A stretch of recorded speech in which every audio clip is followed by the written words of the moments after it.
Insomniacs. The Insomniacs, when we left last night on the air, the Insomniacs and the Outlaws were at the forfeit, but because of a ruling by the panel, the Insomniacs were given the win as they're given the 3 seed. The Alienators are the 2 seed coming up for their 51-18 win over OTT. And now we got the Alienators and the Insomniacs, although it's not. All right. So welcome to those on A7FL.TV and on Caffeine. This is AA Anthony Alvarez back in the booth. With Scott the Viking McCorkle. With the Viking Scott McCorkle. And one game in his debut in the broadcast booth, one Chris Vera. So, gentlemen. So, fellas. Now, I was going to say that this game was going to feature a lot of depth on both sides, but Scotty, of course, you playing. Scotty, you playing for the Insomniacs. It's not the same Insomniacs roster. No, I'm not even going to say that it's shorthanded. It's just going to look a little bit different today. All of the substitutions and all that, a lot of the big names are out with either a sickness, out of town for different for various children's championship games, youth football games, whatever, family vacations, whatever. There's a lot of things going on. It happens. And then also on the Alienator side, the star running back is not playing. Yeah, Devontae Moncrief, who had himself a very nice debut last week for the Alienators, as they are in their actual jerseys. Last week they were dressed as the Kryptonite, but now they're in their jerseys. And also, looks like their starting quarterback, Iriarte, he's not going to play. Also, he's in sweats. So, which version of the Alienators are we going to get? Who's going to be their starting quarterback? Who's going to take over in the run game? Because, I mean, Chris, you and I were really impressed with both Moncrief and Juice, Richard Washington, last week in making their A7 debuts. Man, I'll tell you, it's one of those situations that you don't want to have, but at the same time, you know what? This is going to bring out the best of the team. This is what football's about, man. This is exactly what it's about. You can't always have your best players. We got a lot of different people being highlighted today. I was told to keep an eye on Mr. Lee, number 5 from the Alienators, who is supposed to be a standout star for him. We'll see what happens. Jaden Webb back to receive the 3-on-1 throw-up as the Insomniacs will throw Webb off, as well. And the Alienators will receive. And interested to see who's going to play quarterback for the Alienators, as we just mentioned. Quidden Iriarte is in his sweats, and he is not dressed up. Yeah, this is weird, Moncrief man. Have we heard anything as to why he is not playing? So what it is he's dealing with a high ankle sprain. Well, that's Moncrief. That's Moncrief. Oh, Moncrief. But we're talking about the quarterback. Iriarte, he's not playing either. Oh, no, so sorry. Yeah, no, I haven't heard anything about that. I was down there and should have asked. But the high ankle sprain that Moncrief is dealing with is due to a low tackle. One of the few low tackles that was actually flagged in the game. We deal with that a lot on the sidelines due to a misinterpretation of an old rule. Yes. We're trying to get that cleared up. We've had some player symposiums and things like that. You still have to wrap up on the sidelines. Like the way the rule original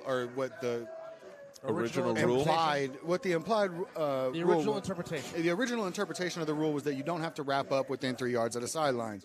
Well, what they meant was if you're hitting somebody out of bounds or pushing somebody out of bounds instead of hitting them and driving them into the ground, it prevents it kind of looks out for player safety. Correct. For both people on the field and the players on the sideline. Correct. Because people aren't getting rolled up on and things like that. You could just push them out of line. But people are taking it a step too far. Like you give people an inch, they want to take a mile. And, now we're just getting people blatantly not wrapping up on the sidelines. But it's a misinterpretation of the rule. We're fixing it. You still can't hit low. Right, period. And we only saw – I thought the refs did an okay job last week. But it's one thing that they were not calling, especially against Moncrief. Once he started running over people, they started going low. And some of the corners in the league are known for going low. They're big hitters, but they go low. Okay, so with the fact that most of the Insomniacs or the big stars for the Insomniacs will not be here, and 2 big players for the Alienators are not going to go, I guess the question would be, what would be the expectation in this particular game? Because this is the 2-3 and the 3 seed with, of course, Sick with it by way of winning 7-8-0 last week, getting the bye for this week. What's your take on for this particular game? What kind of game do you think is going to take place in this game? Well, the hopes for this game is that there is no drop-off. Yes. Like, to be the best, you have to be able to maintain, regardless of what your rotation is, you have to maintain the motor, maintain the discipline, maintain the assignments. If you can't do it, you're just a speed bump in this division. You, man, go play in L.A., go play in Ohio, go play somewhere else. Like, that, we play too hard out here. It's just what it is, and what we expect is for there to be no drop-off in the talent level from your 1 to 2s if you keep a rotation like the Insomniacs do. The Alienators put up a lot of points against a so-so team. Let's see if they can do it against a more put-together team.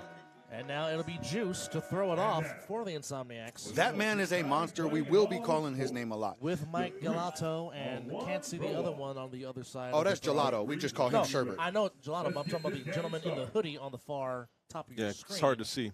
Yeah, I can't see his name. But again, It is Jaden Webb back to receive the throw off, and here we go. From about the 8-yard line. He's got to get to the 20, and he does. Ooh, what a Makes spin one-man miss, but Gelato right there holding on for dear life at the 25, pulls him down to the 27, and that's where the Alienators will start. And it looks like Swag Urkel, Charles Johnson, number 7, looks to be at quarterback. He's got the wristband on. The inverted flying V kind of seems to be a good containment protocol. Inverted flying V. Yeah, no, from Mighty Ducks. Wouldn't that be a U? I'm just saying. Some would say. No. But here we go. Charles Johnson. V and a U, they go the same way. Charles Johnson subbing in at quarterback for Quinton Iriarte. He's not playing. He put Gelato today. in the spin move, in the spin cycle, though. He made the tackle, but. Well, this is where it's going to be interesting to me. Those jerseys I want to are see. fire. I want to see what goes on with the defensive line, with the Insomniacs. They are nice, and a delayed handoff. And this is Davion Hodges taking the initial handoff and gets to about the 30. Sets up second down and 5. Glad you're with us on Caffeine and on A7FL.TV. And who we absolutely have to talk about is Jeremy. This linebacker for the Insomniacs, and I'm a bit partial, is different. Talk about Mr. Reeves, number 25. Yes, sir. In the gun. 1 back, 2 back. Johnson, delay fake, looking to throw.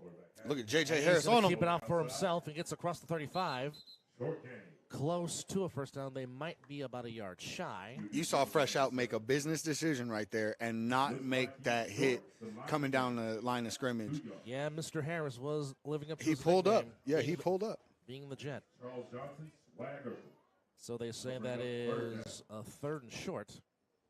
To get that last play off a little bit better, Swag Urkel has to sell that fake a little bit better that dive to get the DN JJ to bite a little bit more so he can get outside without having to fall back. Whenever you're trying to go RPO, you got to sell the fake, absolutely.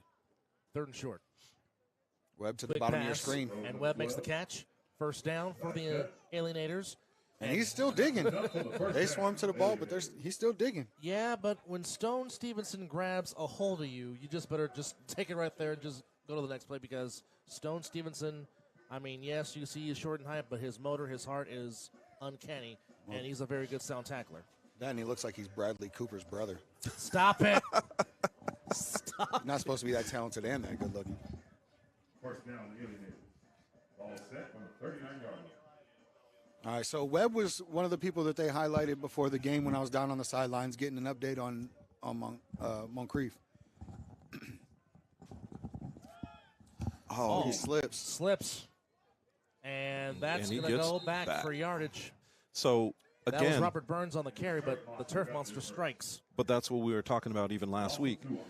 What shoes are you wearing? Correct. Right? Because we saw so many guys slipping last week, it was unreal. Chicago Bears, 28, Detroit, 13. And even though it looks nice and sunny out here, it's been unseasoned, like it's been weirdly chilly. Yes. Like to the point where like it does affect the field turf a little bit. Yeah.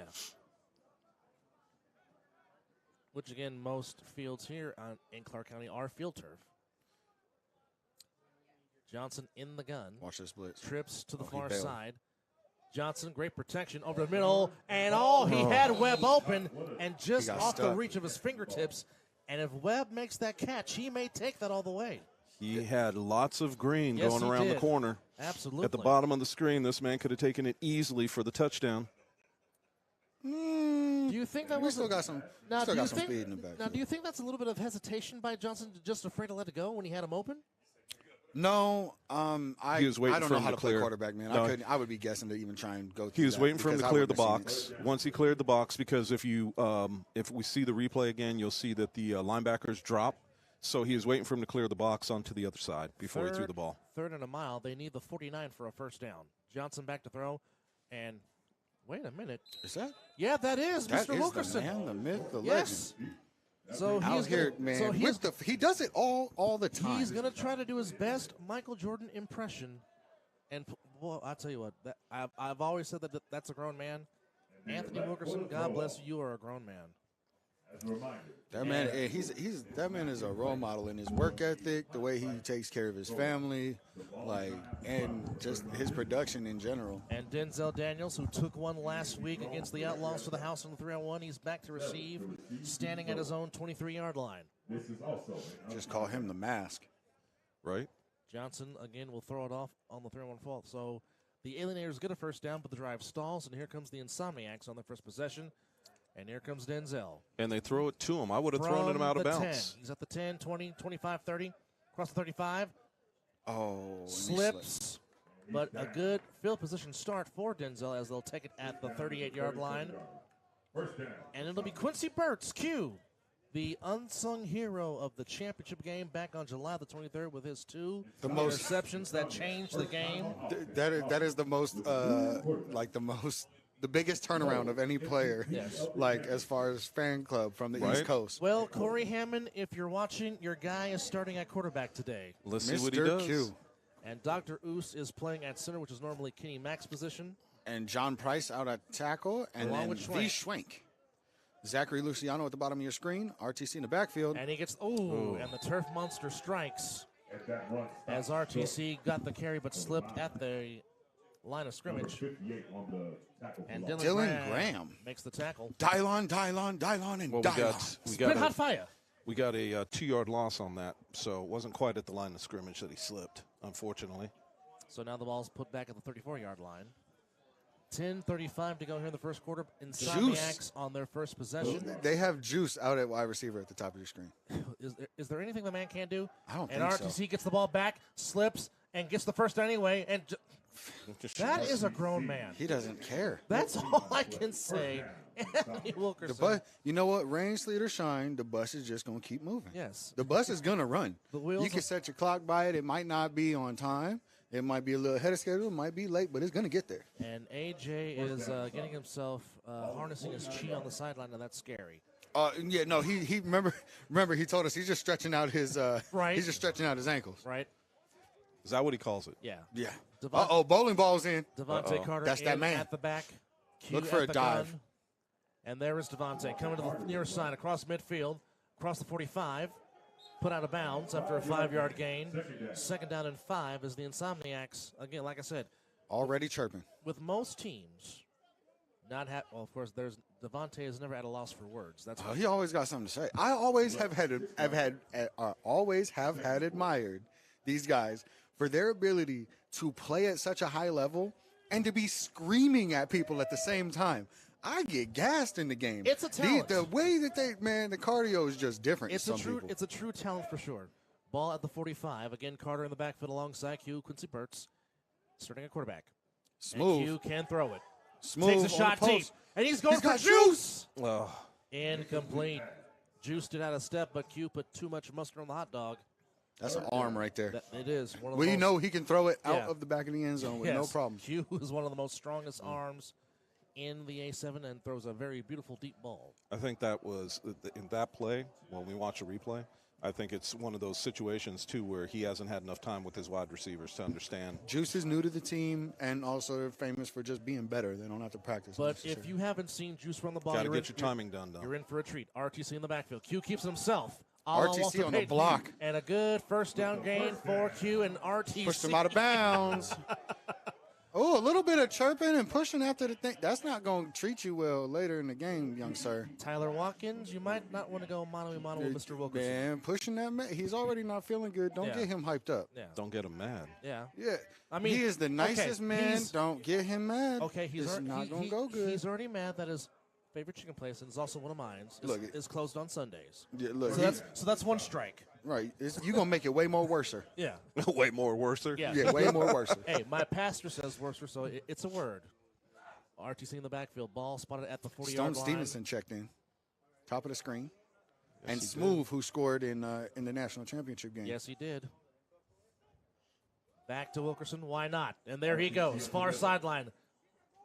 One man to beat. That's all he had. One man to beat. And it seems like the turf is playing a huge dividends with all the slippage so far in the early going of this contest, gentlemen. Yeah, I think I might have to go with the turf shoes when I come back. But I just don't know what kind of push you can get off the edge as a lineman with those. The problem with the turf shoes that I've always found is that because the cleat itself is so low, you don't get really good grip, and when it's cold out, it's even worse. It's worse. Yeah, way more worse. So do you way go? More So do you go to the molded cleats or do you go to the 3/4? Molded might not be a bad idea. Molded's not bad for this, but you want something that's got a shorter cleat. You don't want to go to the 3/4 cleat because those. Cody Johnson checks in at the bottom of your screen. Oh, got a blitz. And there's a sack. And a sack by the Alienators. Number 8. Watkins and Joe Sims. Or I'm sorry, that's number 8. That is Brandon Peak combining for the sack. You know, you had him coming off the corner. Oh, yeah, right he here. came right off the edge. Watch they loaded the line. Nobody edge. picked him up. Nope. Free runner. They blitzed 2 extra. They brought 5. But if you're confident in your ability to make that tackle, and you're confident to leave those two receivers or those 2 DBs on an island, send them. Yeah. Send them. But the thing about it is they're picking and choosing. Yep. If you watch it, they're not coming all the time. Yeah, no, right now they've got play. 5 on the line again. Q back Another to throw. free runner. Blitz coming over the middle pass, incomplete. He was looking for Cody Johnson, but I think there was a miscommunication in the route running. Yeah, you see a little bit of frustration. Well, I mean, coming from Quincy Burts. Well, I think he made a play call, and I don't think him and his wide receiver are on the same page. Because you saw both wide receivers were in cuts, not out cuts. And he threw an out. All right. So a decision for the Insomniacs. Man, we play Madden ball. Let's go. Well, RTC with the ball. Now that's a pretty good option. I don't know. Depending on the spot, I don't know. They're going to say it's going to be first down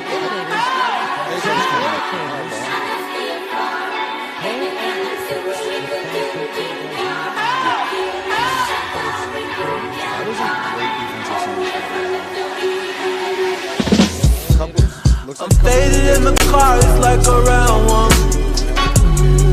Yo, where you at? I'm pulling up, just make sure that you roll some. All they need to do is clean that up. 4 a.m. driving in Rodeo. We out here doing donuts like tornadoes. Cruising, catch the sun in San Diego. Cause I said so. I've been going around, whipping all through the night. Me with a 2-seater light round, whipping. Don't get it right, don't get it right. I've been going around, whipping all through the night. Me with a 2-seater light round, whipping. Don't get it right, don't get it right.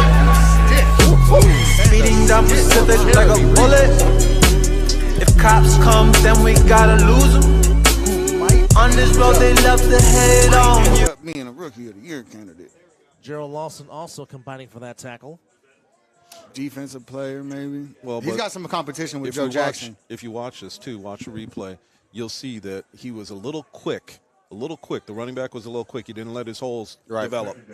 And you talked about it a lot. And that's a big difference from the running back that they had last week. Johnson back to throw. Pass, caught. And solid catch there. Number 12. That is, of course, Jaden Webb again on the catch. I'm starting to see something. Swag looks like he's favoring number 12 pretty big. Yeah. And they're hitting that out. My question is, does he have enough time to sit there and is he setting it up for him? And to step in the pocket and perhaps take a shot downfield later on in the game. You got it. 3:30 to go here in the first quarter. Scoreless. Second possession for the Alienators. Do you go for the first down, or you run that out and up right now? I'm going for the first down. It's There's no 3rd and point 5. in doing it. It's 3rd and 5. Oh, there's AJ. Stepped up. Ball You on got the ground. Fumble. Fumble. What did I say? AJ's coming in. The ball's ours. And Reeves makes the recovery. And, of course, First takeaway of the day. AJ doing AJ things, being, well, in our eyes, the Defensive Player of the Year. But that's here nor there. Oh, no, it's both of them, here and there. Yeah. Boo-boo. But nonetheless, with 3:08 to go here in the first quarter, the Insomniacs force a turnover, and they start in plus territory. All the 41-yard line.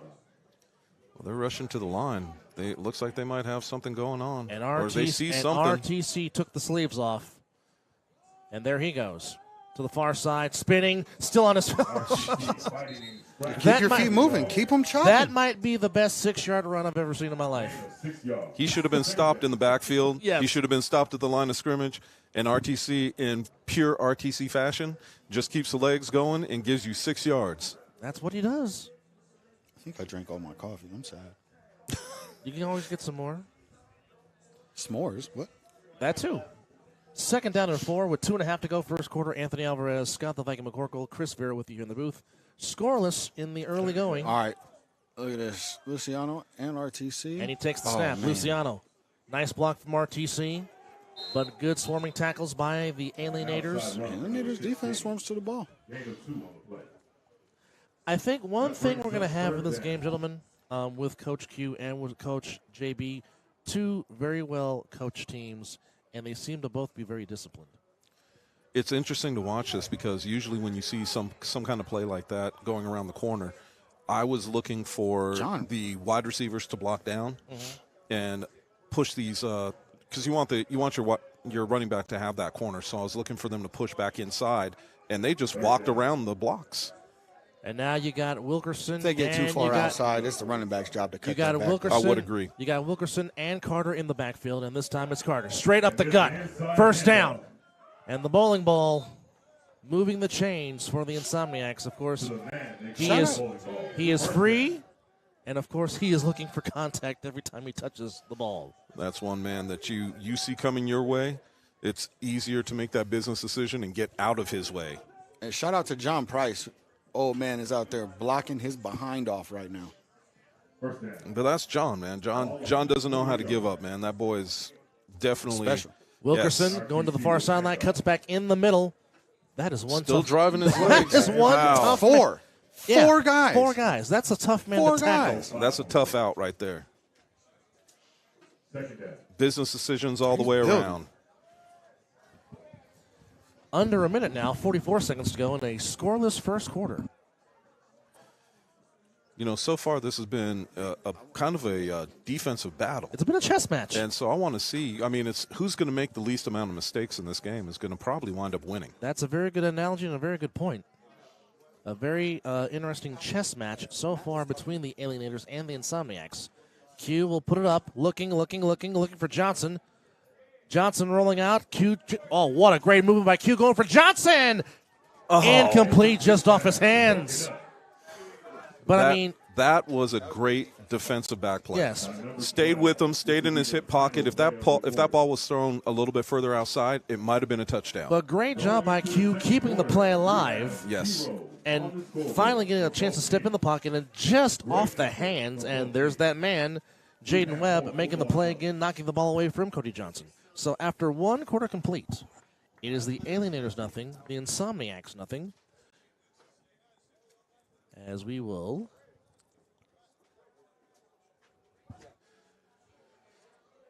We'll see what's going on with this next play. So it's going to be 3rd and 5. As it is scoreless.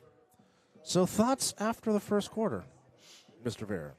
It's been something that I didn't think was going to happen the way it did.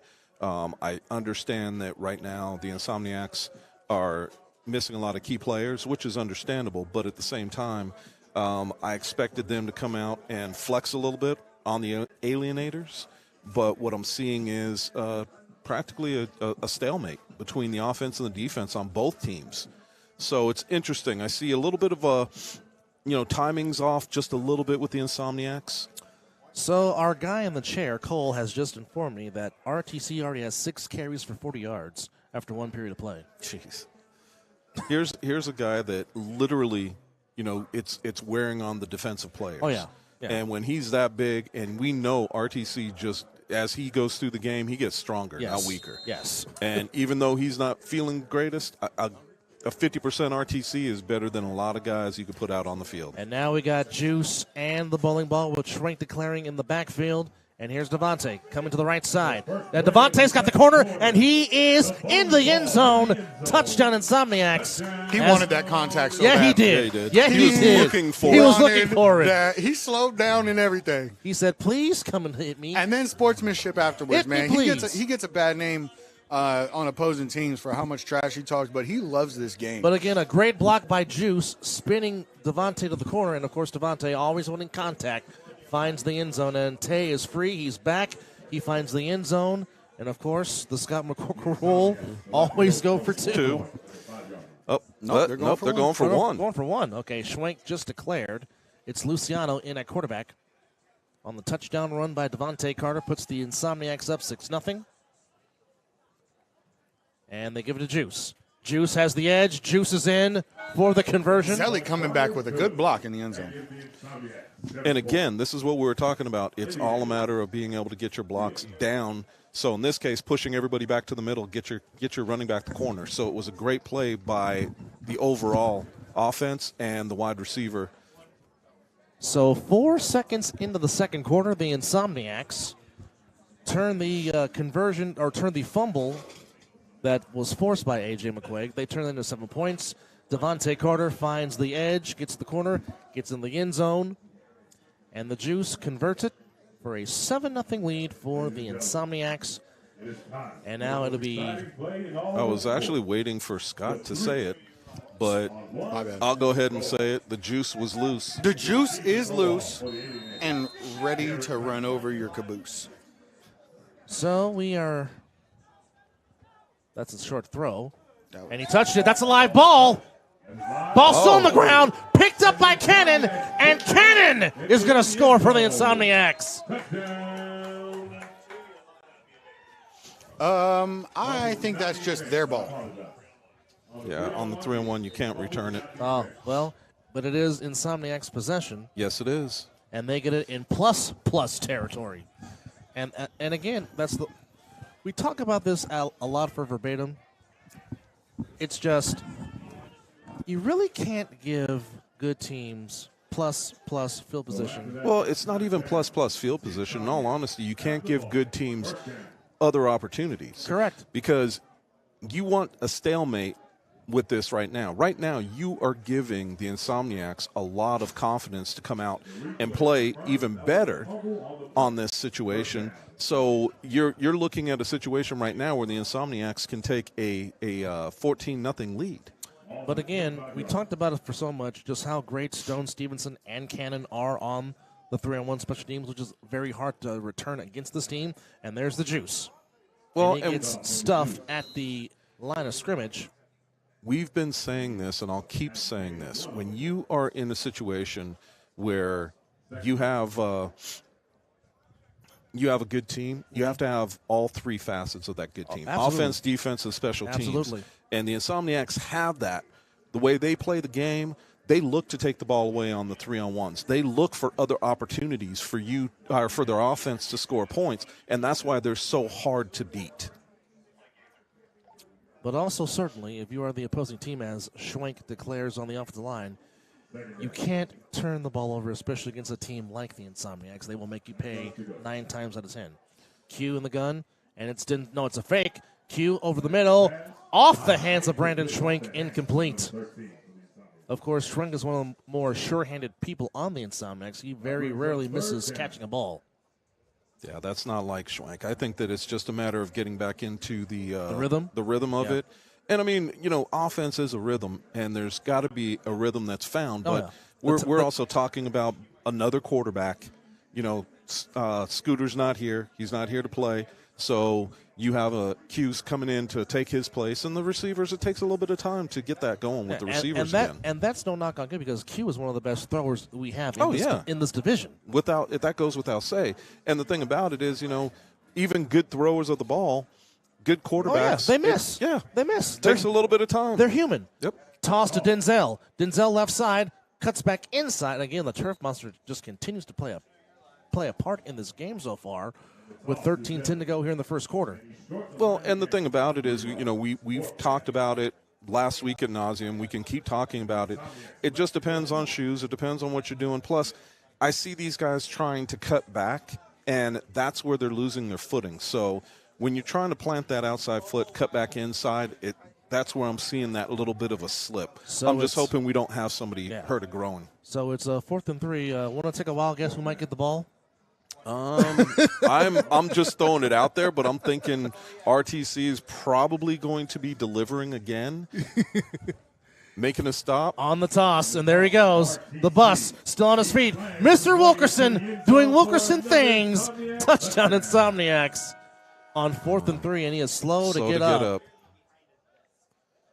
That might just be because he's not feeling well. We all know that. So he is doing his best impression of the flu game, but Anthony Wilkerson just continues to impress. This, the fact that, Scotty said it. He said that's a man. That is and a man. He's right. That is a man playing amongst boys. I mean, this guy is just something else. And the thing about it is he has slimmed down. Yes. And even at a slimmed down, RTC just looks unstoppable. He actually looks like he's running with more power and more speed, if that's possible. So they're going to go for one. Zach Luciano back in at quarterback. And Gelato is in the backfield with Luciano. And Zach has the edge, looking, incomplete. Conversion no good. So with 12:24 to go here in the first half, the Insomniacs, by way of 2 turnovers by the Alienators, have convert those into 13 points, and they have a 13-up lead. So down 13. Game far from over, and the Alienators, for the most part, have played a pretty good game, except with the turnovers. What's the strategy to try to cut into this 13-point lead? I could sound there, but in all honesty, I could be very facetious and say score points. But I mean, that obviously that doesn't play well for TV, so let's say what it is. I think that they just need to get some confidence going in their offensive game, and I'm not seeing it right now. Here's the return, and he's across the 40, and he's to the 45. A very nice return there. That's taken by number 9, and we're trying to get a name for number 9. Please stand by. Yeah, we had a little bit of a change out from... That was James Monk on the return. I think we had a little bit of a change out from last week, obviously, with the Alienators now having their jerseys. Their jerseys. It makes a big difference. So just trying to make sure we got the names straight before we start announcing them. Yeah, because we don't want to say the wrong names, because we've done that a ton enough last season. And we don't want to do that again to those that are watching. And the ball goes back to Monk. Oh, I'm sorry, that's number 8. That is Ronald Gaither. Gaither up the middle, huh? Nice gain right at midfield. 11:54 to go. 13-0 in favor of the Insomniacs. Running touchdowns by Wilkerson and Devontae Carter. Johnson looking to go downfield. Takes a shot. Going for Webb. Webb makes the catch at the 15-yard line. Incredible catch by number 12. And, I mean, that was great defense by Stone Stevenson. You could not defend it any better, but just a great grab by Webb on a nice throw by Johnson. And the Alienators making some moves here at the 15-yard line. Now, remember what I said. Once you start to you need to get a little bit of confidence going. Once you could get a little confidence going in what you're trying to do, it changes the game. Gaither in the backfield gets the carry. Comes to the left side, trying to get to the edge. And a great tackle by guess who? A.J. McQuaig. Well, like A.J. has said before, run it my way, run it my way, run it my way. Somebody ran to his side, and A.J. makes the tackle. Sets up second down. And isn't it interesting? They run to his side and lose yardage. Go figure. He makes the tackle.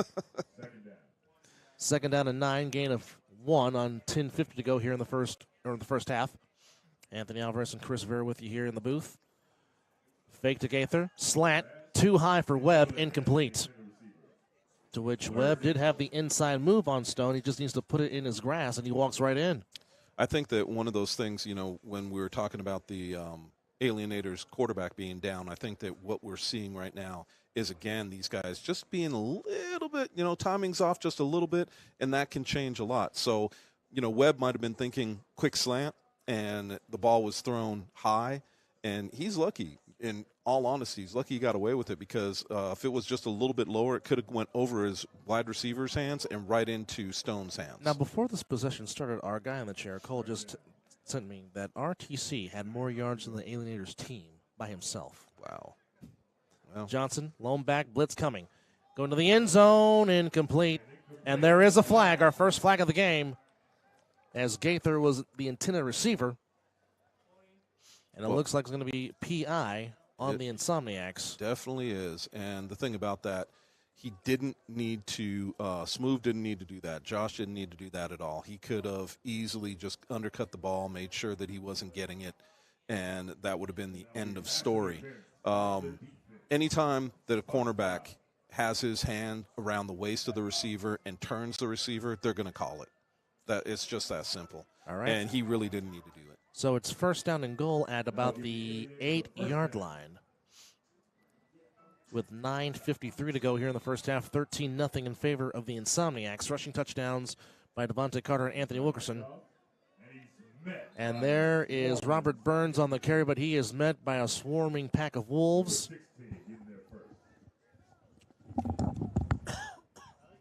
As it is second down. And it is now put back to the 12-yard line. Well, and here's what we have said. They played a really good stalemate for the first quarter. Correct. First half of the first quarter. Now what we're starting to see is the Insomniacs starting to show their grit. So see what we got. Johnson looking, pass caught, and Webb steps out of bounds at the 3. So that was a great catch, a little bit of a spin move. We saw Stone go right over the top after the receiver was able to duck him. So let's see what happens with this, because this gives us third down and goal to go. From the 4. As the Viking has now reconvened with us here in the booth. Yeah, I had to go set up a payment system for my son. And a timeout by the Alienators. So with 8:43 to go here in the first half, it's 3rd and 3 for the Alienators as they try to cut in to this 13-point lead. And, gentlemen, thoughts so far in the first half? It seems like the key word has been turnovers. The Alienators fumble on a possession, turns into Devontae Carter touchdown, and then the fumble on the 3-on-1 return turns into an Anthony Wilkerson touchdown on a 4th down nonetheless. Well, I think, what we're seeing is what happens with the Insomniacs. You can hold them down for so long, and we could even go back to the championship game for the Nightcrawlers and even say the same thing. You could hold them down for so long, but they are coming. I wish we had a camera shot. Right now, the Viking is foaming at the mouth. I'm not sure about what. In and out. Oh, okay. Well. Yeah, he's watching Jaleel, our PA announcer. He sounds like the mouse from Space Jam. Having some fries in the booth. Pretty sure that was played by Bruce Buffer, too. 3rd down and 3. With 8:43 to go as the Alienators try to cut into this lead here. Nobody declared. Johnson, Boom. give. Oh, missed tackle. And he's in the end zone, touchdown. And that is Mr. Gaither. Ronald Gaither gets in the end zone, and the Alienators get on the board. So an impressive drive. They're looking good. And without their best quarterback and without their best running back. Impressive answer by the Alienators going down 13. I won't say best. They're number ones. Well, you know what? And the thing about it is, the interesting thing about it is, you're also talking about the Insomniacs truly playing with their best defensive line still. Yeah. It's not like they're missing their defensive linemen, but this is, and I gotta admit, it's a little surprising. It's a little bit. Johnson back to throw, looking, man open, knocked away. And he got a hand on it. Knocked away by Stone Stevenson, so it will remain 13-6 with 8:43 to go here in the first half. But the Alienators cut into the lead. They're back in the game, and we have ourselves a ball game, gentlemen. I think the Alienators are putting up a little fight. I think that not having a couple of the emotional leaders on the Insomniacs sideline is taking its toll a little bit. So a couple of people are going to have to step up. Some more of the silent assassins are kind of left on the sidelines right now, and it's going to be interesting to see who steps up and starts getting loud. We still got Tay on the sidelines. We got a couple people that can really get hyped and make a difference. We just got to see what finds that spark.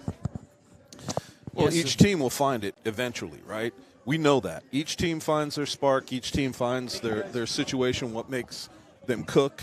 And we got to see what is going to be brought to them. So let's see what happens. Denzel Daniels back to receive the 3-on-1. He returned one last week against the Outlaws and stuck a tremendous landing on the backflip. The ball inside of the 20. Did not make it outside of the 20-yard line. So here we go. Gets the ball back. And it looks like, no, it's not going to be Webb. It's going to be Gaither, who just scored the touchdown to my question mark is this a great idea with Gaither? But we'll see. We'll see. I mean, last week he was a pretty predominant in the throw-offs on the 3-on-1. He was. And, Denzel we'll see what happens. Across the 20, 25-30, 35-40, hitting in the corner. Nice return by Denzel, and that's going to be an added 15 yards after the play. I don't think it was that crazy. I don't think it was that crazy. I think that what happens is most guys forget that edge of the that edge that where we normally have the hash marks are actually the out of bounds. Right. So they still tend to push them until until the markers. It is what it is. It's an unfortunate part of it, but until we get a specifically A7 field, which hopefully will be sooner rather than later, it's one thing we're going to have to deal with. But the players have to be mindful of that, because if the offensive player is pulling up at the actual sideline and the defensive player is playing through the marker, somebody's going to get hurt. First down. Well, I mean, Brandon Schwank declares as soon as they get to the line with a bunch of urgency now. So you got Juice on the far side, near side of Smooth Brown. Fakes the toss. Looking, and he's got takes Smooth. a shot, going for Smooth. Smooth just off his reach. He altered his route midway through it, and it just caused a bit of a miscommunication. He threw one route, and Smooth ran another. Well, again, as Chris talked about it, it's the timing, which you got. It's hard to do without practice. Hey, you ain't got to tell me. But also, normally throwing to the 6'6" Davik kind of gives you a bit of a cheat code. True, but Smooth is no slouch in his own right. Oh, he's not a slouch. It's just it's not as tall of a frame. Oh, true. You get a little bit more leeway when your receiver is 6'6" with a 7-foot wingspan. So from the 37, with 7:43 to go and counting in the first half, Q in the gun, keeps it himself, spins around, gets inside the 35 to about the 33-yard line. Shout out to Matt Kenny, who was paying attention and watching online, who shot me a private message. And I agree that everybody is lucky when you're not here, boss. Well, we do miss the big Cornhusker, but the viewers are the ones who lose the most. Yeah, we hope the big. But the other team definitely gets lucky. We hope the big Cornhusker's doing all right, wherever he may be watching, and those that are watching on YouTube, we thank you for watching us as a part of your Sunday here in December. 7 minutes to go. It is a 13-6 lead for the Insomniacs. Anthony Alvarez, Chris Vera, Scott the Viking McCorkle. Glad you're with us on Caffeine and on A7FL.TV on YouTube. They are crowding that Juice. line. Juice what a block by Bowling Ball. Juice and that's to a the low 30. tackle. Like, I understand that this is the rule we were talking about earlier. He didn't try to wrap up. He dove at Juice's legs. We have to prevent that. He's at least, like, even if you're going to go and tackle through the thighs or whatever, you have to. Oh, I mean, on the review, he did try to wrap up. He just kind of got kicked. And he did go at his midsection. I think he went at his shins, but he was trying to. No, he went at his hip. He was definitely trying to wrap up. Yep. And I see that Juice is. And I'd be wrong sometimes. RTC at quarterback? Oh, he takes the direct snap. Why not? Oh, look there he at goes that. again. Oh, and First he gets down. rolled up. Anthony Wilkerson doing Anthony Wilkerson things, getting the first down. Move the chains. I mean, I understand RTC's He doesn't even not make a feeling the best, stop but to drop people off. no, He doesn't. And the thing about it is, he is, we see those RTC buses with the second piece. He's not a two-piece. He is single piece. And he's riding with a turbocharged engine. Single action, ready to go. I'm telling you, he is something else to watch.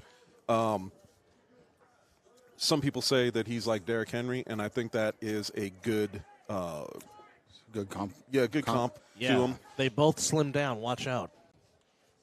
I mean, his speed right now, he's hitting the hole like I've never seen him hit the hole before.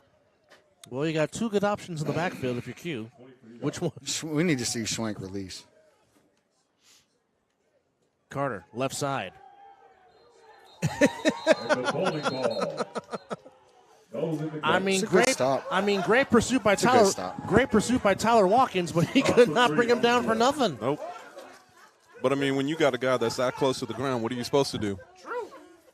That was crazy.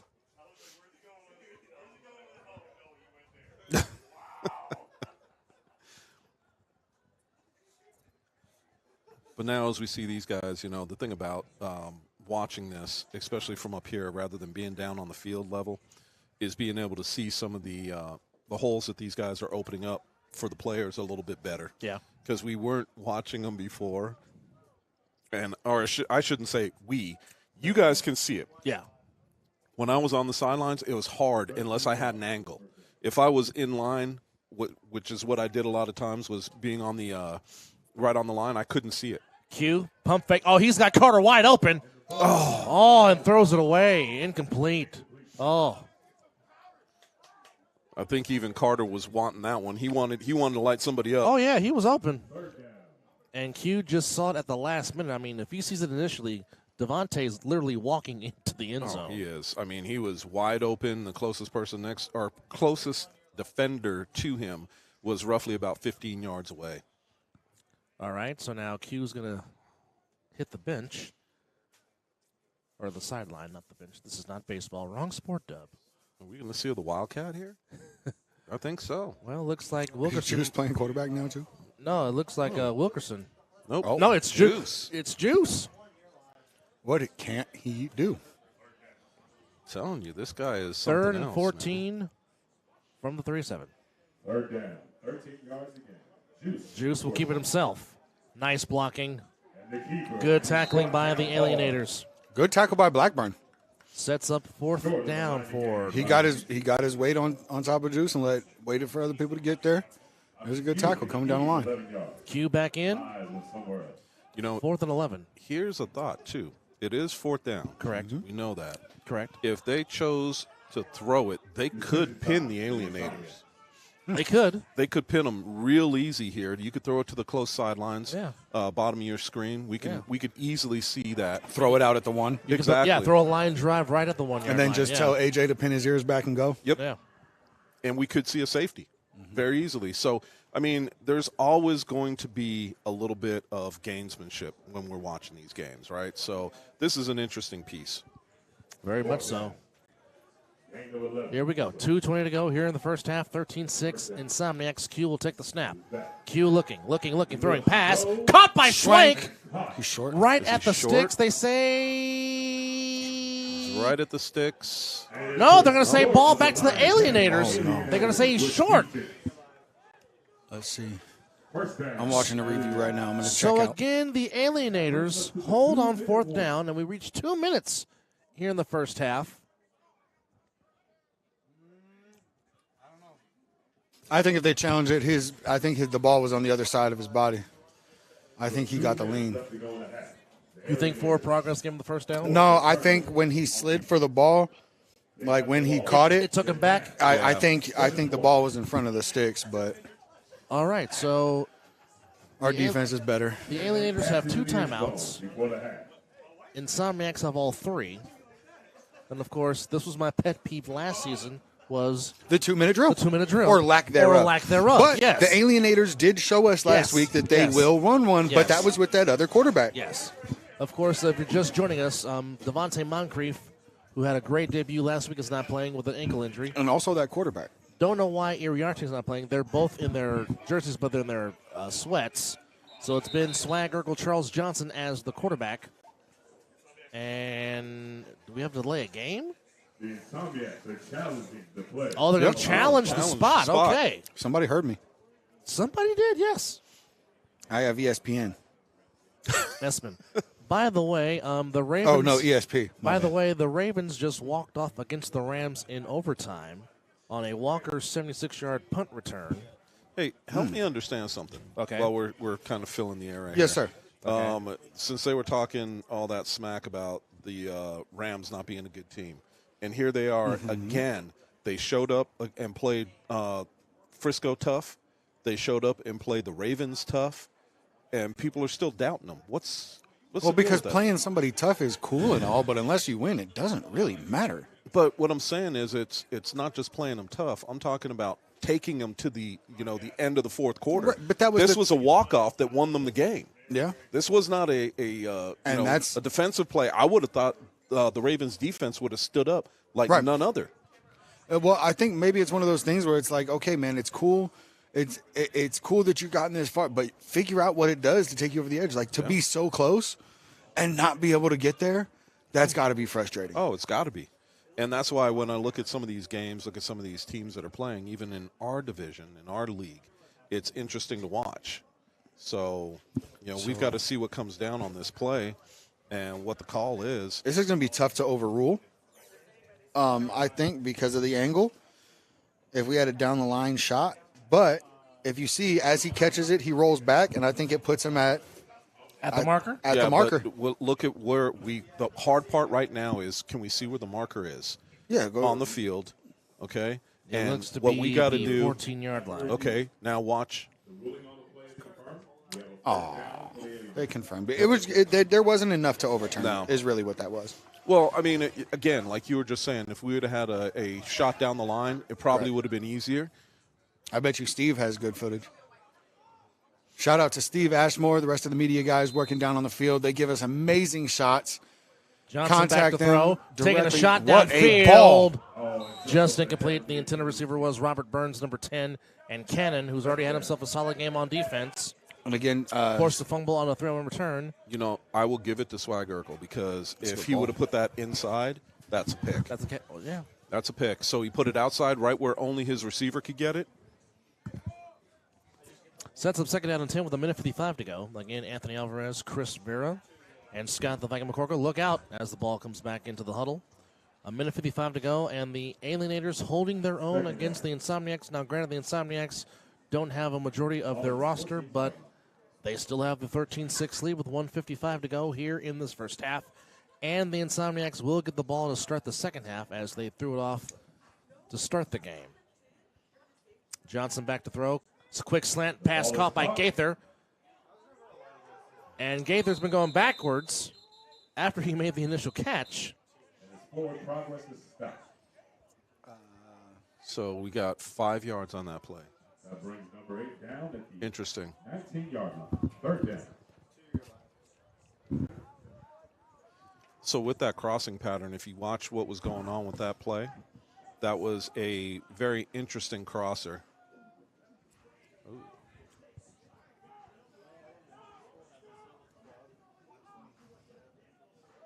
Now, what do you think?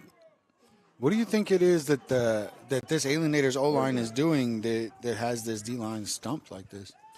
I don't think. Boom, they got there. Cannon with the interception. As I said it. There goes Cannon. And he's got a convoy of blockers. Cuts back, reverses his field. That's Ball's a on the horse collar. ground, and the Alienators get it. And it's a big man with football. Who's still chugging. It's an interesting because that right there should have been called as a horse collar. On Cannon? Yes, Okay, because it took his jersey right off. It did. And I think that's wild. And I think that might be the argument that the Insomniacs are trying to have. And the Pulled his Alienators whole jersey off. Yes, you are correct. Pulled his whole jersey right off of his body.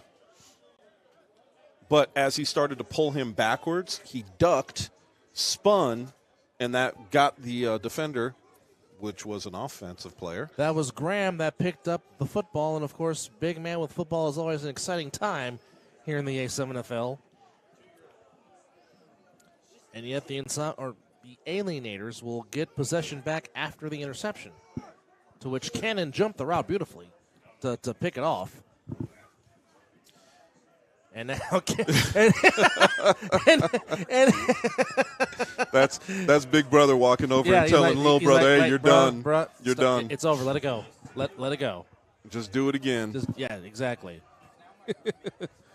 Over and over again. And that's the quiet leadership that AJ does provide. Doesn't say much, but when he talks, you better listen. Nah, he's the quiet kid that punches himself in the head and worries everybody. Johnson by himself. Here comes AJ. And throws it right back. It's picked off.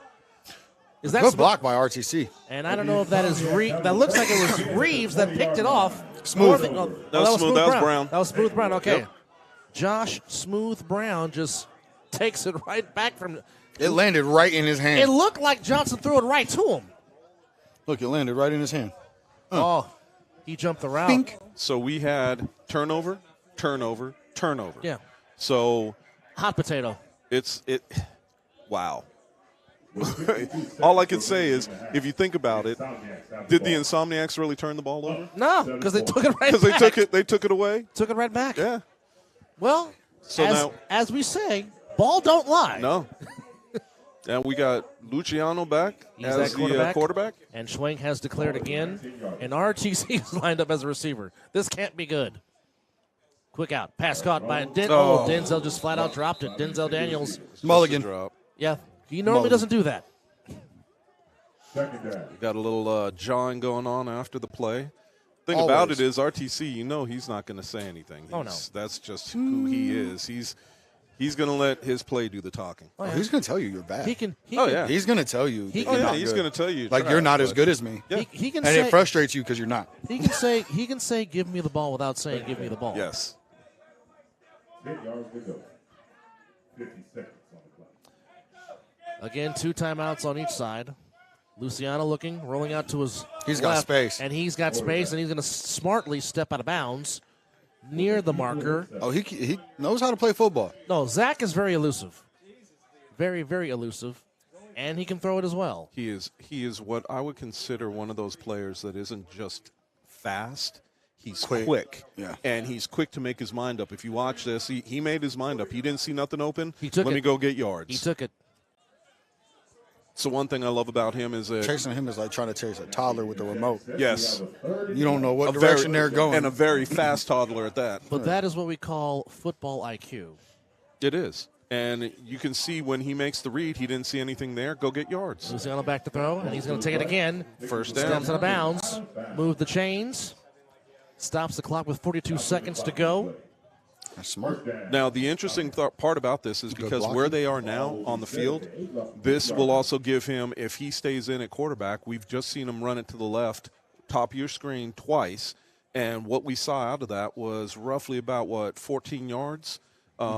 He had 7 and 7, let's just say that, and he got the first down. Now, we're sitting here at the, where are we, 9-yard line? Yes. Watch for. So if we're at the 9-yard line, another 7-yard run gets him onto the 2, and then right after that, touchdown. So the defense has got to be aware of what he's trying to do. This is also a part of the field where Schwenk really. Toss to Wilkerson. Never mind. Too easy. Mind. Walks in untouched. Untouched. And with 40 that seconds blocking to go, is incredible. Anthony Wilkerson with his second touchdown of the day, and great blocking. That's what it was. I got to point something out because we're talking about this versus the Hunters game. The difference between these guys and the Hunters is you have able-bodied receivers that are willing to make those blocks. Whereas in the Hunters, I saw them running around the defensive players all the time instead of making those blocks. That was a great block by Smooth. And Juice was coming through trying to hit something, and he didn't even have to block anybody. That's a scary backfield. Look at those two. Playing offense is about want to. And sometimes you have to do the dirty work by hitting somebody to make that, to free your ball carrier up. And that's the great thing about this game is you have the opportunity to do that. Schwenk, now look, Schwenk done. He declared. And they're going for 2 to please Scotty. And now watch. They all walk up to the line. Oh, is it a double pass? Yes, it is. Wow. Now, great defending play. Was that Gaither that made the play? Yeah. Yep. Gaither knocks it down. So he moves around a little bit. Yeah. Gaither's good. Oh, no, he's real good. No. 40 seconds to go here in the half. And the Insomniacs stretch their lead to 13, 19 to 6. They're still not up by much, though. No. Well, again, if the Alienators don't shoot themselves in the foot with these turnovers, you think it could possibly be a different game. But, of course, we'll never know because the Insomniacs have turned the turnovers into points. I think turnovers and takeaways should be two different stats, like kept separately. Like if you do, like, you know what I mean? Like if you drop the ball at first, if somebody's stripping the ball, like I feel like the defense should get more credit for that. Stevenson to Webb. Webb across the 35. Webb to the 35. Webb. You got some moves to him. Still on his feet at the 40. Across the 45. Ooh, almost got it out. Almost got it out. Almost got it out. But that's what these guys do, right? Because that's why we talk about them so much is that they're able to hold somebody up and let somebody else have a chance of stripping the ball. Davion Duncan almost tried to take that away from Mr. Webb, number 29. Well, let's just point out the score is incorrect on the board. We've got it on the TV at 13-6. It's 19 to 6. 19 to 6. So just as an update. Somebody better tell Pierre to change the numbers right. Right. 19-6 Insomniacs. Ball is at the 47-yard line, and Charles Johnson to Webb. AJ jumped on him. AJ almost got that, almost knocked that ball out. And forced him out of bounds after a minimal gain. I think what they've, the thing about it is you're keying on 12 so much. I think they've got to be, Alienators, that is, have got to be careful. Yeah. Because they are utilizing him, and I think that everybody's starting to take into consideration from the Insomniac side, and they know where the ball's going. Yeah. But now that means who else on this Alienators team is going to step up and be that complement to Webb? Well, that's Second a good down question. 4. And it goes back to Webb. He's open, first down at the 40. Knocked out of bounds by Shadow Rodriguez, and they want a flag, and the defensive captain. That could have been a flag. You know what? No, that couldn't have been a flag. Shouldn't have been, but could have been. Well, you don't have a whistle, so to say that somebody stepped out of bounds, and then when he did step out of bounds, you got the whistle afterwards after he had already started to tackle him. Well, they always say, you're right. They always Play say, to the whistle. Play to the whistle. Ball at the 40. Johnson in the gun by himself. Here comes AJ. Screen pass to big man with football. Blackwood makes the catch. Smacked. At the 35. That's a big dude that just got cracked. Yes. Timeout. And the Alienators called by take the a timeout. Alienators. Oh, look, they're actually trying to get some plays in. They're actually running a little quick football. Which makes me happy. Yeah. Run the 2-minute drill, dadgummit. And that's what they're trying to do. The thing about it is, how many timeouts do they have left? They got 2? one. They got one left? Well, they got one. So here's the situation. With 26 seconds. You're looking at second down and roughly 5 yards to go. So, quick question. Yes. Does the clock stop to reset the sticks like in college? No. No? No. Pro clock? Yep. Yep. So here's the situation that we have. We've got second down and 5. You have a situation where they need the first down if they want to continue this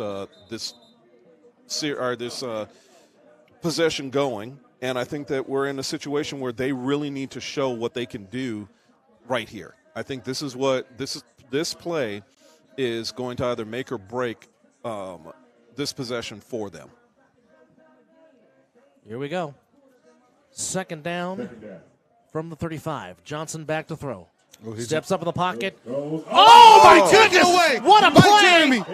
And Mr. Reeves has got nothing but green light ahead of him, and he's going to take it all the way for a touchdown. And Reeves looks to be a little bit limpy on that interception return. Looked like he was grabbing his hamstring at the last minute. I think he was gassed, to be honest. Yeah, he might just be a little tired. I think he might just be gassed. He's so big; it takes a lot of energy. Oh no, Ooh. he did grab the hammy. But that was D-Rock, De'Aaron Schufer, that initially deflected the pass. Hopefully, that's just a little cramp. Well, he hit the quarterback's arm. Yes. Made him give up the ball, and it looked like he was going to pump fake, and I don't think he had a chance after that to bring the ball back in. He big. But D-Rock, Mr. De'Aaron Schufer, making the Schufert name very proud. And again, the name of the game in this first half has been turnovers. Yes, it has. And again, you know, when we saw the Alienators last week, what's the one thing they didn't do? They didn't turn the ball over. Exactly. They had a really good sound game. Yeah. Sound game, holding on to the ball, protecting the ball. This game has been just the opposite. Insomniacs with the 2-point try. Zach looking for 2, back in the end zone, incomplete. But with 13 seconds to go, the Insomniacs extend their lead to 19. And again, here's the thing. When Burns with a good pursuit. When the Alienators have not turned the ball over, they've shown that they can move the ball up the field, have even found the end zone once. But again, they got to capitalize. That, and the fact is you have to take care of the football. You can't put the church's money on the ground. And the thing that kills me about that is, like I said, last week, completely different. They really kept track of the ball. They really did a good job of not turning the ball over, and they showed their true grit. Are we talking about a completely different team now because of the players they're missing?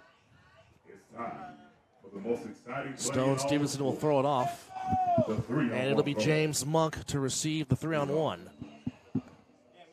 And Monk will take it from the 18-yard line, gets across the 20, the 25. Trying to make See how they cut off his angle? Yes. And that is you probably... can't do that. You can't hold the ball up like that. But that's probably one of the best plays I've seen that most guys don't understand. Cut off his angle to where he has no cutback lane.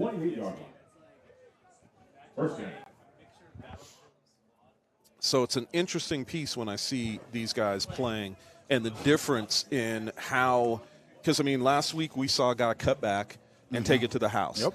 What you just saw right there was a guy stepping up and making sure that that cutback lane was not there. He got as deep as the runner, and once you're as deep as the runner, it's done. It's done. All right, Chris, how are you running this offense? You got 13 seconds, 1 timeout. What are you calling right now? Take a knee. That's what I'm calling. Dude, look, the only thing you can timeout. It doesn't matter. Doesn't matter. 3 pass plays. Okay, you can have 4 pass plays. The problem with it is he's not having time to throw the ball downfield, just like that. And that's what I'm talking about. There's that. There's AJ. That's a problem. There's AJ. Look, the sack. The bottom line is if he has time to throw the ball, then I'm telling you, yes, we're going to go for plays down the field. He doesn't have time to throw the ball down the field. That's why I said take a knee. He could also step up in the pocket a little bit more. But when he has, the defense has gotten to him. Yes. So after one half a play here at Bonanza High, it is the Insomniacs 25. The not-so-human Mr. Knox paying a trip to the booth. These guys Love are you, brother. just killing Can't it. wait. These guys are just killing it. Playing today? We will take a break. Oh, you guys got a bye week. And we will be back after this. You are watching the Fall Brawl on A7FL.TV and Caffeine.tv. We'll be back.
There is an alien invasion somewhere, they're telling us.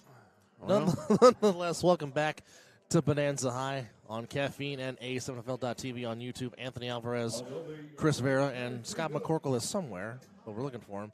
So, after a half a play, 25-6 in favor of the Insomniacs. And Chris, the story of this first half really has been turnovers by the Alienators and the Insomniacs, turning them into points. And also, something that we've already known, Anthony Wilkerson, that is a very grown man. Well, and he proved his point time and time again already. I think that, we've often talked about it. The team that makes the least amount of mistakes is usually going to be the winner. Correct. I think that it's okay if you make mistakes, which we saw the fumble. Mm-hmm. But then we saw a fumble giving the ball right back to him. Mm-hmm. The pick, the fumble, gave the ball right back to him. That's something that you've got to be aware of. So I think that, had they been able to take that ball down the field and score, we might be looking at this through a different light.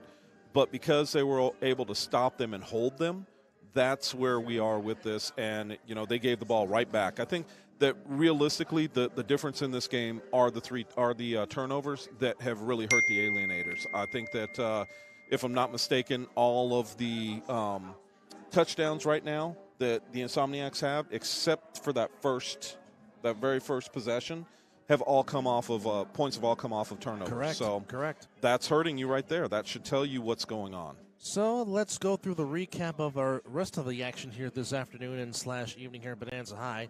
The next game in the 4 o'clock slot, it'll be the Alliance making their Fall Brawl A7FL debut as they will take on the Hunters.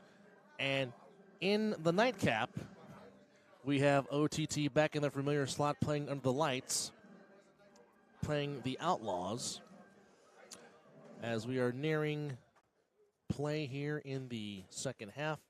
So, Chris, if you are the Alienators, besides obviously taking care of the football, how can you get back in this game? Well, I think that they have. We're really in a good situation in the A7. You can actually get some of that momentum back on the 3-on-1s, right? We know that, and we know that they're untimed downs, which is a really, really big thing for a game like this, where you want to get back into the game, and we also have the get back rule this year. So, I mean, there's 2 ways that they can really get back into this game. The get back rule is one of them. Correct. And good returns on throw-offs on 3-on-1s. Those are the 2 ways they could get back in this game right away. The other way to get back into this game is to show your worth, and they need to play better because they were playing very well, and then I don't know what happened. So, I mean, if they continue to play the way we know they can, this could be a really good game for the second half. Scotty, your thoughts on the first half and what needs to happen in the second half if you're the Alienators to get back in this game? I didn't think they'd be doing this good. No, but seriously, they're playing really good football. They're finding a way to neutralize like little sections of like the offense and defense at a time. I don't know. To climb back in the game, it's not going to be the get back. I know that it sounds like a way to get back in the game, but no pun not intended. with Zelly. Yeah, but with Zelly back there returning it, they're going to have to throw it a very specific way to make that happen. I don't see it really being a thing. I just think they need to keep swarming to the ball on defense, get more people involved. They need to pay attention to matchups on the defensive line. There are certain guys that they're using to sub some players, and it's just not working out very well. They're getting exploited. The second that they check in, you'll see that the Insomniacs defense checks to a certain play, and it's just bully mode at that point. Very quickly, going to give you a rundown of Week 14 in the NFL real quick. The late games right now, the Vikings and the Raiders are scoreless at Allegiant as we're nearing halftime. Ooh. The Bills are up 14-0 on the Chiefs. That's in Say the first what? half. Broncos up 7-0 on the Chargers. Browns beat the Jaguars 31-27. Rams in overtime lose to the Ravens 37-1. Bears with a shocker. They beat the Lions 28-13. I don't believe it. It happens. Nope. Buccaneers. Here we go. Buccaneers beat the 25. And a lefty with that's a nice spiral. And that is taken by Davion. Mr. Duncan. And Davion Duncan. He's got the corner. He's got the corner. He's got the 12's edge. got a beat on and him. can Owens get him? He gets him at the 11-yard line, at the 10-yard line. Great return by Davion Duncan. And that was Webb that made the touchdown-saving tackle. Wow. Taking another That's look all at I it. can say is wow. Now, see, you didn't have that. He didn't have a cutback lane. Put his foot in the ground, made one cut, and was trying to be gone. And that's Just took the corner exactly and what went. you need to do. I'll tell you what. That's impressive. That's impressive from Webb. I'll tell you what. Give Webb some credit because he ran for dear life, trying to hold Duncan down, and Duncan a little bit frustrated. But that's just a great return. And I don't know what's going on with Swag Urkel on the Mr. Charles Woodson on the Johnson. It was Charles Johnson on the sideline. But he seems to be in pain from his hip. Yeah. Well, what's going on too? Danya Looks is like he got here. some old man pain with some sciatica or something. Danya is here, and but on the he's sideline. not playing. Dressed. He's not dressed. Not dressed. Here's Carter, left side, gets inside, gets a block, gets inside the 10 to about the 5-yard line, and it's 2nd and goal for the Insomniacs as they get a nice return on the 3-on-1, and of course Devontae Carter Doing what he does. doing what he does best, making and AKA looking for tank. contact, if you will. The interesting part about it is you pick your poison, right? Yeah. If you've got Tay in there, he's going around the corner. Good luck stopping him. Right. If you've got RTC in there, he's blowing it up the A gap or B gap. Good luck stopping him. Correct. The fact of the matter is these guys can poison you many different ways. Luciano at quarterback gives it back to Carter. Carter up the middle, who he's already got a rushing touchdown today, but good pursuit and good tackling by the well, they didn't bring him down, but great team pursuit by the well, it has to take that to tackle Devontae Carter and Anthony Wilkerson and Juice for that matter. But do you see the difference? They tried to do a B gap run. There's nothing there. They pushed it back. With Wilkerson, that goes forward. Yes. That's the difference in there. Tay is definitely an off-tackle runner, and I'm not saying he can't run between the A and B gap. I'm not saying that at all. I think he can fully. Schwenk declares. But I think that he's got more speed on the outside. And you think with their built, you will think the exact opposite. Correct. Wilkerson looking for the Touchdown. hat trick, and he's That's got the touchdown, hat baby. trick. He should anyway. What? No, they're going to say he's There's down. no way. Wow. Well, All right, hold on. I'm gonna sit here Let's and take a look at the at replay. this little, Take a look at the this little replay. delay replay we got. And we've also got to make sure that we're looking at where his knee goes down. Because it definitely was not his upper body. It was his knees. Right? No, That's a that's touchdown. good. That's touchdown. That's a touchdown. That's Somebody a call tutty. down there and reset that. I don't know if the Insomniacs can challenge. given They the fact can. that- well, they lost their first one, is what I'm saying. Doesn't matter. As long as you have timeouts, you have challenges. Okay. Yeah. But, here's the thing. Why challenge it when you have a full thought of, okay, we're just going to do it right here. True. Give it back to him. And they do. Let him go. And he walks in. And that's a hat There's no trick. doubt there. No doubt there. And that is a hat trick for Mr. Wilkerson. His third of the afternoon. He should get an extra point for that. Well, he can if they want to go for 2.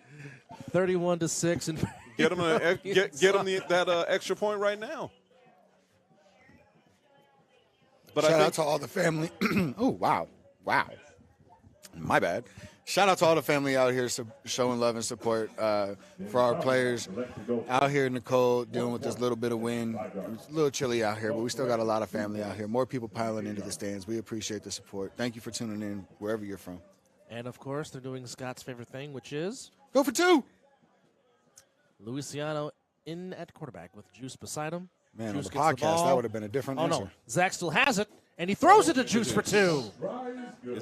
Yes, he is. Which makes Scotty even more happy. Happy. happy. So the score is now a 27-point lead for the Insomniacs, 33-6. Gang. With 12:18 to go here in the first half, Anthony Alvarez, Scott the Viking McCorkle, Hello. and Chris Vera with you. Ooh, the alien down there took his mask off. Yeah, the alien is You not. should put it back on. The alien is not very happy right now. As we're We need the DJ to go ahead and throw on mask off. right. All right. So some first half stats. The Insomniacs only threw for 10 yards in the first half. They didn't need to because the ground game has been strong. Ground and pound. The Alienators have passed for 85 yards. Rushing yards, 146 for the Insomniacs, 11 for the Alienators. Return yards, 72 to 53. That's in favor of the Alienators before Davion's return to start the second half. But here's the key. 5 turnovers by the Alienators, only 1 for the Insomniacs. Gaither on the 3-on-1. He's across the 30, 35, 40, 45, and a nice return by Ronald Gaither. But yeah, 5 turnovers to the 1. Total yards, 156 for the Insomniacs, 96. He ran that with a little by the attitude. Alienators, and our thanks to our guy in the chair, Cole, for giving us the stats here. But yeah, RTC before the first half, or right now, 11 carries, 80 yards, and a hat trick. Wow. And that's him not feeling well. Just imagine if he was feeling Oh, boy. He really might have the sombrero and golden sombrero. Well, you know, I want to see how these guys come out, and I'm talking about the Alienators. How do they react to this opening drive for a touchdown? Well, we do know we have a new quarterback because Charles Johnson is still on the sidelines, on the ground in pain, trying to fight Hopefully it. he's all right. And He's walking gingerly. And Joe Sims, number 6, the lefty, is in at quarterback for the Alienators. And here's Gaither up the middle. Gaither running strong. Gaither holding on for dear life. His father still on his feet, a first down. Jeffrey Young. Young was holding on for dear life. Hey, Big Jeff might have saved a touchdown. He on might that have one. because Gaither hit the hole strong, running up the gut, a la Mike Allstott. Good block by Burns, going filling the hole too. And Coach Q calling the play. So yeah, that is Joe Sims, number 6, at quarterback for the Alienators. Well, it was a good kick-out block. He took Jeremy. He took that block. He took that shot from Jeremy pretty well. I'm not gonna lie. Well, you notice I see something else, too. They're playing with 4 offensive linemen now. And it's back to Gaither. Gaither again. Hey, nice, strong obviously run on first they down. oh, somebody got rolled up on. Hopefully he's okay. Uh-oh. Christina might want to get out there. Uh-oh. The leg, the way his left leg looks, that's not a good sign. Not at all. So with the way they lined up, then this might affect things because that's a big guy down. Hopefully he's all right. That might be. But the way they lined up is we are better at this than you. You saw it? Yeah, he got his leg pinned underneath one of the guys. He's trying to fight it. But go ahead and continue. Yeah, so the way they were lining up, they were not respecting the D-line of the Insomniacs at all. That's not something necessarily we see very much. They thought they had the upper hand. And we'll see how that plays out through the rest of the game. Well, I think that they were trying to get something going here in the run game with lining up 4 offensive linemen. But I'm wondering how this is going to stymie that with this injury. So just to reset, 10:42 to go here in the third quarter. Anthony Alvarez, Chris Ferris, Scott the Viking McCorkle with you here at Bonanza High. The Insomniacs extend their lead to 27 at 33-6. Now, our other 2 matchups coming up today at 4 o'clock. The Alliance make their A7 debut as they will take on the Hunters, as the Hunters will try to get on the board as they did not last week. And, of course, the nightcap OTT against the Outlaws. So the Alliance making their debut. Coach Zoe bringing his debut here. So what are you kind of expecting to see from the Alliance, gentlemen? Well, from the Alliance, we really want to see how they've been able to mesh over the offseason. We haven't been able to see them yet. We're looking to see how they establish what kind of system they're going to run on offense, defense. This is a complete discovery phase for us. And they have the athletes. We've seen the talent that they have on their roster. Let's see what they can do with it.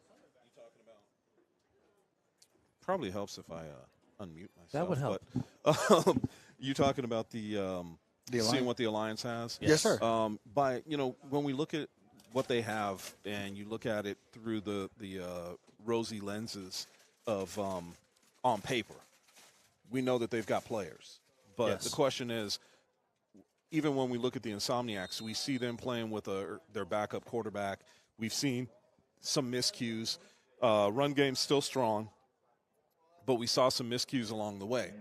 So I'm wondering if that isn't what we're going to see with the Alliance just a little bit to begin with. Now, you're not seeing this on our air, folks, but just now we always talk about how Anthony Wilkerson is one of the kindest human beings you'll ever want to meet. He just helped bring Big Reyes over from the sideline, or bring him from the field to the sideline. Just goes to show you what kind of a human being Anthony Wilkerson is.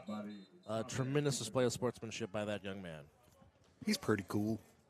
But then again, we're not surprised by that. Not even a little bit. Not at all. That's just who Wilkerson. That's just who Wilkerson is. I've seen him go out of the way to help people that he doesn't even necessarily like people that he doesn't even know, like this gentleman. Like it happens all the time. That was Big John Reyes, the alienator that was injured. The interesting part about that, when you talk about Anthony, the thing that you have to understand too is a lot of these guys, they're big guys. They do this, they do that, they play football. Bottom line is, they're all human, but the great thing about it is they're also really good people. Yep. And some of them are just meanie heads.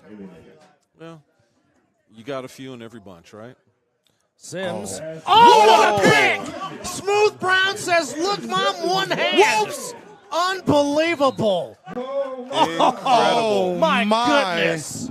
That was absolutely ridiculous. That somebody needs to send that to Bristol, Connecticut right now and get that on the plays of the week.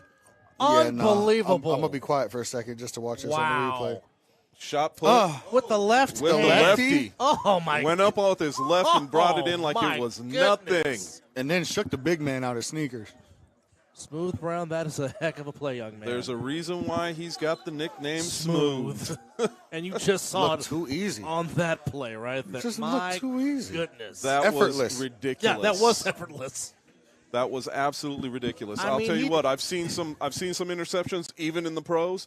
That was impressive. First down, Insomniacs. Quick out to Stone Stevenson, but a good pursuit there.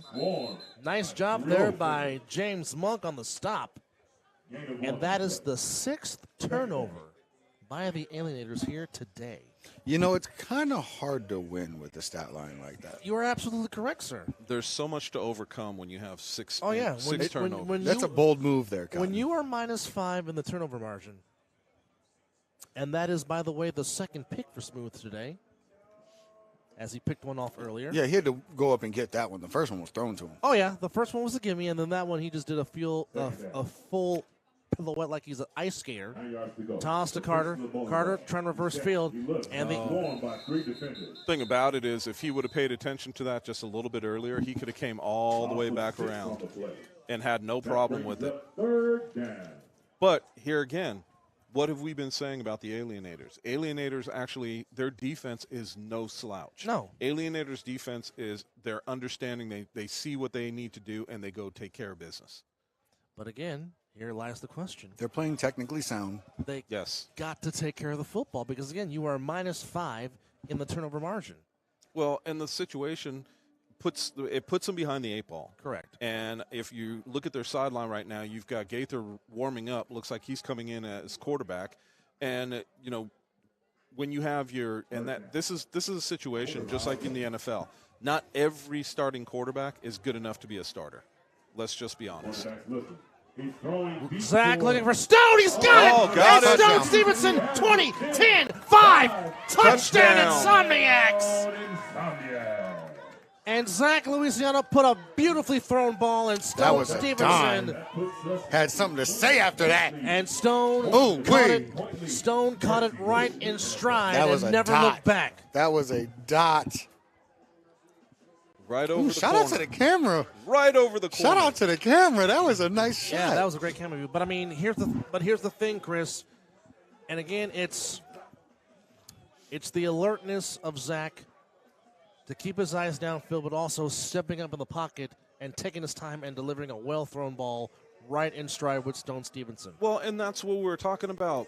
When we're looking at some of these other quarterbacks and what we've seen from some of the Alienator quarterbacks right now, their first move is to go backwards. A good quarterback's first move is to climb the pocket, and that's exactly what we just saw. We saw a quarterback climb the pocket and let the ball go. So that is Devon. Oh, that's Juice at quarterback. And they're going to try to make Scott happy and go for 2 again. Juice Good pursuit by the That's a great Alienators stop. defense. No good. But nonetheless, with 6:05 to go here in the half, I don't think necessarily that's a 2-point play. it is 39-6 in favor of the Insomniacs. And the Insomniacs, Chris, not having the majority of their core, and they still are a point away from putting up a 40-burger. It kind of makes you wonder, doesn't it? Yeah. It kind of makes you wonder. Yeah. We're talking about the champs from last season. Correct. We're talking about the guys that are out here to prove a point. Correct. And guess what they're doing? Yeah. They're proving a point. Well, again, as we say, when a lot of your core is gone, you figure, okay, this might be a problem. But again, as I said at the top of the program, when you're well coached, it really doesn't matter. No, it doesn't. And that's the beauty of this game is that a good team is going to win more times than not. Gaither back to receive it.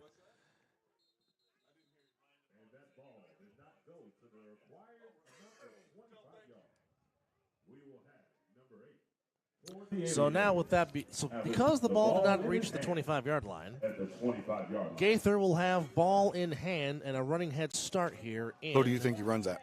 Because Gaither runs at people. He doesn't try to avoid anything. Well, we just saw that. I'll tell He's you, going to pick one, and he's going to try and run over him. I'll tell you this. Cannon's not afraid. Cannon will accept that challenge. And Gaither, going through people, still on his feet. Gaither carrying the Insomniacs defense. The ball's on the ground. Gaither got it back. And Gaither gets he got it back. He got it. They're fighting for it, but Gaither got it back. Cannon will not. I'll tell you what, Steve Cannon, he can play on my team anytime. There's a guy. Gaither, that's a good return, though. Yes, he did. But there's a man in Cannon that is Cannon the heart will is not quit way bigger than his body. He will not quit for nothing. Max stays tripping. There's a reason why I call him Mr. Pilfer. That man absolutely loves to go after the ball, and I've seen him take it away more times than not. And he almost took it away right then and there. Well, you saw it pop out. Granted, it was way after the play, but that is the way he feels. I have talked to him about his game, and his whole thing is he allows others to grab the player just so that way he can go after the ball. Yep. He knows you got to go where the ball goes. That's one thing about the Insomniacs. It's a team full of role players.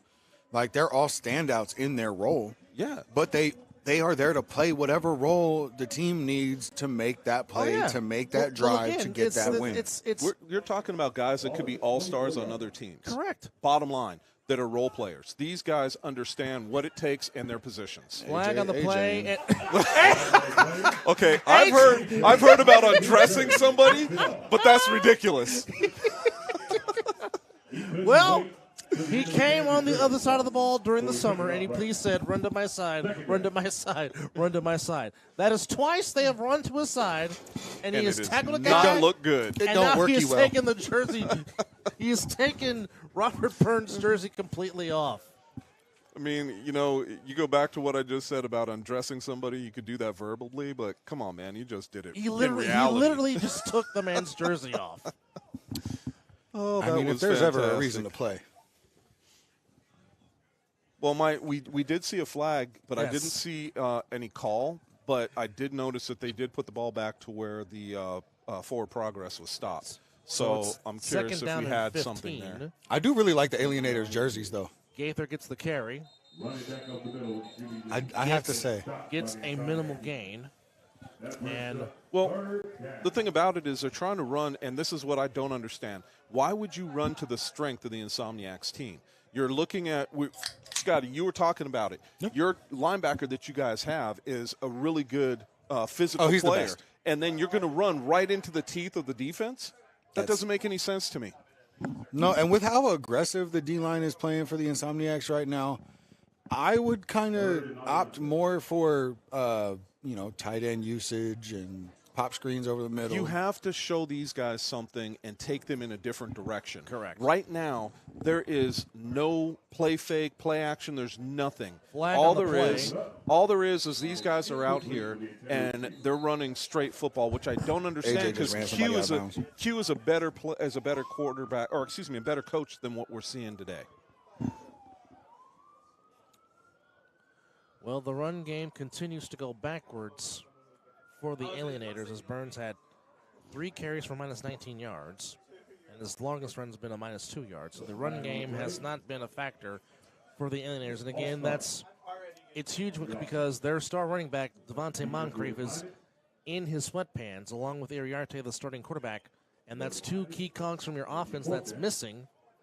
And now, again, I'm not saying that the score might not be the same, but it could be different having those 2 guys in your lineup as opposed to what you have now. But again, next man up, you play with what you got, and you do the best with what you got as we're nearing the end of the third quarter with a 33-point lead for the Insomniacs. But as a coach, you know if your quarterback's going to be out. Yes. You know if your running back's going to be out. Yes. So you have to get your second and third quarterbacks ready to go. Yes, it is. McCormick is in at quarterback for... Comes in and calls out a timeout. Calls a timeout with 14 seconds to go. I don't know if you guys noticed, but we had one of their players run off the field, number 12. I don't know if he was supposed to be in there. He came running off the field. And that would have been too many men on the field. So the clock stops with 12 seconds to go, as that is their first timeout used, and there's 2 left for the Alienators. I think that we've got to, the Alienators have to kind of be careful right here. They're in plus yardage situation. Yeah. They could very easily go for 3 to put some more points on the board. Because, again, yes. What we're talking about here is a situation where we've got to remember we're playing tournament-style football. Point differential makes a difference. So we've got to see what they're going to do with this. We're talking 4th down. So here's where, if it's me, as a coach, I'm making that call and I'm going for 3. Why am I going for 3? Because, again, point differential. Compared to what they scored last week, 9 points could be the difference right now. Between a mercy. Yes. Well, not just the mercy. We're also talking about seeding going into next week. Correct. We have to take a look at that, and I don't think they are. McCormick going deep for Webb. Incomplete. And rubbed out. Good defense there by Smooth Brown. And now we have a turnover on downs. And the Insomniacs get the ball back as we reach the end of the third quarter here at Bonanza High, home of the Bengals. It is the Insomniacs 39 and the Alienators 6. Shout out to the 2 Buick Regals that just got sideways around the corner. That's interesting. So, sorry.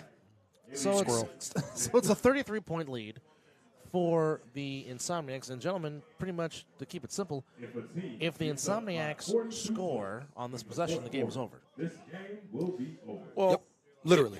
Yes, and I think, and I'm not going to lie to you, I think that's what the Insomniacs are going for. Because, again, they are looking up right now at Sickwitted. Sickwitted had a 78 burger that they scored. Yes. And that point differential is going to come into play. Yes. Now, Sickwitted has the weekend off. Correct. So if you're looking at this right now, we had the Insomniacs score, 42 last week? 49, or 49? 49. So if you play... And who knows what could have happened if the game didn't abruptly end. Exactly. And so if you throw another 6 points, let's say, and I'm just saying 6 because if they score a touchdown, right now you'd be looking at 45 points. So what are we talking about? We're talking about 80, 90, 93 points right now for a point differential that could swing them into the number 1 seed after this game.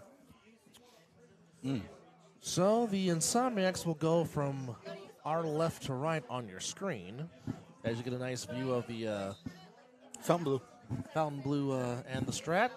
In the mountains in the background, some great settings. And we have some visitors coming up here to say hello. First down. It is amazing the way things happen up here when we have guys that the players come up and say hi all the time, which is a great thing. A lot of love, we love this game, and a lot of the guys come and say hi to us, so it's a good thing. Kind of makes you giggle, though. It really does. Scotty gets a lot of different gestures. Right? People come to the booth gestures. That is a good word. say Gestures. hello. It's amazing. It is. So start of the fourth quarter, 15 minutes to go. 39-6, the Insomniacs lead, but if the Insomniacs score here, the game is over. And we would get an hour break in between the next game between the Hunters and the Alliance. And that could wind up being a very good game. We don't know where this is going to go. My friend, I love you, but you get a lot of gestures from different players when they come up here to say hi. Yeah, no, it's a lot of love, but a lot of middle fingers. Here's Devontae up the middle. Devontae gets to about the 39-yard line. Looks like 38, 39 right in there. Looks like they're going to spot him at the 38. Why does Juice look so big even from up here? Because he's a big boy regardless. Doesn't You know what's crazy is that RTC and I'm actually bigger than RTC. That's crazy. Yeah, that's wild. maybe in a different timeline, I would love to see RTC in pads and run the ball. You might. You know what? There's some things happening with the IFA. You never know. In a different time, I would have loved to play this. Oh, yeah. Here's Devontae again. Tay just runs right through an arm tackle. And you know he's happy because he's looking for contact and gets a first down. But he ran right through that arm tackle like it was nothing. Well, the thing about it is you can't arm tackle this man. No, you can't. If you want to bring down this man, you have to be able to wrap him up and tackle him, bring him down to the ground. And again, it's already a hard task because his pad level is so low to begin with. Yes. And the thing about it is the speed that he runs with and the power he runs with. Yes. Your arm tackles, the thing about it is you can get low and try to arm tackle him around the waist. He's going to run through that as well. He is going to run through any arm tackle from pretty much anybody. But that's, again, what we were talking about. Off tackle, run, around the corner. They're showing that they can do this on a regular. And there goes Juice. Juice, on the great loose. job on his blocks. Gets a first down, still on his feet. And again, I mean, during the spring we talked about the 4-7 3-headed monster running back. Yes. And now we're seeing it here with the Insomniacs. And it's like you said last week, Chris, it's really about pick your poison. Who do you want to beat you? Well, and the thing about it is, here we are again. We see the difference between the Hunters and the Insomniacs, and it's not a big difference. And what I mean by that is the patience of the running back to allow his blocks to set up before he started to make his cut. What we saw with the Hunters last week, they weren't allowing those blocks to be set up, and they weren't allowed that to happen before they were running into their own players. Zach looking for Denzel to end the game, incomplete, but that was knocked away by the Kendrick Phillips. I don't think that was I don't think he knocked that ball away. I think he got it. No, I think what he did was he jumped up in front of him, took his concentration off the ball. If we could watch this play again, you'll see that I don't think he got a piece of it. Now watch where the ball's coming down. He just jumps up in front of him enough to make him take his eyes off the ball. And sometimes that's all you need as a defender. First down and 10 with 12 minutes to go, or second down and 10 with 12 minutes to go in the game. It's kind of funny watching Dub. Anyway. And there's Wilkerson. He's already got the hat trick. Wilkerson hits the corner, gets out of bounds. Wilkerson looking for the sombrero to end this game. Well, and yes. They've got to be careful because he can break it at any given moment. Well, he's making reference to me fist pumping as I'm cheering on the team that I root for that wears pads that plays in Santa Clara, California at Great America. Which they're up by 4 against the Seahawks in the third quarter. Of course, Chris has an important game that he's going to be cheering on in about 2 hours from now. Yes, sir. As bitter rivals renew acquaintances again. Zach keeping it himself.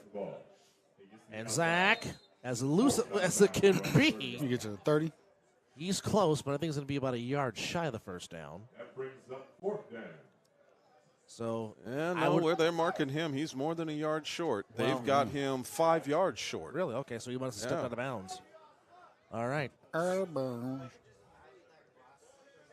So here again, I would talk about, throwing the ball, but I mean, let's face it. With 10 minutes to go, 39-6, if you get this touchdown, game's over. I mean, look, I get it. I get it. And we're also, again, talking about point differential. So anybody who thinks they're running up the score, that's not the situation. When you play tournament style, this is what happens. Wilkerson, direct snap. Keep it himself. Nice block by Juice. I think he's really close. Nope, where they marked him, they've got him short of the first down. And they're pointing the Alienators' way. Yep. First down, Alienators. So the Alienators will get a chance to keep this game going.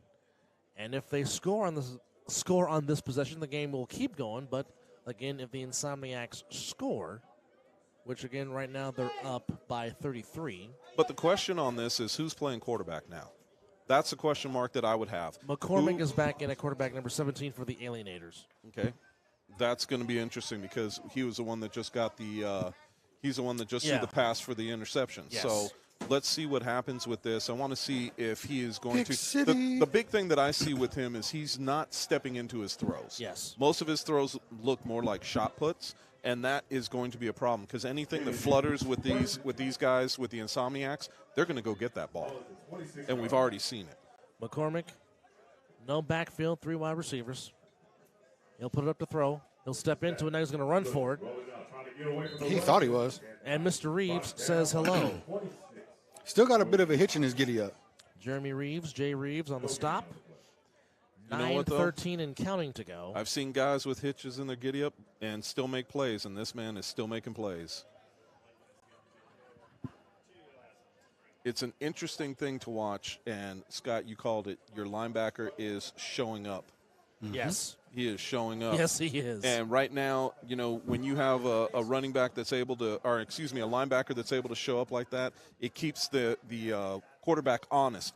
When we see the blocking and we see the gaps, the A gap, B gap is there for him to run in, and the linebacker is able to shut it down like that, it gives you faith, gives you hope. Rolling out. Oh, batted back in his And he face. almost threw it into D-Rock's chest.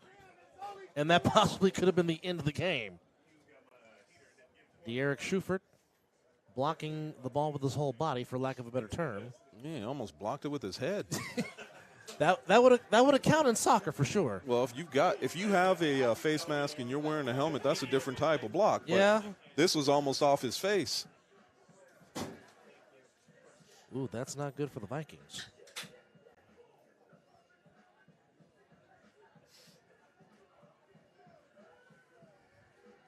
It shut off. Third down. 8 yards to go. 3rd and 8. Alienators looking, throwing. Catch And on there is Smooth Brown, and that's going to end the end. Over. Smooth Brown with his hat trick interception, and this one ends the game in style, in fashion, 45-6, and that is all she wrote. That's rough. Now, Oh, they're 3 points. No, away. Okay. 3 points. So the game's not over yet. Okay. Now, when we talk about this is, again, what we were talking about. This, you know, people could look at this as running up the score. You could talk about it any way you like. The fact of the matter is when you have tournament style, the point differential is going to be huge. They really have to go for a 2-pointer here. Yeah, they do. They have to go for a 2-pointer. So they're up by 40 or 39. So this will put them at a 41-point deficit. So, of course, that makes Scotty happy when they always go for 2. Go for 2. And Nutter Butters are very good cookies. They Nutter taste butter? good in your mouth. Nutter Butter, yes. They're very good by Nabisco. Nutter butter. Zach, some razzle-dazzle to Denzel. Denzel Cuts it still on his straight up. feet and Takes kicks it it for in. 2 anyway. Silly. That's what speed can do for you. That is Oh, straight backflip. speed. Stick the landing, young man. And he said he was going to point up here. Let's see. No pointing. All right. That's all right. Just backflip. That is an incredible play by a young man. Not. Oh, he didn't. He did. Well, that was a partial point. No, I said if he takes a return back. Oh, that's right. I was Yes, specific. we did say yes. I was we did. specific. I Yes, was we if you did. take another one back on a 3-on-1, you have to stick the landing again. Yes. But still, that was a great play off the little toss there by Zach Luciano. So here's the interesting thing. Correct. Mercy is 42. Correct. We're at 41. We're at 41, yes. So this game is going to continue. My curiosity question is, if the Insomniacs do not let this let the Alienators score again, and we keep at this 41-point deficit, the interesting point, like we said, 49, So we would have 90 points, and they would be, in fact, in first place right now. That's a lot. So Well, I would expect them to try to do the get back as best as they can. Oh, that's a dud. That's gonna be ball in hand. Whoopsies. Why would you do that? That was an accident. Ball was shot on here. well, it's going to be Ball in hand anyway. yeah, it's going to be ball in hand. So James Monk will have ball in hand with a running head start. Detective Monk? Possibly. Only if he's wow. That was That looked like one of my throws. that looked When I like, try to throw it over 15 yards, that's what happens. that looked like me throwing it Well, lefty. I will say this. Watch for Cannon to try to strip that ball like Peanut Tillman. And Monk to the corner. Oh, great tackle Good. by Cody Johnson Good tackle, at Cody. the 40-yard line. Wow. And the thing about it is his teammates are looking at him like, oh, okay, we Oh, didn't need to do anything. Okay, Yeah, you like, got oh, this. Yeah. All right, cool. Or they just might have been impressed. Like, or you can do it. That's fine.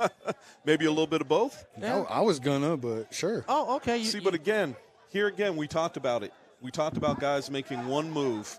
You know, you Stick don't your have foot in time. the ground and you gotta go. stick. You got to stick your foot in the ground, make your move, and go. And if you are not faster, if you cannot accelerate past the man running at you, that's what happens. Shake it like a salt shaker. By and the get out of way, there. our guy in the chair, Cole, wanted me to tell you, Chris, since you are a Cowboys fan and he is too, to go Cowboys. Nice. Tom, thank you very much. I remember when I believed in Santa. Yeah. Coming from a guy who's a Carolina Panthers fan. So Reeves has a pick six and a sack. Oh, lets McCormick the ball going go. downfield. Oh. Incomplete. Looks like Gaither was the intended receiver. It looks like he was throwing it to the corner. It's interesting, even though Scott likes to give me crap about believing in Santa. With his team, he believes in elves. I'm a Lions fan. That's worse. Oh, man. Well, they're 9-4. Why couldn't they show up today? Apparently, they stayed at home. They never got off the bus. And I'm tired of having faith in Goff. Man, look. For my fantasy team, that's done.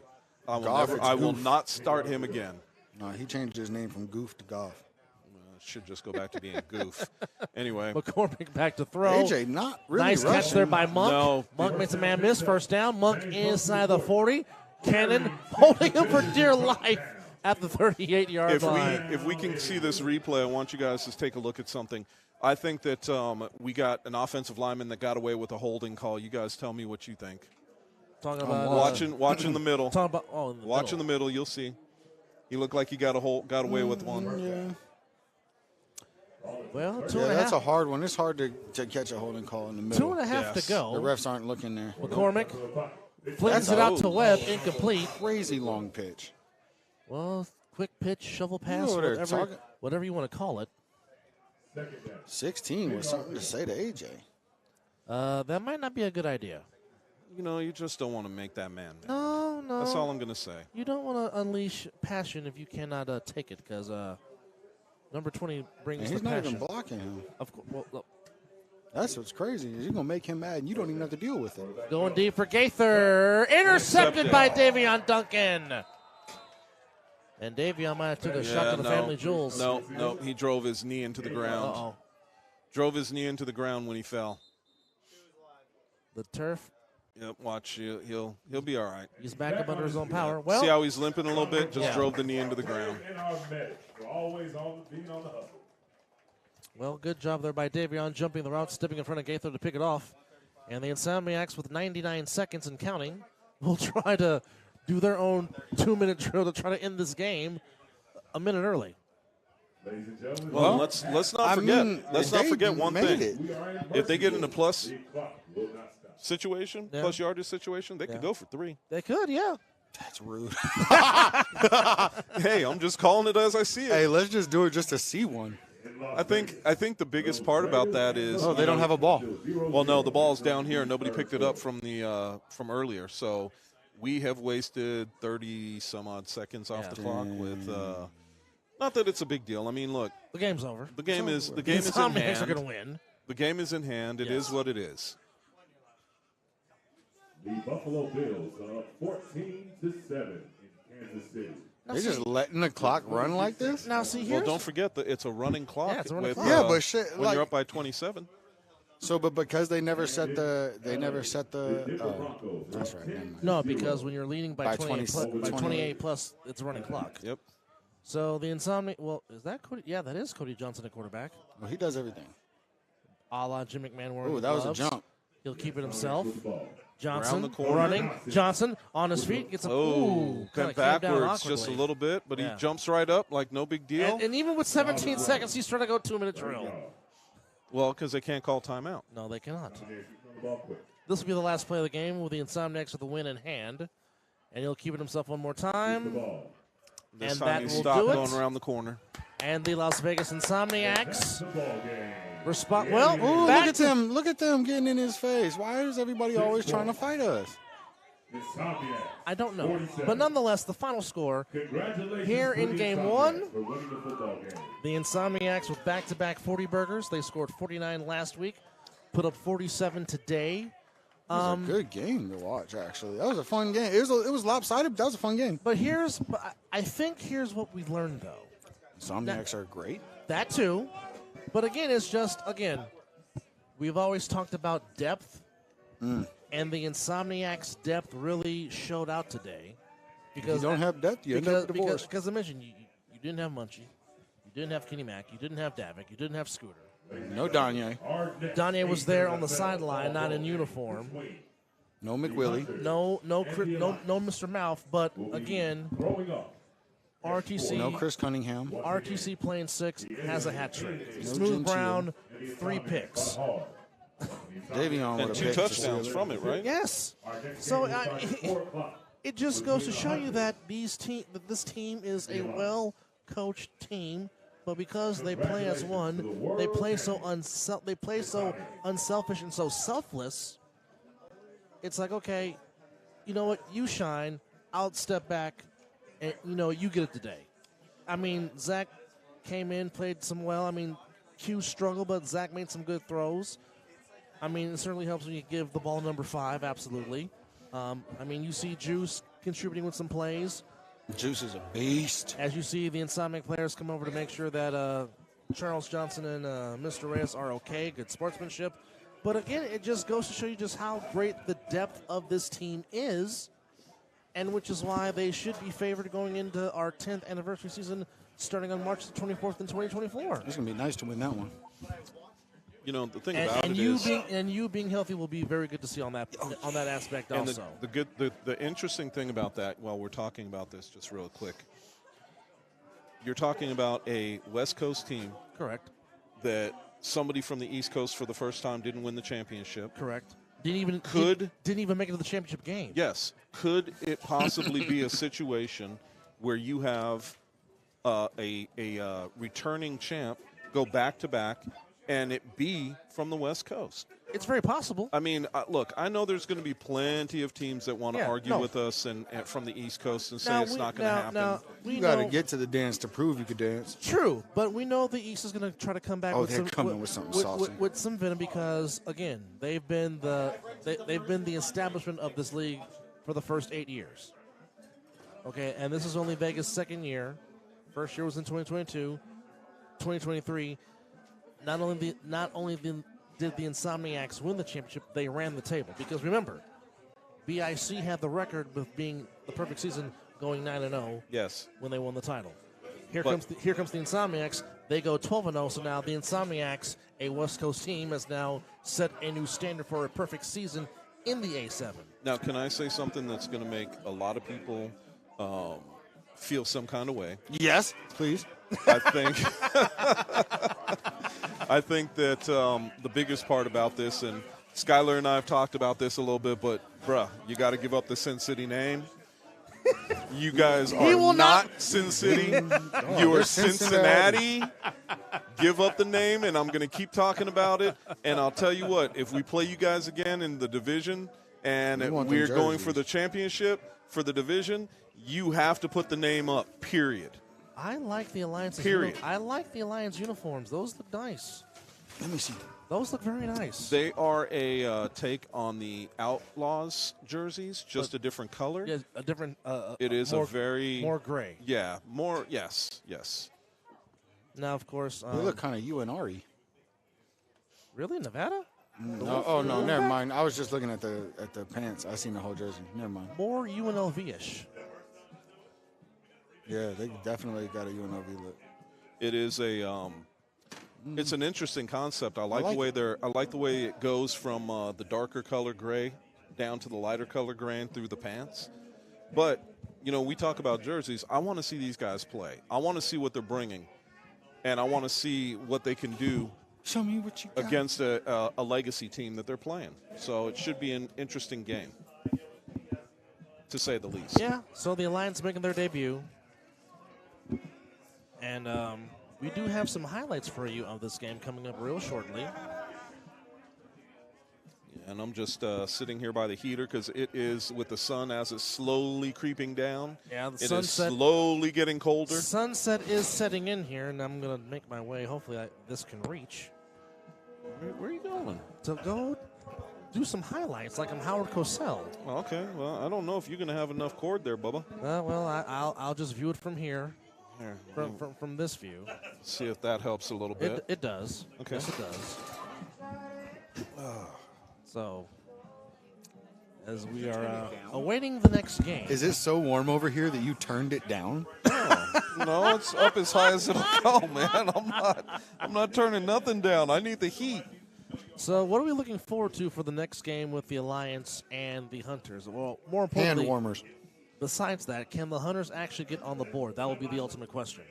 Well, see, and we don't know what to expect from the Alliance. Again, we've seen what they have on paper. What are they going to be able to put on the field? Correct. That's the question mark. And I mean, no knock against the Alliance, but this is pretty much a team that looks very, very similar to me. Similar Yes. to you. Yes, in the fact that they look a lot like another team that we know very well. Yes. And with their players. So that's why I question this, and I'm wondering, what are we truly going to see in this game? And I'm excited to watch it. Of course, the Alliance making their A7 debut. Of course, if you look at their jerseys, of course, you see the number 26 is the symbol for the Alliance. Of course, that's paying homage to the late Dr. Death Skip Thomas of the Raiders, which, of course, that is Coach Thomas's father, the late Dr. Death, who wore number 26 as a member of the Raiders back in the 70s. Part of the Raiders Super Bowl 11 team, so that is why the number 26 is predominant on the logo of the Alliance. Just a little bit of nugget for you. As we are about 53 minutes away from the top of the hour with the Alliance and the Hunters. Are we going live on Fox during that time? That is a good question. I think we are. So for those watching on A7FL.TV and on Caffeine, for those watching in Las Vegas, we will be on Fox 5.2 and Cox Channel 125, part of the Silver State Sports Entertainment Network.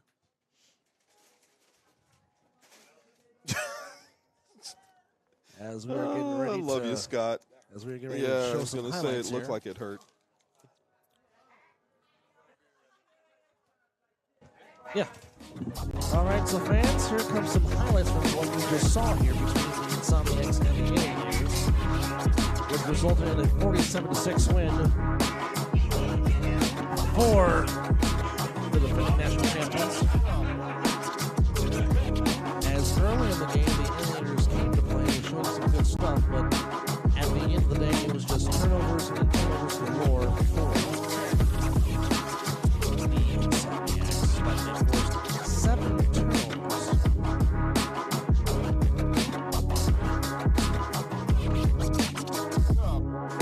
As you're seeing some runs here, Juice running the ball with vigor. I said vigor, right? Minute. Yes.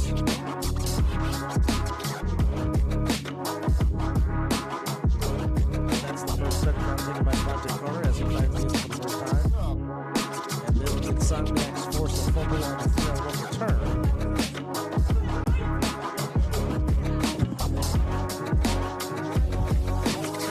bit of trash talk. I like it.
Because the second you get inside control as an offensive lineman, you win. Your job as a D lineman is to keep their hands off of you and then get around that to make a block. Well, that's not what is happening. Scott, you play defensive end.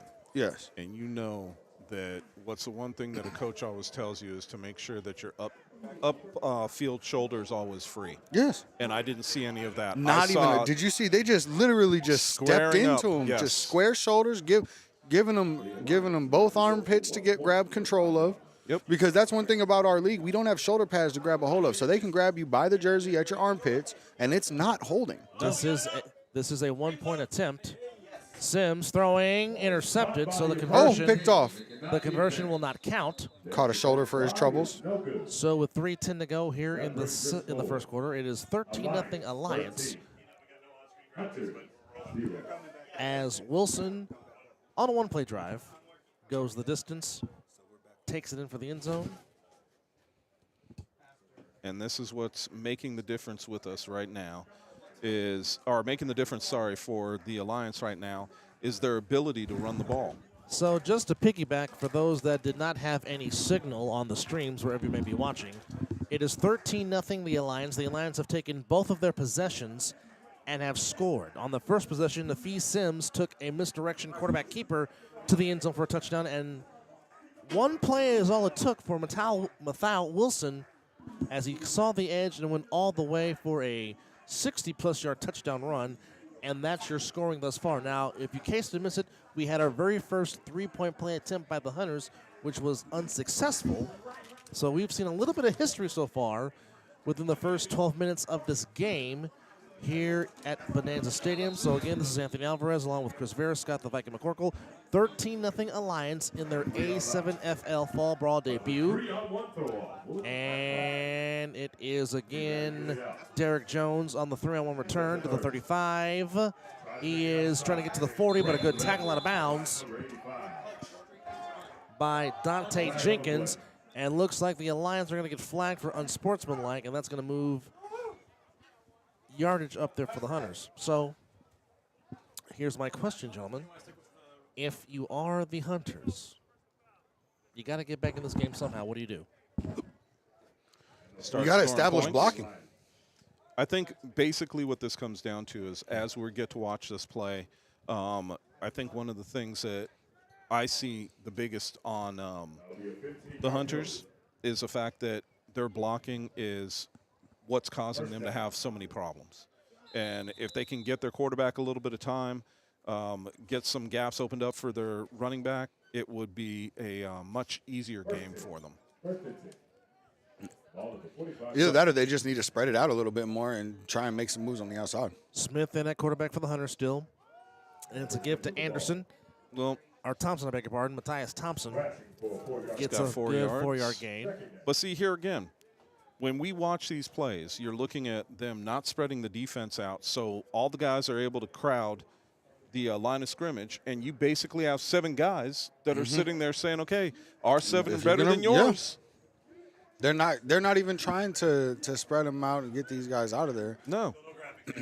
So what does that allow them to do? It allows them to pin, or they don't have to pin back Send their everybody. ears. 2:24 to go, 13-0 Alliance. Just make sure you stay in your gap. Yep. Send the outside guys and let it run. Ball at the 42-yard Now line. this end on our side knows that he can go. Smith will put it up to throw, rolling out to his right. Pass caught by. But that's a good play call. Pass is caught by Anderson. That's a good play call. Close to a first down. Gets a gain of 5, sets up a 3rd and 1 situation. And or what 3rd that and does 2. is that makes the linebacker hesitate. Before he shoots in to stop the run, now he has to hesitate because that lineman might be coming across. Anytime you have motion will set the stage. Are they playing man? Or are they playing zone? Now, most of the teams out here, play man. And the question mark, a quarterback run would be there if you were to have him fake the run and throw. Yes. But that wasn't going to That wasn't going to happen. I mean, the fact of the matter is they're still not cutting down that defensive end. Nope. They're still not cracking him. They're still not making him think. He's pinning his ears back and just coming. But would that also just count as good pursuit by the Alliance defense? Well, that number 5 hasn't held a block for longer than 2.5 seconds, or than like 0.2 seconds. Yes, and it's a like catch. he made contact and let him go. We just watched the replay up here, and that's the guy that made the play. The only guy that can make that play on that play is that D end. Yep. You have to hold him, and at the very least, hold him. Like I'd rather you risk that penalty trying to make a play than just letting him go. Get him to move his shoulders so that way he is square sideline to sideline. Now you cut him off. Snoop's going to keep it, and Snoop spin move and gets the first down for the Hunters to keep the drive alive. They spot him. Yep, first down. I wouldn't have thrown the ball either. Don't block for me. I'm just joking. He missed a wide open ball. He had a guy open with blockers. Yeah. I don't know why he didn't throw it. Maybe he just sensed the pressure. Maybe his clock's a little sped up because he's had so many people in his face all night. That could also be it, but he had him open and he didn't throw it. So this will take us to the end of the first quarter where we've seen some history. We saw our first three-point play. The Alliance took their first 2 possessions and have found the end zone. 1 complete here at Bonanza High School. The Alliance making their A7FL debut have a 13-0 lead. Can the Hunters put some points on the board? You're watching the Fall Brawl on Fox 5.2.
Welcome back to Bonanza High School, where it's 13-0 Alliance, 14:56 to go as we start the second quarter. Anthony Alvarez, Scott the Viking McCorkle, and Chris Vera with you. What's happening? So we've seen some history. First 3-point play, unsuccessful. The Alliance have taken their first 2 possessions and have found the end zone. 1st and 10 for the Hunters. Smith back to throw, looking to pass. Man, that's a pass interference. Where is the penalty flag? Man, that looked like a tackle. I kind of thought so. That looked like a tackle. We're gonna get another view. Well, let's take a look at our big monitor here. Quick check. I would think the Hunters should run into a hurry up real quick. Try and catch the Alliance off guard. Yeah, get those big guys a little heavy. We didn't see it in time, but I think it might have been they did get their feet tangled up. Incidental contact. Yep. 14-12 to go here in the first half. First half. I think they should try and put a little as tempo we are in this in thing. the second quarter. I would agree with you. But now, see, they're going more to a spread offense. This is a time for Snoop to run. Take advantage of that left side right there. Oh! Pass incomplete. And it binged him in the back of the head. Good thing he wasn't paying attention. It would have banged him in the front of the head. Bing bong.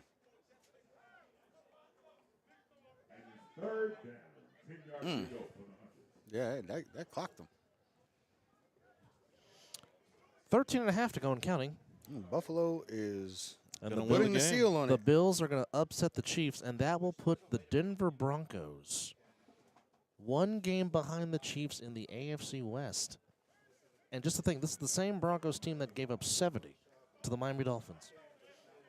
Football's a funny game, isn't it? It is. 3rd and 10 for the Hunters. And it's Thompson up the middle, and the Alliance defensive line. What we've seen so far, it is very hard to run against this front of the Alliance. It's, again, I've said it, and I'll keep saying it. The biggest problem that I see with the Hunters trying to attack the middle of the defense for the Alliance, it isn't necessarily that the defense is that good. The problem that I see with it is that you, as a offensive lineman, you have to get the defender's shoulders turned.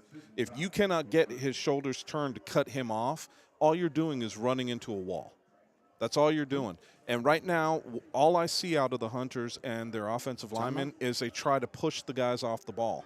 If you can't physically push them off the ball, then turn them. Get them turned so that way they can't make the play. 3-point play? Yep. The Hunters from the 40, so that puts them at the 10, right? Correct. Yes. They're going to do it from the 10? Yep. So, and if they get it, they get 3 points. They get 3 points. If they don't get it, in this case, the Alliance will get the ball at the 40-yard line. Ooh. 2 run plays. I mean, it's one of those, you have to take a kind of a hard line at it. And in this case, I think that coach is doing the right thing. Here is Smith back to throw. Oh, that D-end is looking, rolling out, looking, still going. Has a man caught, and it's a 3-point play. The first 3-point play in A7FL history, and it's by the Hunters. Some more history here at Bonanza High as Matthias Thompson gets the first 3-point successful conversion in A7FL history. So with 12:16 to go, the Hunters are on the board. It is 13-3 Alliance. Who would have known? Who would have thunk it? Who would have thunk it? I didn't know how people were going to like that. They're using the crap out of it. 13-3, the Alliance get their 3-on-1 throw-off. It's the A7FL Fall Brawl on Fox 5.2.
Welcome back to Bonanza High, where we have seen some history in this game, gentlemen. 2 3-point attempts in our first 6. Oh, that's not going to work. Nope. That is not going to work. And the Alliance. Bang, bang. Did you just say that ball looked like it was shot out of the air? Yes, he did. So, well, I'll tell you like this. This is the 3rd consecutive 3-on-1 throw-off that will be ball in hand to start, and that is 0-0, to which, again, we apologize.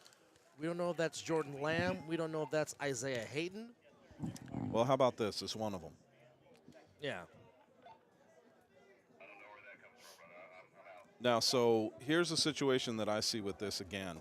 Are we going to see the defenders go to make a play, or are they going to wait for the offensive player like they've been? That's the question mark to me, and to me, you got to go get him. Well, they're not going to get him. He is untouched, and he is gone. Well, Every time the Alliance has touched the ball, they found the end zone. Well, and in this case, that's what we have been talking about. You make the one plant and move, and you're gone. That's the way it's done. The fact of the matter is, what did we see differently in the Insomniacs game? You had a guy that would push him to the sidelines to make sure he stayed contained. In that case, there was no contain. Okay, now we're trying to see which version of 00 that is, if we can get something on the screen here. And still nothing. I think that's Hayden. Isaiah Might Hayden. be Pat Nixon. You got a 50-50 No, chance Pat Nixon of is getting tall. it right. Oh, Pat Nixon's yeah. probably the white guy. Yeah, he's tall. Oh, man, you guys kill me. So they're going to go for 1 to make this a 20-3 game, extend the lead to 17. Well, so that's a big line for the Alliance. Yeah, That's it is. It takes time. Like, regardless of how good you are, you have to be fast to get around there with enough time to get to the quarterback.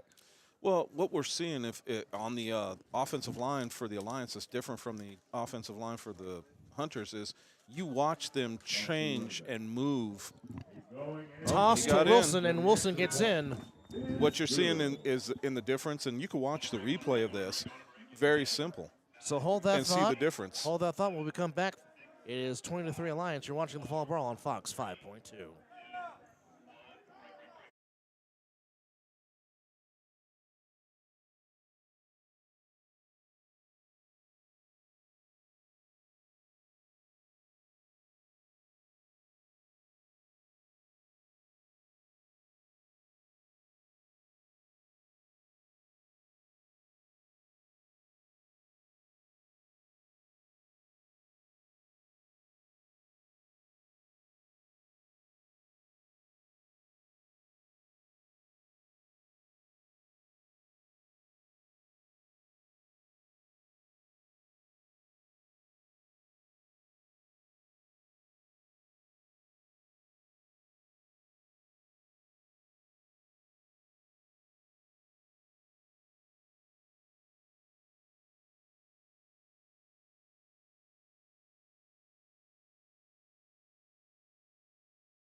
Okay, Chris, finish your point as you were saying before we went to break. Well, I think I'll wait until after the throw-off. Smart man. Here we go. It is taken there by, I want to say that is Anderson. No, it's not. It's Jones. Jones trying to get to the corner on the far side. And a nice tackle by the green ski mask. Now you can finish your point. Well, what I was saying was the difference right now that you can see between the offensive lineman from one team to the other is basically the fact that the Hunters do not try to what they try to do is they try to move the defenders out of the gaps instead of turning their shoulders. When you turn a player's shoulders, a defensive player's shoulders, they can no longer attack the line of scrimmage. They are basically done. So what I see is I don't see the Hunters doing that on their offensive line from their offensive linemen. You see it happening left and right from the Alliance offensive linemen. And that's the difference in this game right now is the Alliance's ability to stymie, if you will, the pass rush of the Hunters. So, beautiful call. It is still Smith, and they give us to Thompson, and runs into a very beefy defensive line. So he ran nowhere. He runs into the wall. Like he ran into the beef. Yes. He ran into the beef. I've had the Rans before. Yeah. Wanabe trots. But in this case, again, no matter how many times we say it, no matter how many times they're going to watch it, we're going to watch it and see it. The fact of the matter is the Hunters' offensive line are skilled players, and they could be better. But I think that what they're not really good at is that's how you sustain a block. You can't always hold them, but the other thing that you can do is turn their shoulders. And right now, all they're trying to do is push them off. Caught! Oh. No, they're going to say he's out of bounds. Was it inbounds? It looks like they're giving him. No, looks like they're giving him. They're going to give him a catch. They're saying that it was a catch, but he ran out. Now there he might have had a little bit of a push off. He might have given him a Well, It looked like he might have been in bounds. Nonetheless, Michael Perkins is going to get the catch. That's a good catch. Doing Yes, it is. doing his best Mike Evans impression. Yes. And that's a big chunk play for the Hunters as they try to get back in this football game, down 17-20-3. So Man. what we're seeing, and just so you guys, when we're taking a look at the differences, what I'm seeing right now is the Alliance is tough to run against. What I'm also seeing, though, is they can give up pass plays. Right, and I think you just got to get outside. If you can find a way to get the ball outside, like if you could break contain, they have bigger D linemen. Yes. Smith to throw. Looking, rolling out to his right, and he's going to get sacked. Deontay Flowers with the sack. So here's a suggestion, and by no means am I Bill Walsh or Don Coryell or Sean McVay or Cal Shanahan, but Take 2 weeks off and quit. that too. Oh. But just a suggestion. You might want to run the naked bootleg. That does work from time to time. The problem with the naked right now is that If you have the line to do it. exactly, and the problem that I see right now is that the offensive linemen are not holding up long enough for a naked boot to work. Correct. What they could do right here is put their wide receiver at the bottom of the screen, let him give a little bit of a crack, and then go out. 2nd and 17. Smith to throw. Will keep it himself. No, he's not. He's going to get sacked again. So if you would have noticed when he comes off the ball, And that was Pat Nixon with the sack. watch the swim move, and an easy, he's right in position to make the play. Watch as soon as the ball snap, nice swim move, gets underneath, sack. Great. Textbook. Yep. 3rd and 18 with 9:07 to go. 20-3 Alliance. Swim and surf. And go get the quarterback. Smith pump fake. Underneath, He gets pass his hands caught. in the passing lane. Nice catch there by So Kamari Mickle. as we're watching this, I want you guys to take a look at this play again. Watch the offensive linemen from the Hunters. They're not exploding off the ball to go get. And the thing about it is if you are a porous offensive line, what you should be doing is you should be coming off the ball hard. So the Hunters looking to add 3 more. They're going to try their 3rd 3-point attempt of this game. So we are seeing a lot of history in this game here tonight. Balls. But you know what's interesting? You know what's At interesting? 34. But here's what's interesting for this. As we're going in for this 3-point conversion, the greatest thing about this 3-point conversion play is, again, we're talking about point differential. Right. Right? So you had 0 points last week. Every point you put up on the board this week is going to help you out. Yes. So if the opposing team picks it off, they can return it for points. Correct. Now, would that be It's considered? like a short. Would that be considered 3 points, or would that be 6? Smith throwing in zone, incomplete, and a flag. And a flag. So that might mean move the ball up in another opportunity for the Got Hunters holding on this the 3-point play. defense. Holding on the defense. So that will move the ball up, and so that's a first down. He got hit as he threw. He stayed in the pocket to throw. So that means possession for the Hunters. So now they can actually go for 6 as opposed to 3. Is that correct? No. I don't know what the call is. If it is on He the said 3-point try, They said holding an automatic first down. That's what I Maybe heard. halfway. Oh. yeah, because if it's holding, you'd have to go back to the original spot, take it up, excuse me, and then it would have to go from there. That is an interesting. What a way to bring that up. Dub's got to be in a good mood today. Oh yeah. Yes. So basically what you have is if it's a first down because of a penalty, it shouldn't be first down from your original spot of the try. Okay, so the spot was at the 10-yard line. Correct. So that should be moved up to the 5. No. No? Okay. Well, if they want to go for 3. Yes. But if they're going to say it is a first down, then you would have to go back to the original spot, move it up, give them the first down. Okay. Now, I know that there's a conversation going on to kind of figure this out because of the way the rule's written. Okay. So we'll see what the final outcome is. I can't read anyway. You guys got to explain it to me. We're not reading. Yeah. We're not reading anything, sir. We're going Well, off you said how the rule was read. The way the rule was written. Oh, written. Well, Yeah, I can't read so, it. I will, Scotty, I will talk about it on Picture book? Wednesday for you, Okay. and I'll draw pictures. I need that. Okay. Which, by the way, you can, You know I'm always here to help you out, I brother. appreciate you it. can catch the three of us on the other side of the ball every Wednesday on the Vegas Hype Media Network from 5:30 to 7, talking all things A7FL Nevada and the Fall Brawl. So the ball's going to be spotted, from what I understand, at the 1-yard line. It should still be a 3-point try. It should not be a touchdown try. Thank you. So Kamari Michael, not Mickle. My forgiveness. Whoopsies. Smith. So this is still a 3-point play. Okay. This is still a 3-point opportunity for the Hunters and a chance to get their second one of this game. Smith rolling out. He can do it. He can keep it if he wants to. Nice move, and does get the 3 points. All right, 20-6. They're only down 14. So we will take this quick break. It's 20-6 Alliance with the most exciting play in sports. The 3-on-1 return. We'll be back.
.7:48 to go here in the first half. Anthony Alvarez, Scott the Viking McCorkle, Hola. and Chris Vera here with you live, and that's not going to get there.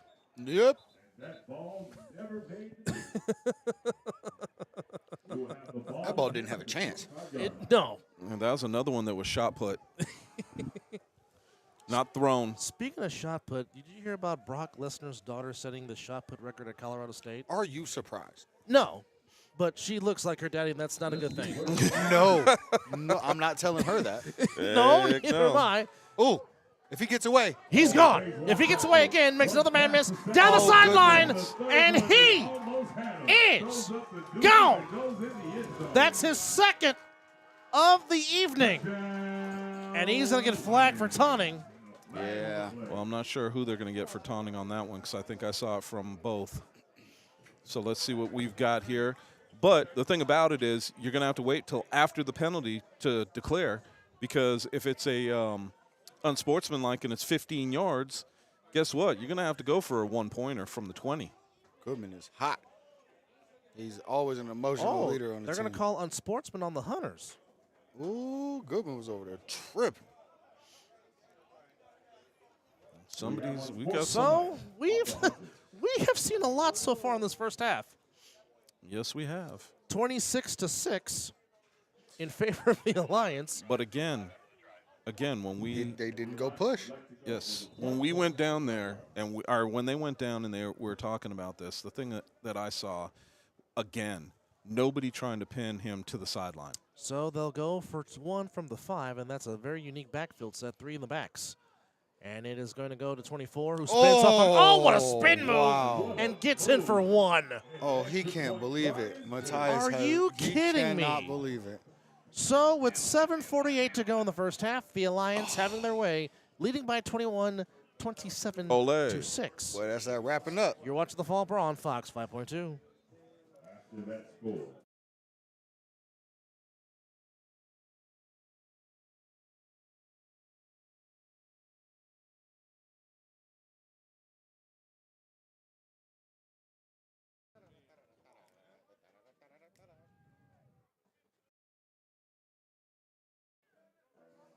La Cucaracha. What a spin move. My That's what goodness. she called. So, 27-6 in favor of the Alliance. So every time the Alliance has touched the ball, they have scored.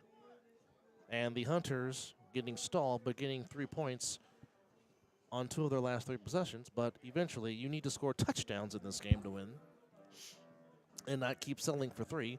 Or as Steve Young used to say, kicking field goals, but in this case, not field goals, but getting 3 points is like kissing your sister. I'm not touching that one. Well, that's what Steve Young said. I'm still not touching that one. That sounds like a real sour cream You're citizen not. thing to say. Stop it. Now, see, he doesn't have to bring it out of the end zone, But if he's he didn't going want to. to. He's going to. And now, if he doesn't get it to the 20, Anderson guess what? still on his feet. He's down the sideline, and he got pushed out of bounds. And if he could stay in bounds, he might have had something. Oh, but if. But he had a nice return. Man, that was a good return. So the Hunters. He could have taken that little touchback and Yeah. decided. He decided to show out a little bit. Now again, Good on you, young sir. Now again, if Anderson did not get to the 20, the Alliance would get the ball back at midfield, and that is called the get back, our version of the onside. Kick? The onside I didn't say kick throw. because we don't kick in the A7FL. Yeah, well, but That's you the said word it was that shall not name. yes, but you Yes. said it was our version, so yes. that's why I said Okay. of the onside kick. Okay. Fair We enough. do it more fancy. Fair analogy. You're not wrong. Smith is still in at quarterback. And here we go with this. Smith gives. Good block by Mike. Well, Good block by Michael. Again, they're trying Ooh, to. They're chippy, running. chippy. They're and running, a flag for it. so here's my Mr. Flowers got a little here's excited. my question, Chris. Yeah. And to you, Scott. Yeah. Why is it, if you're seeing that running up the guts not working, why not try to do some toss or run the stretch play or try to run the counter gap? Well, what that comes down to, man, and that's really, and I hate to put it this way, but that's really a something that the coach has to see, and he's got to make the adjustments. Because right now, what I see is all they're doing is the Alliance, that is clogging up the middle to make sure they can't run. You have to start bouncing that outside. But the thing about it is you're using 4 offensive linemen, which means that something off the side should work because it's up against 3 offensive linemen, or defensive linemen, excuse me. Oh, that was But almost a hold. you need to make sure that the plays are there. He got yards on that. Well, yeah, he Got some got good 4 pop-ups, yards yes. on it. Yes. He turned nothing into But something. see, where did he go? Outside. Exactly. Extend the play. I've been trying to say, kind of like you just said earlier, I don't understand why they're not trying to stretch the field a little bit, trying to get these bigger guys on the Alliance Well, again, tired. one way to avoid when you have beef up front is, of course, go to the outside, go to the edges, and course. use your speed. Yeah. But that's the problem that I see is that the Hunters are not trying to utilize speed around the corner, and they're definitely not doing a good job with their guards. Their tackles are not doing a good job of hemming up the defensive ends. Smith in the gun, Thompson the back, Smith to throw over the middle. Picked off. Intercepted. And he is to the 40-yard line. Was that Noble? It's so hard to see their jerseys It's when so they're hard to see their their numbers when they're Is that looking right 10? at you. No, that might be Belgrade. No, I think that's Noble. No, that is. That's Noble. Well, if we can get a number. Yes. And you're correct. That is Noble Jones. Mr. Jones with the pick. interception, and the Alliance looking to add to their 21-point lead with 6:20 to go here in the half. To which, by the way, the Alliance will get the ball to start the second half as the Hunters had first possession to start this game. First and 10. This is an interesting alignment. Very much so, and there's 24. And there you go. What happened? Great Tackle tackle. by Matthias. No, Matthias Thompson. watch the replay. Did he Watch swim his and surf? watch his offensive lineman get pushed right back into the backfield, and he runs right into his rear. Watch on the replay, you'll see it. So you're saying a butt Boop. block? Oh, yep. So you're saying a butt block did 12. not go so well? Pretty It was much. Fika. Fika took the O lineman, Yep. drove him right back in the backfield. And see, that's why, like we've talked about before, the DNs need to understand you're not going to make a super crazy play every time, but No. you can impact the play every Exactly. play.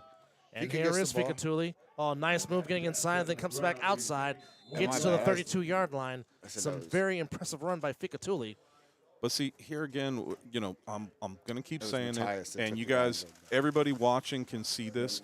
Watch how the offensive linemen get these guys running east and west rather than north and south. Once you start to do that, once you get these guys with their shoulders turned, that opens up gaps for you to run through. Translation, folks, get a seal here, get a seal there, and to run this play in the alley. Michael Perkins, my bad, not Fika. Michael Perkins is the guy that made that play. And there's a play where you had everybody in the backfield waiting. Wilson on the carry gets a minimal gain. That looked like it could have been called a couple of different things. Well, I think that, they have feasted so much, I'm talking about the Alliance, they have feasted so much going up the middle that I think that what their feeling is that we could do it at any point in time. Right. And right now the Hunters are actually doing a better job of stuff going up the middle than they are about anything going around the corner. So let's see if that keeps up. Sims will keep it himself. Great blocking by the Alliance on that run. Sims has already got a rushing touchdown early in the first half. On that same play. On that same exact play. As they say, if it ain't broke, don't fix it. Hey, that's the strategy. At this point, as long as they seal off number 13, Michael Perkins, they get on that right side. As long as they get that seal, that's really all they need. Well, again, we're trying to get a seal here and a seal there, and to run this play in the alley. Here a seal, there a seal, everywhere a seal. Yeah. Once you get that seal, hit the hole and run hard and try to find the end zone. Is that a grown-up seal or a baby seal?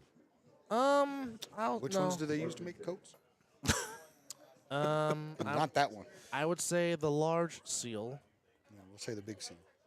This is this Unique formation has been working, but that time it didn't. Oh! Did he just? Oh, he He almost almost took took the the away. ball. Runner stays on his feet. Well, Laterals he it. no! Oh, Play yes! still alive. Oh, yes! And he's Oh, going to yes! get some yards out of it. I don't believe it. I don't believe it. That is a heads-up play right there. There's Well- a guy that's going down. First off, he almost got the ball taken from him. Then he spins to get around. Then he notices, okay, I'm going down. Let me there's my just guy. pitch it to my guy. And this is backyard football, but at the same time, this is what they needed. You turned a sure loss into a game. But that was great alertness by Ficatulli to lateral the ball to 24. And 24, his motor just did not stop and got some good yardage. And the Alliance continuing to move the ball. Fika giving a good flex for everybody. He's a good sport. Sims in the gun, ball at the 21-yard line. Ooh, somebody remembered to take the ball. Sims looking to throw it. In the face of... Oh, and it's Intercepted! intercepted. Incredible play. Incredible play. Number Man 22. all he did was We jump up don't- and bat it down. We don't have his name, but that guy has been all over the place.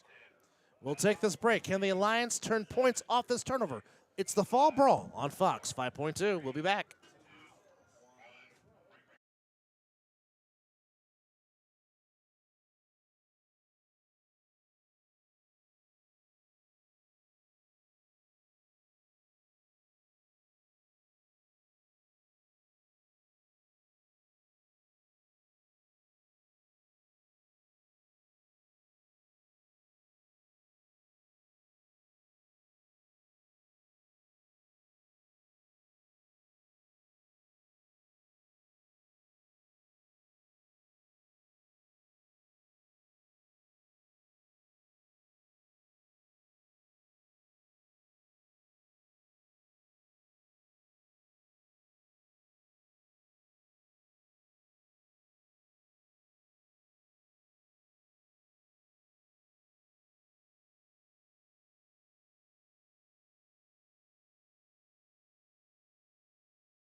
Back here at Bonanza High, Anthony Alvarez, Chris Vera, Scott the Viking McCorkle, and the Hunters trying to make something out of this turnover they just forced. Michael in motion, Smith to throw, looking. Oh, He's got Thompson underneath, first down, across Matthias. midfield, near the 45, across the 45, near the 40, first down Hunters. Now they spread the ball out a little bit, leak alignment out late, and they got a little momentum. It's looking good. Both teams have 3 timeouts, so the whole field is open. What I didn't understand, though, was Snoop had a guy coming across on a post pattern, deep post, and he didn't throw the ball. If he did, that could have been a touchdown. Well, I mean, then again, he probably had pressure in front of him that he probably didn't see it. So he took he the short. stepped up. He stepped up to throw it to number 10. He could have stepped up to throw it to the deep crosser easily. Well, unfortunately, we've reached the 2-minute warning. So we'll come back and talk about more of this. It's the Fall Brawl on Fox 5.2. We'll be back. 27-6 Alliance.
Back at Bonanza High, Anthony Alvarez, Chris Vera, and the Vikings, Scott McCorkle, Michael in motion, I'm sorry. And he takes the direct snap, and Michael gets some nice yardage. Good tackle.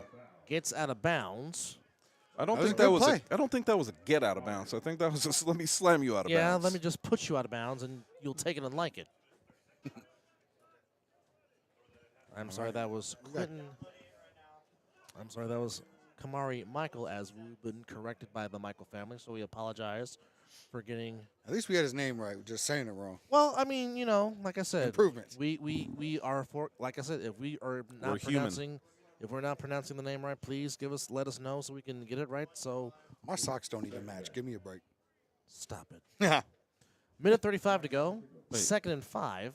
You have matching socks? No. Michael in motion.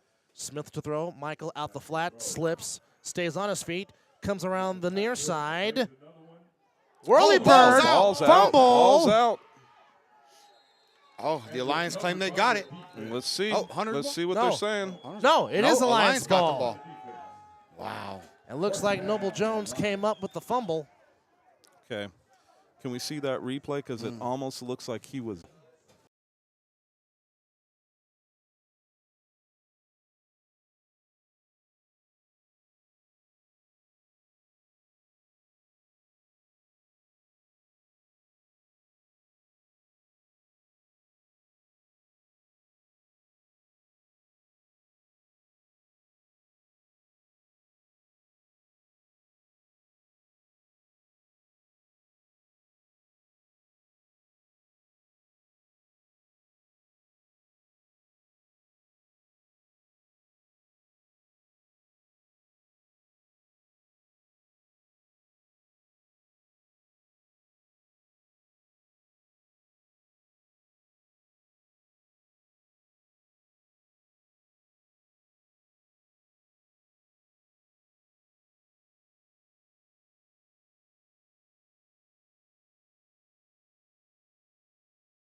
And welcome back. We apologize for the technical difficulties on the feed.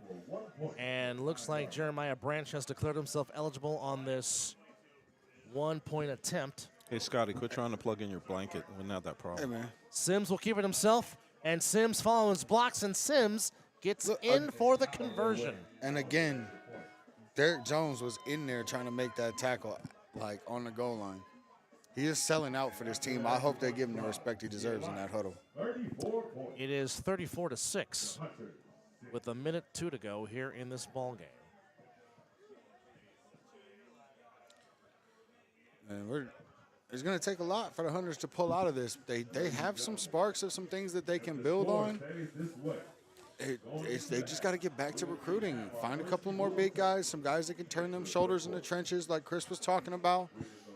And really, it all starts in the trenches. If you don't have 3 big guys or 2 big guys and one receiver that can block a little bit, it's going to be rough for you. Well, it's not even, Scott, the thing about it is we've talked about this, and we've said something about big guys. And I'm going to be the first one to tell you, you don't need big guys. You need physicality, guys that aren't afraid to get in there and mix it up. I mean, hell, at my size and my height, I played center. All you have to do is understand the situations. Okay, so we've been told that number 22 is Martin on the Alliance. He slipped. Anderson. Nice open field. Almost had it. So that was a great play. So to the fans that are watching, we apologize, but the roster sheets that were given to us are with the numbers. So if the numbers are wrong, please let us know and inform us, because we're only going off the information that we were given. So number 22 is not Wilson, it is Martin. So would that be Edward Martin? Because on the roster sheet, he's listed as number 4. Well, and here's a situation that is real. I'm the one that does the rosters. Uh-oh. And so when we get the rosters, we get them from the coaches. And if the coaches make a mistake, guess what gets translated? So it is what it is. Well, thank you for that information. He bounces it outside. Good defensive play. Good defensive play. So, again, if you want us to get the numbers right, please make sure you give our division manager the right numbers so we don't make the wrong calling of names. Because, again, we're just only going off the information that was given to us. So, again, we apologize if anybody was offended. We're just calling the names of what we've been given off these play sheets. So we apologize. Now, this is an interesting piece. So you've got 30 seconds left to go in the half, and I see a lot of the Hunters players just kind of meandering around, which is interesting. I would have figured they would have tried to get in and get this play going as quick as they can. Smith rolling out, flag on the play. Smith lost the ball, and it goes right into the Alliance. Talking about getting a bounce to go your way. We've got laundry on the field, but unfortunately I think it's going to be against the Hunters. And it's offsides on the Alliance, and you are correct, sir. They will get the ball back and add 5 yards to that play. Man. Well, things aren't necessarily going the Hunters' way. No, but, I mean, in this game, seeing sparks of stuff, though. Yes, we can. If they can sustain a drive, if they can sustain and get some things moving, this could turn into a different game. Now, I'm not saying that they can easily pull this game out. What I'm saying is they can move this game into their favor and possibly make it a good game. So I'm just interested to see, because I'm, like you said, Scotty, I'm seeing sparks. Yeah, there's definitely things to build on. Like you said, it's not just big guys. It's a euphemism for people who in the trenches that block. But Smith to throw. Intercepted, picked off, and that's number 3, Javion Michael, and he's got nothing but green, and he high steps and finds a pick 6 for the Alliance. Well, and we know for a fact that the third quarter will indefinitely be indeed a running clock for sure, as the lead is now up to 34 with literally 2 seconds to go in the half. Well, in this case, too, he threw it right to him. If they go for 2, well, man. Well, here's the thing. Okay, I know they're already in running clock. Yeah, if you're up 28 in the A7, there's a running clock for the third quarter. Michael Brothers on a good day. That's a good question. That was Javion Are Michael. those brothers? Yes. Yes. Yes, they On are. separate teams? Javion Michael It is very yeah. and Kamari Michael Nice. I Big think brother they both, and little brother. playing each other on opposite sides of the field, and It's got to be entertaining. Javion Michael dinner. takes one to the house. Well, I think the dinner tonight is going to be real bad. Yeah. Be a little quiet. The Alliance going for one, and this is... Somebody has the ball. It is a 1-point conversion. Yeah, somebody has the ball. Somebody. Number 7. Oh, we got an injury too. And no, number Got an 20 injury for the Hunters. number 22. Oh, number 22. So that looks like it was either Sims or Fika. Oh, is that Martin? We just learned your name. No. Oh, that's for the Alliance. Martin is number 22 for the Alliance. We still don't have a name for 22 from... The Hunters. No, we're trying to work on Man, that. so sorry, man. If anybody knows number 22 from the Hunters... Yes, who is number 22 please on the reach out. Hunters so we can please get his name because Y'all are pretty good about being on our helmet for messing up names. it is not on the roster sheet. So if there's anybody watching, if you can please get us number 22's name for the Hunters so we can And you call know- out his name. You know what's crazy? What's that? Shannon is fantastic. She gets me their roster, usually Thursday, and I can't pull it up on my phone to see exactly which one. If this was me making a miss, but I took her roster that she sent to me and imported it into mine for us for this, but I don't get it. So, Jaron Anderson, Got it to You the better get that 20. ball, Better young get man. on it. It's live. he does, Two-hand touch. and I don't know what's going on. He's down at the 26-yard line. He slowed up for some reason, and I don't know why. I think he heard footsteps of the guy coming back that he may miss. I don't know if that was the situation, but the thing about it is you can't dance. Go. He should have just went. Yeah, if he'd have made that cut back a split second, I mean, woulda, coulda, shoulda. But if he'd have made that cut back that he did make just a half second sooner, Oh, I he think would have he'd had. got loose. Yeah, he would have had green. Nothing but green in front of him. Left to go with the half. The Hunters have 2 seconds to go. on the 25-yard line. 2 seconds to go. There's some last-minute excitement from the Hunters. Yeah. And it's getting colder. Man, look. Colder and colder. I got a Carhartt in my truck waiting for me. And the lights have taken effect. Last play of the first half, Smith will take the snap. Looking to throw, will take a shot downfield. Ooh. Looking for Michael. It was, uncatchable. uh-oh.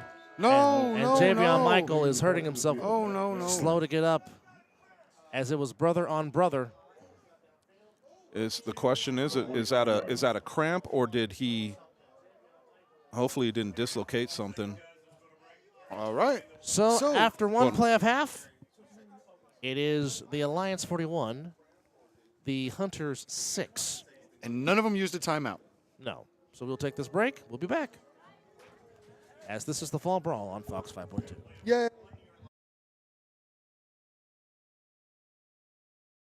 So once again, we'll be back with halftime stats and thoughts. It's the Alliance 41, the Hunter 6. It's the Fall Brawl on Fox 5.2.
Welcome back to Bonanza High as it is halftime of game number 2. It is the Alliance 41 and the Hunters 6. And Chris, we had talked about what we're looking forward to seeing of the Alliance, and so far it's been very good run blocking. Yes. Very diverse offense, and they have some pretty good team speed. You know, I was very interested to see what we're going to get out of them. And the reason why I was so interested is because we really didn't know all their players. So it was great to see for this first half and get an understanding as to who they are. Now, second half, let's see what they bring back. Well, every time they touch the ball, be it the 3-on. But it's an interesting position with them. And I'll tell you why I find it very interesting is because you have these players that are coming together to make the Alliance. And right now, hence the name in my eyes, but right now what I'm seeing from them is impressive. But the question mark is, are they on that first tier level with the Insomniacs and with Sick With It? That's the question I can't answer right now. And, of course, that won't be decided until they play them, which will obviously come down the line. But if you're the Hunters, you've made some history. You have. You have scored the first two. You've scored the first 3-point plays, 2 of them to be exact. But, again, turnovers just keeps rearing its ugly head in this game for the Hunters, hence why they're down 41-6. So the third quarter will be a running clock. It's a 35-point lead, and if it gets to 42, it will be a mercy rule. But we'll talk more about this. It's the Fall Brawl on Fox 5.2. We'll be back.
And we're back, and now we're going to show you some highlights of the first half.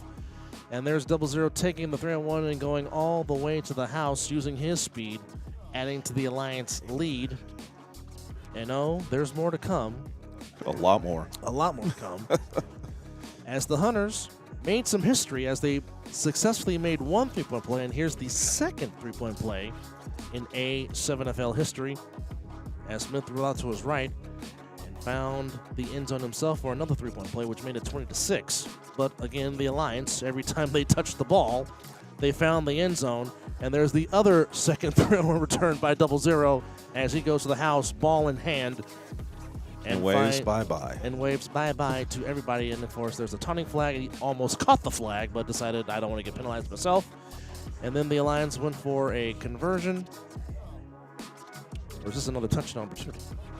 This is the other touchdown. This is, I think this is the... This is Martin. Yes.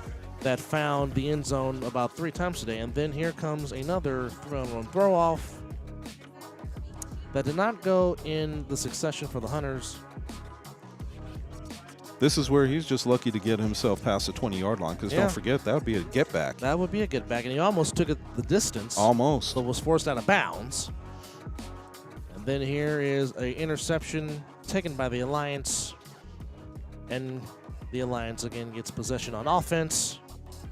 Great picked up by Noble Jones.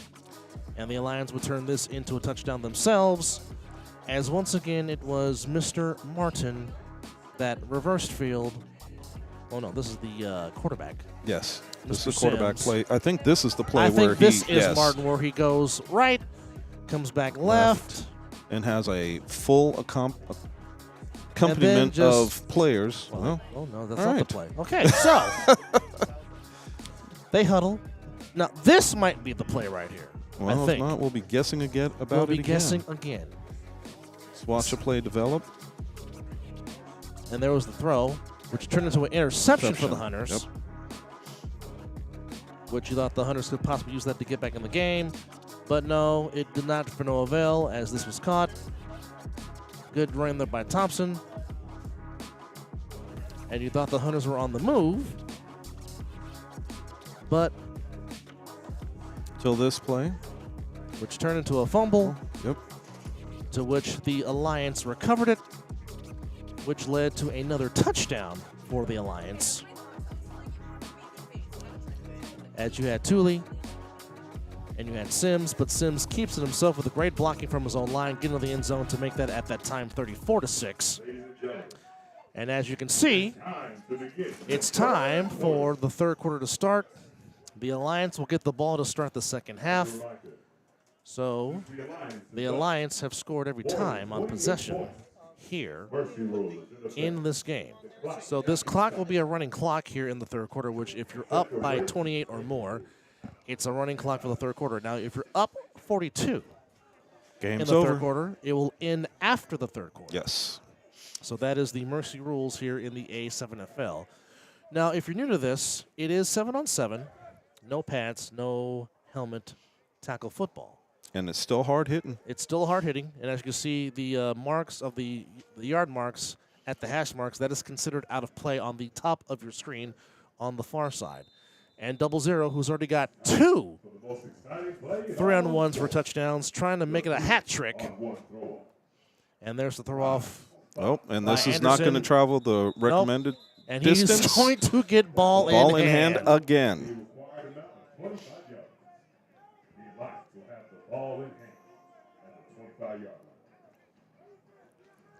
So this is a situation that does not lead itself well in the Hunters' side. The biggest thing of this is the way that their special teams work. You've got to pin him to the sidelines. Going after him is one thing, but nobody pins him to the sidelines. And he's going to have a third 3-on-1 return for a touchdown. And he sticks the layup over the goalpost. Can we get that man's name? We don't know. Have to. We don't know if that is Jordan Lamb. We don't know if that's Isaiah Hayden, because they are listed as single zeros, but we have a 00. If somebody can get us 00's name so we can give him his rightful due instead of just saying his jersey number, he's had himself a fantastic game on the return. That is the hat trick. We have another returner that we're going to have to add to our list of guys that have, so let's face it, Insomniacs, sick with it, and now the Alliance all have great returners. And the Outlaws also. Oh, and the Outlaws as well. You were right. You were right. That's my fault. I can't believe I forgot about Savion there for half a second. But also number 21 from OTT, who might have had the return of the week last week. Yes. Yes. That has been all over social media. There's just, these guys are next level. Yeah. And it's one of those situations. Now, see, there's a crackback.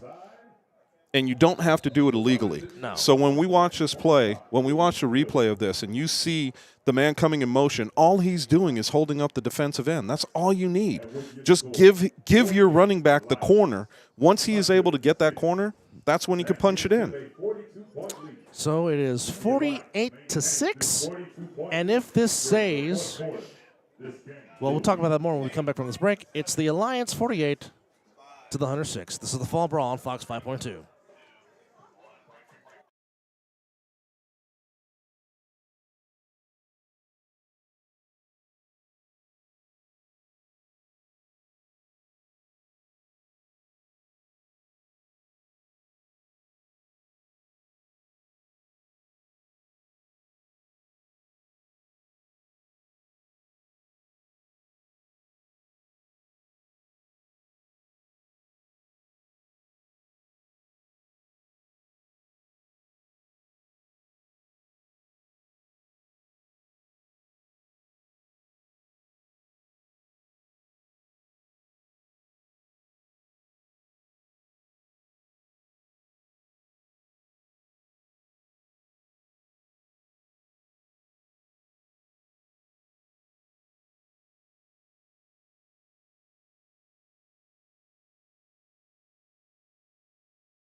Welcome back to Bonanza High. Anthony Alvarez, Chris Vera, and the Vikings, Scott McCorkle.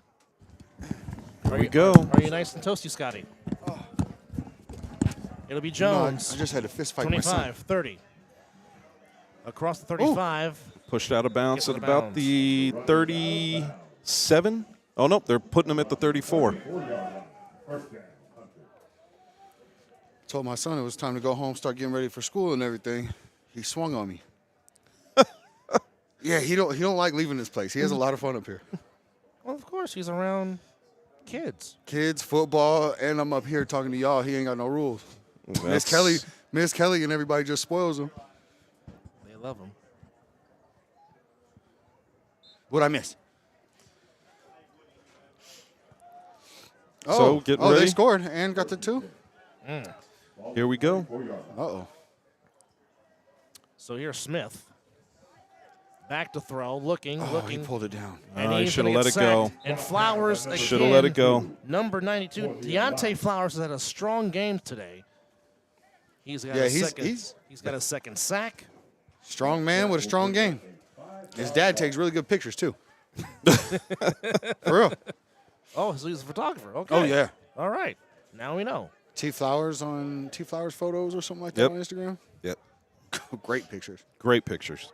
Saved Isaiah from getting ran over in a 40. Sets up second down and 16 with under 11 minutes to go. Smith looking to throw, looking to throw. He's got to let it go. Shot downfield. Look, He's got it off his hands. No, right Incomplete. off his hands. But Right off his hands. This is what we're talking about earlier. So sorry I got excited. They finally did something to try and slow him down. Yes. Yes, you got the 5-yard penalty. Okay. Take it. Yeah. It's okay. You're trying. You've got to send But you a few messages. But at the end of the day, you got to make the catch. You got to make that catch on the end of that play, but they would have accepted the penalty and it would have come back. But it's okay. But you know what? It's try showing to make the play. It's showing that it's there. Exactly. That's the Like point now- that we're making. It's showing that the play is there, that they have the out and up ready to go. So now if they just bring him down and crash the end instead of lining him up inside and trying to catch him, throw the same route. Maybe he catches the ball. Smith looking to throw again, rolls out, running for his life. And the Alliance again get to him. Slammed on his head on accident. And he is slow to Called get a up. timeout. So the only thing I'm seeing Nope, from he's getting up. he hopped right back up. What I'm seeing from this O-line is they're not able to reach for the ends. No. They put taller number 0 Pat Nixon in, and he's been causing mayhem in in the backfield for them. And I think it's just because like he's a long guy. He can make if you make your move late, he's gonna get a hold of you. And once he gets his hand on you, it doesn't seem like he lets But go. the problem is, if you watch the defensive end, and I'm talking about at the bottom of the screen. If you watch what the defensive end is doing, as soon as that the offensive line is getting the offensive lineman is getting his set, he's done. Because he is not turning to accept him. He's not blowing off the ball to go get him. Right. So he's one move and he's done. He's a passive participant in blocking. Like Yes. he's just receiving the rush instead of making a block. Exactly. And that's what's creating the problems with him. And that's what you were talking about earlier with it. It's not about the size of the guy. It's about the mentality that they have when they line up in to go. See, and that's a good punt. Yep. And you would be 1,000% correct. Like and we talked about it on the podcast. There's a guy, a couple of flag guys that aren't your biggest guys that are amazing blockers. There's a center, Timothy Woot, who's just has this amazing arm chop where you really can't go anywhere. By the end of the day, your arms are all swole up. Yep. And then Lugo is one of the taller guys in the flag league. That's one of the better blockers. And he just has a great kick step, and you're not getting around him. And with his length, like even if you try a spin move or whatever, he can recover quickly. Well, I think that in this case, what we're seeing is to be a willing blocker in this league, you have to be able to get in front of the opposing team's player. Yep. And some of these guys just don't have the footwork to do it. Another thing you could do is you could do the Matt Kenny method where you just run around Morales throwing everybody. down the sideline. It's coming back. And it's going to come back. Morales will run it all the way, but it is coming back indeed. Yes, it is. Did he pull up a little bit? Is he cramping or something? No, he pulled up once the whistle was blown. He pulled up. He once knew that it was coming coming back. There's no point when you have a situation like that. You can run. You can race if you want to the end. So get warm. How good would Frozone be in football? You wanted to Right? You wanted an answer to the question. Mm-hmm. So number 22 for the Hunters is Xavier Holmes. Xavier Holmes. Good Great to know. game, sir. And great research there. Well, we do read the comments on the YouTube feed, and if you're like I said, we want to get names right. And again, like I said, we're only going off the information that was given to us. We can only do what we can do. So, all those fouls were on the offense. So it looks like we've got holding, huh? And number 24 for the Alliance is Andre Voss. Voss. VASS. So special thanks to our staff getting the information and relaying it back to us. As again, the one thing we don't want to do is try to botch names on the air. Because again, like I said, we're only going off the information that's been given to us. And again, if we get any names wrong, we apologize. And if you know how the pronunciation is, or if we got the wrong name, please let us know in the chat feed. As long as we don't call Crown Cannon for an entire game. Yes. Which we will see. Oh, what a fumble! And the play is whistled dead. Man. What are we going to call with that? So, That's an incomplete. incomplete pass? Interesting. He must have tried to pitch it forward. That's the only time that you would get an incomplete pass. Like a shovel? Yeah. Well, John Elway was Which the would make master of the sense. shovel pass.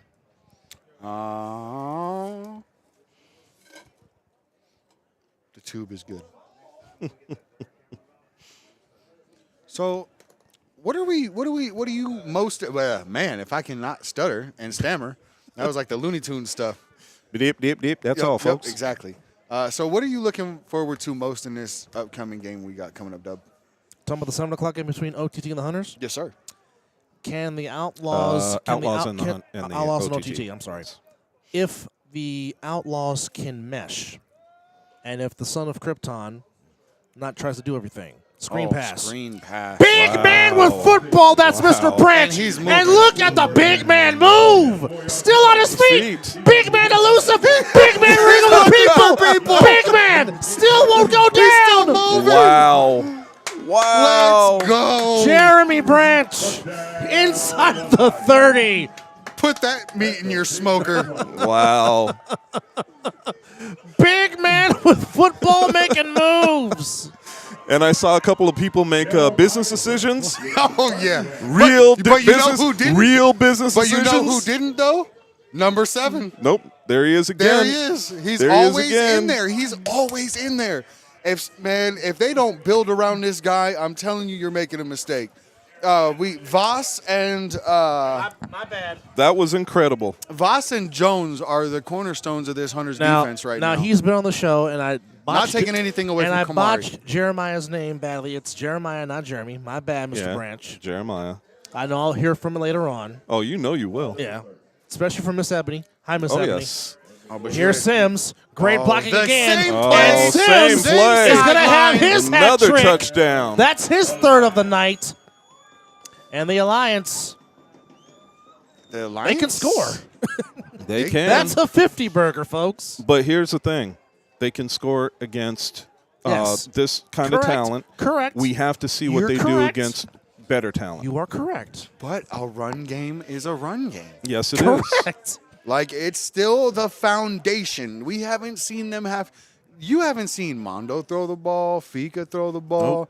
Nope. We're watching Sims take the reins right now. And Sims really hasn't had to throw it. And he hasn't had to throw the ball. It's all been run plays, and it's misdirection from the backfield in a nice. I like their formation. If you're gonna run the ball, why? I mean, if you don't really need to mask it, just run it down their throat. Well, folks, we might have about an hour of fill time because this game is really about to end here in the next About 3 3 minutes. minutes. Yep. Going to PTs. Bring me back some chicken tenders, please. No. Oh, they're so good. Yes, they No, are. bring me back some Yes, some wings. They are. Man, PTs, Bring me if you're back listening, some we need wings, man. sponsorship. And there goes Armando, and he's not going to get in. Nope. But the lead is going to stay at 54-6. So, 2:40 to go and counting. We will take this break. It's all Alliance here on the Fall Brawl here on Fox 5.2. We shall be back.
Back here with 2:39 to go. Anthony Alvarez, Chris Vera, and the Viking Scott McCorkle with you.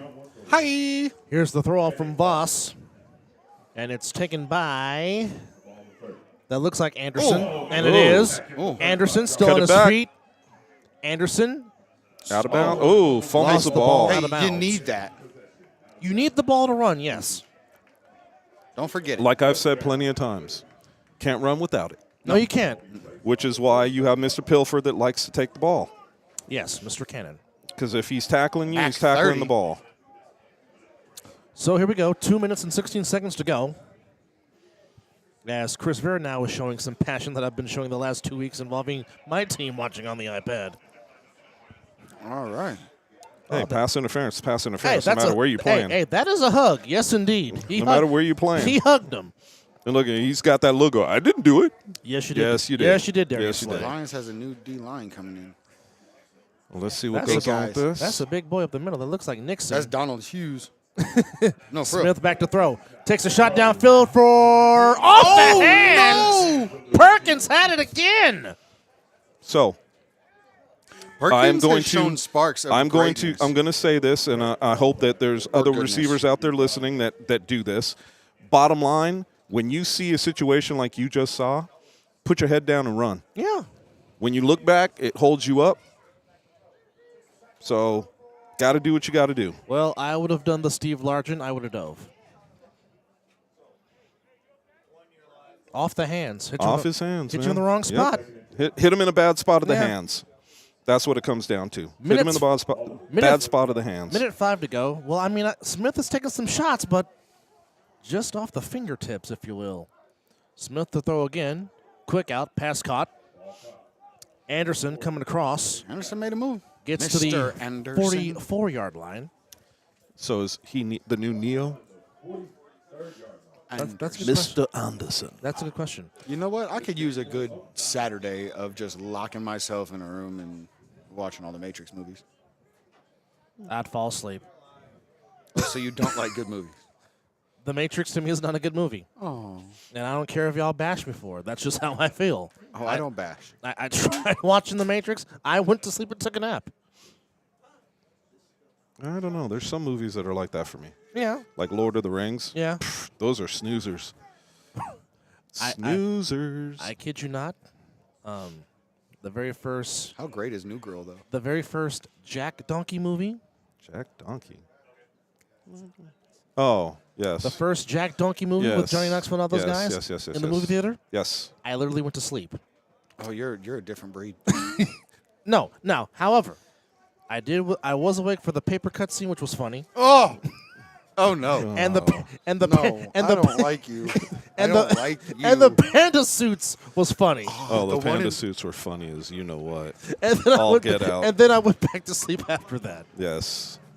But those two particular scenes were funny. They were hilarious. Snoop calling out some signs. How many broken bones not do you think signs, that franchise was responsible signals. for? That's a very. We need a statistician for that one. Oh, and we've got. Is that a first? Yeah, that's a free 5 yards. But you know what? They're not going to get into the playoff. The game's about to end. Game's about to end. Timeout? Doesn't matter. It's a running clock. It's a running clock. Game's they can't over. take a timeout. They can't take a timeout. So by the time he walks this off and they set up, guess what's going to happen? And that's going to do it here. Hold on. Timeout. Told you. Scotty was right. Told you. The Viking. They didn't know what was going on. The Viking was correct. That's the first time. 60 yards. Oh, if he hits this. Bing. It's going to get there. It's good. It's going to get there. It's good with some. Wow. He probably had another 10 on that. Yeah. Wow. Kickers are now on steroids. I don't care what anybody says. They found a way to put it just in the big toe. They're wrenching stuff from from distances that people thought just unreasonable. This will officially be. He's a soccer player. There you go. Have you seen the rugby punters coming in? Oh, yeah. Here's the official last play of the game. With the Alliance, we're still going to win this game no matter what happens. Oh, what a move by the DN. He'll put it up. It was a great inside out move. He went knocked up there. down, incomplete, and now the game is officially over. Latrell Fleming. Oh, no, that's not Latrell Fleming. As the Alliance, like the Alienators, made their A7 debut, and they get the win. 50 burger. We'll take this break. We'll be back to recap. It's the Fall Brawl on Fox 5.2.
Back here at Bonanza High, where the final score is a 54-6 win for the Alliance.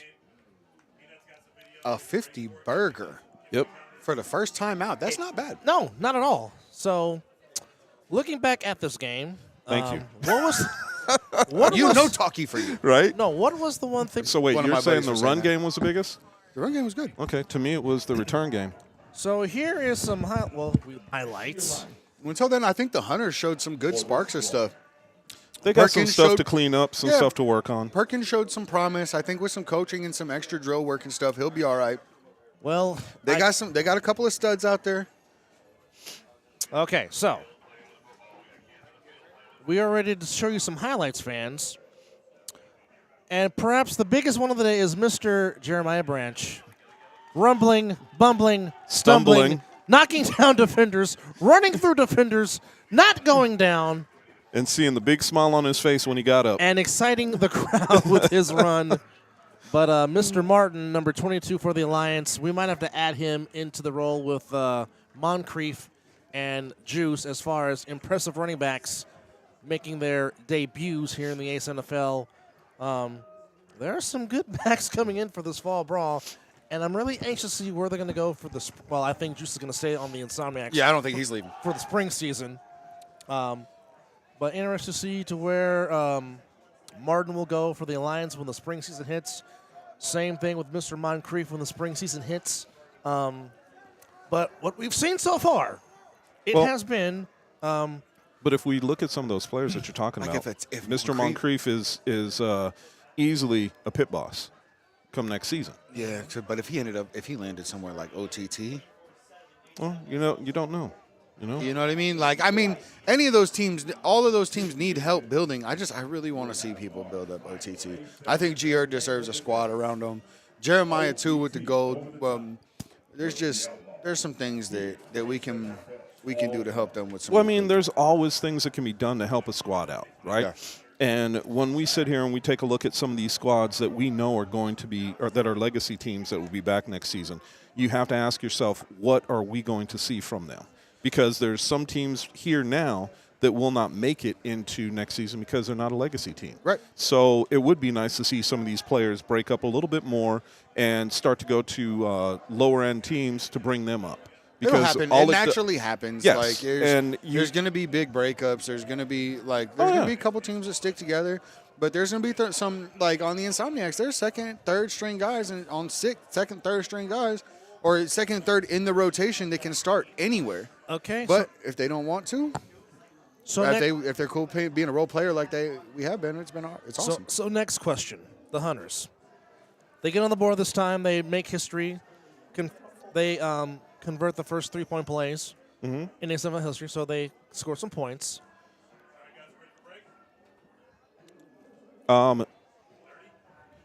Seconds, that is. So we'll talk more about this, and we'll preview OTT and the Outlaws. But again, the final score here was the Alliance 54, the Hunter 6, as the Alliance make their A7FL debut in the fall and come out with a big win. And we will see how that goes in the tournament setting. And we'll take this break. We'll talk more. This is the Fall Brawl on Fox 5.2. We'll be back.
Welcome back to Bonanza Stadium. Here comes another 3-on-1 throw-off by a 0-0 who had 3 on the evening. And you can see you can't coach speed as he found the end zone 3 times on the most exciting play in sports on the 3-on-1 return. He was a huge contributor of the Alliance's 54 points, contributing for 3 on the 3-on-1 return. So, as we preview the nightcap here of Week 2 of the Fall Brawl, OTT, and here comes return number 3, where he just runs up the middle and says bye-bye. Have yourself a night, young man. Have yourself a debut. And sticks the layup off the glass. As we now have to add 0-0 of the Alliance to the all-Nevada 3-on-1 return team. Yeah, that's not bad. No, yeah. It's not That's bad at not all. bad. No. So, Scotty, you asked me a question earlier of what am I looking forward to in the third game? Basically, for me, it's for the Outlaws specifically. It's Trey. Don't do everything. Utilize your teammates. Because you have talent. You have talent around you. Exactly. And I think that one of the biggest things for Trey that he has to do is get his talent around him involved in the game early. Yes. I think it by himself. Well, looking at the chat, Derek Duncan, there are some suggestions for you. They want a female A7FL. Oh, man. Because there's some females that want to get involved here. Well, I mean, we could always. Scott, stop it. Scott's getting ideas. Stop it now. But I mean, I do have an idea. I We'll know. talk but about that on the that's not the podcast. same. That's not the same idea that we want to go with right here. Okay, but of course, we're talking about What? utilizing all those and He has a collapsible stool. yes, he does. Steve is now the coolest. He is Almost- Inspector Gadget. whole gadget seat. But I mean, again, the thing is, you have a KJ Burrell, you have a Savion Cunningham. KJ's. You have They just have to start utilizing the people around them. That's all it comes out to be. You have a Yodi Mac. You have a Smooth. It's like, don't do everything. Trust your teammates to make plays. Trust them to be there for you. Don't put all the yokes and burdens on your shoulders. Utilize your teammates. We'll talk more about this matchup. It's the Fall Brawl on Fox 5.2. We shall return.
Well, as Gladys Knight tries to find that midnight train to Georgia, we're back here in the booth as we got about 45 minutes or so to the next game between the Outlaws and Over the Top. As you look at the gorgeous views of the Vegas Strip from our vantage point here in the broadcast booth. But I built that. did you? At the Palazzo. Really? Mm-hmm. Really? Every single fiber connection in that entire building was done by Miller. Well, you should pat yourself on the back, young man. So Just don't break your arm. that too. So while we are going to fill some time, what we're going to bring you is a encore presentation of one of the great games in A7FL history. Some might say one of the best football games in history. We're going to take you back to Bullhead City, Arizona on July the 23rd and relive a great championship game that was between the Las Vegas Insomniacs and the Tampa Nightcrawlers. You get to see the special talents that was Mark Bagway and Logo Davis.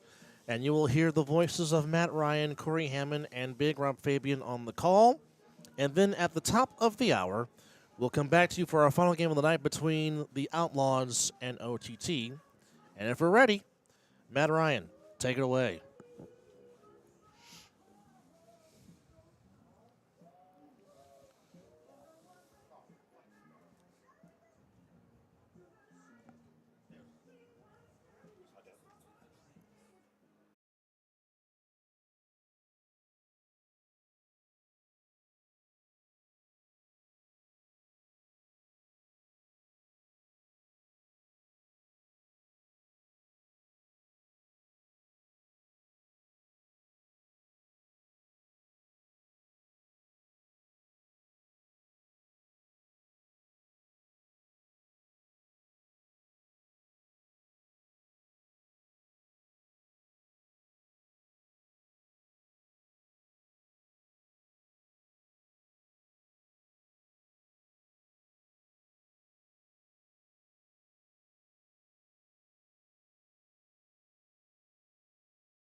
So you're watching a video package of the championship game back from Bullhead City on July the 23rd, where the Insomniacs and the Nightcrawlers gave you one of the most intriguing and best football games ever.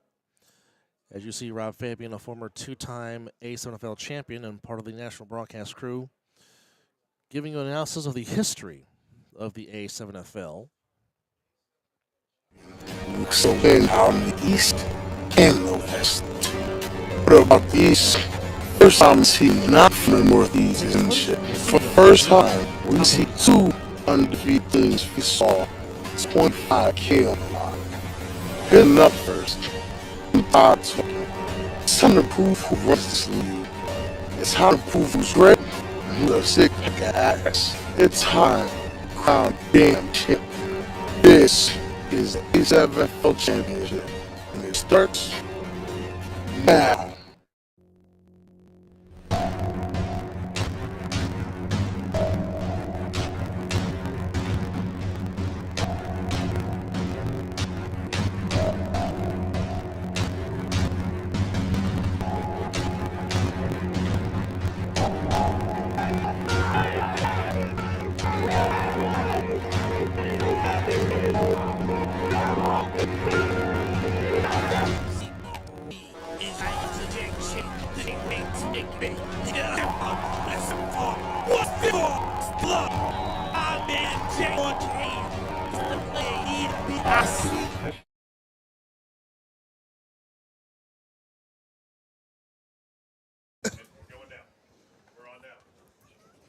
All right, so we're going to do our best voiceover of the championship game from Bullhead City on July 23rd as you are looking at Probably the most exciting game. And this is the package leading up to it. You're looking at the video footage of all past championship games, seeing the previous 8 winners of the A7FL championship. Oh, the glory days of the East Coast before we stepped on. That's one way to look at it, yes. Hey, truth is the truth. I mean, the way they used to hit is amazing. A lot of the East Coast guys, they play a different style of A7 ball. They do. It's beautiful to watch. Well, it's a more between the numbers type of game, more run based. But and then you know Tampa what? comes out and changes the game. That's a big man doing a backflip. I'll say it like this.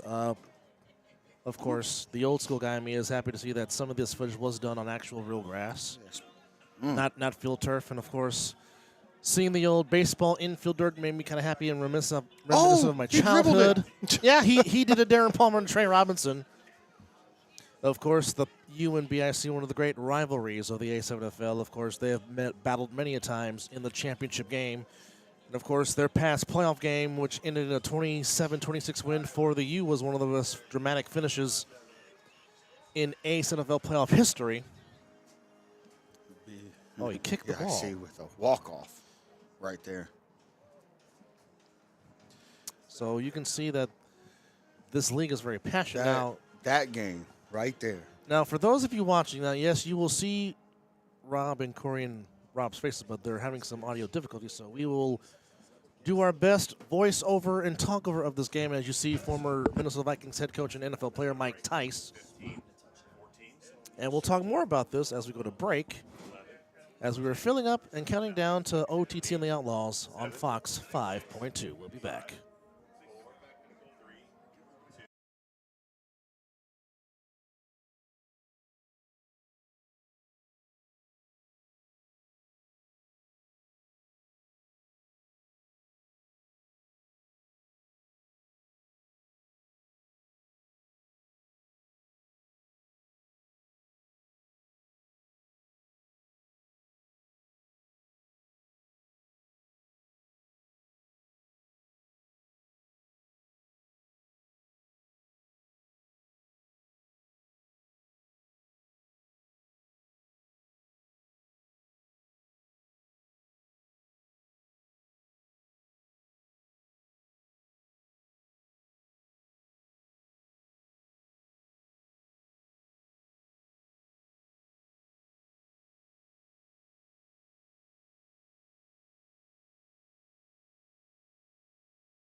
You are getting a video perspective of the championship game from our point of view, and there you see BME Keys, one of the most dynamic returners on the 3-on-1, and Q, who eventually in this game would change the game with his play on defense later on in the game.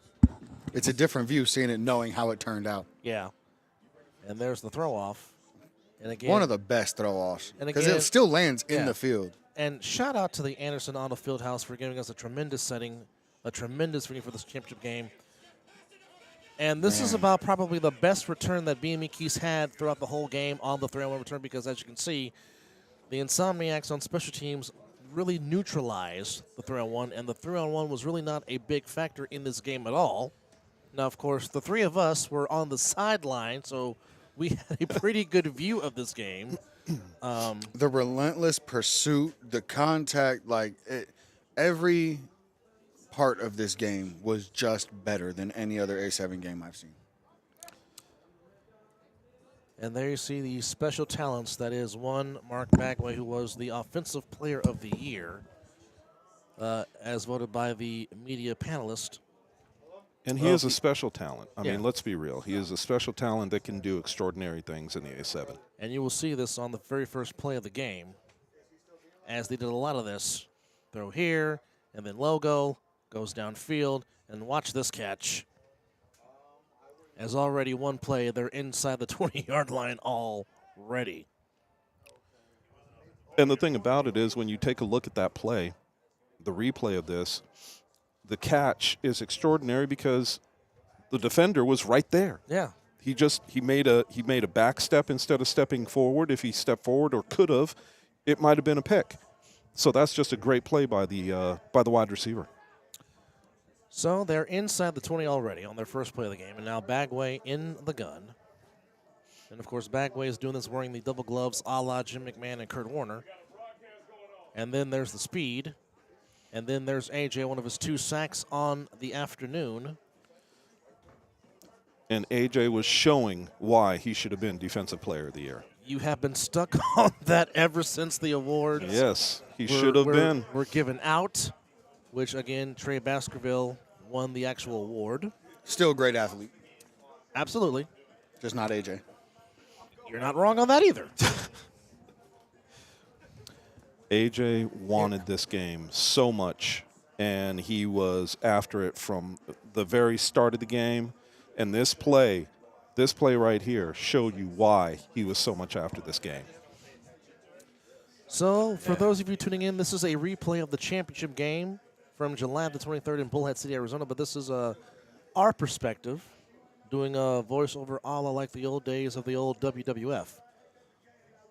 And then here comes this play, and Bagway just so relentless and just throwing the ball. Doesn't matter if he does the quarter release. Doesn't matter if just the flick of the wrist on his throws were just absolutely amazing. And the thing about it is, the day before, when the Kings of Florida won the flag tournament, Man, Scotty was playing on the field. Man, my team didn't even let me spin on defense like that. I was upset. But still, you actually. Now, when I got in there, I shut that side of the field down. Well, still, you actually got to grab Bagway's flag more than once. Crazy fast. Because of your relentless motor. Yeah, but he's crazy fast. He's so elusive. His stride is so far.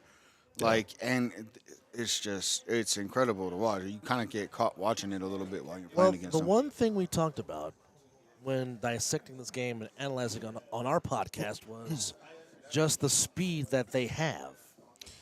The team speed that they had was ridiculous, and to see it on the replay is one thing. What you really need to see it is live. When you see it live, it's incredible, the speed that they have. And Logo Davis, that was the first of his many great plays he made. He ended up the game with 5 touchdown receptions in this game and made some of the best one-handed catches you'll ever see. That was his first of 5 as the Nightcrawlers got on the board first, which you had a total of 96 points in this game total. And hence why you're getting a replay of it. A lot of people have called this one of the best football games that they will ever see.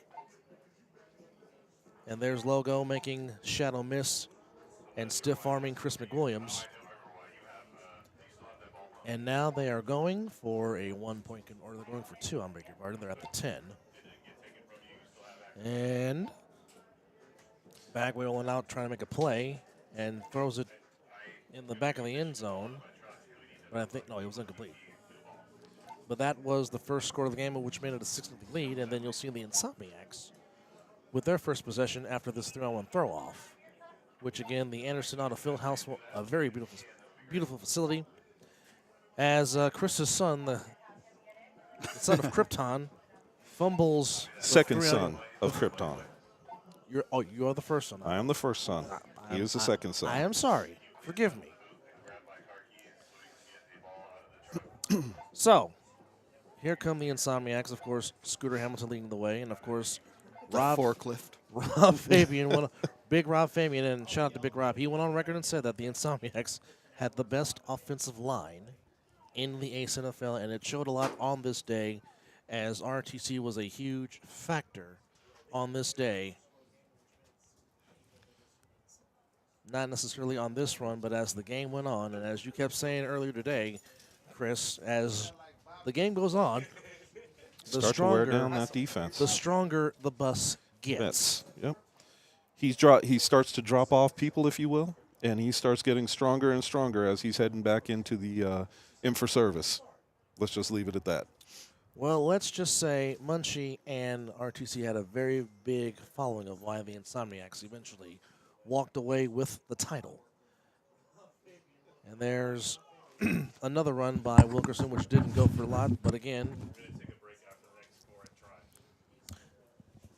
And Chris just fist pumped as I think his beloved team in silver and blue just scored again. Yes, they did. To extend their lead. Bad to challenge, but they scored. So 3rd and 5 upcoming for the Insomniacs, as this was their first possession. Tampa's D-line is really good. Yeah. And we had talked about verbatim what would happen when Henderson and RTC met, or as I like to say, the old Gorilla Monsoon term, the irresistible like this one right force. here? Boom. Sit down, sir. Being the immovable object. And look at the jawing. Yeah. And, you know, the thing about it is most of that jawing came from the Nightcrawler's side at the beginning. Yeah. Well, we know. Well, I mean, we also know. Well, here's what we know. Mac going to talk his talk. But Wilkerson really doesn't say anything because he lets his playing do the talking. Yep. So he really doesn't have to say anything. But, I mean, there's plenty on the Insomniacs that will do some talking. Well, here it is. But in this again. case, you know, it's blocked just by Munchie. Yeah. It's just get off me. But yet you were the one that got put to the turf, but yet you're talking. But I still stood up. Here's Wilkerson again on the toss. Get out my way. Get out my way. Get out of my way. BME Keith's getting knocked out of bounds.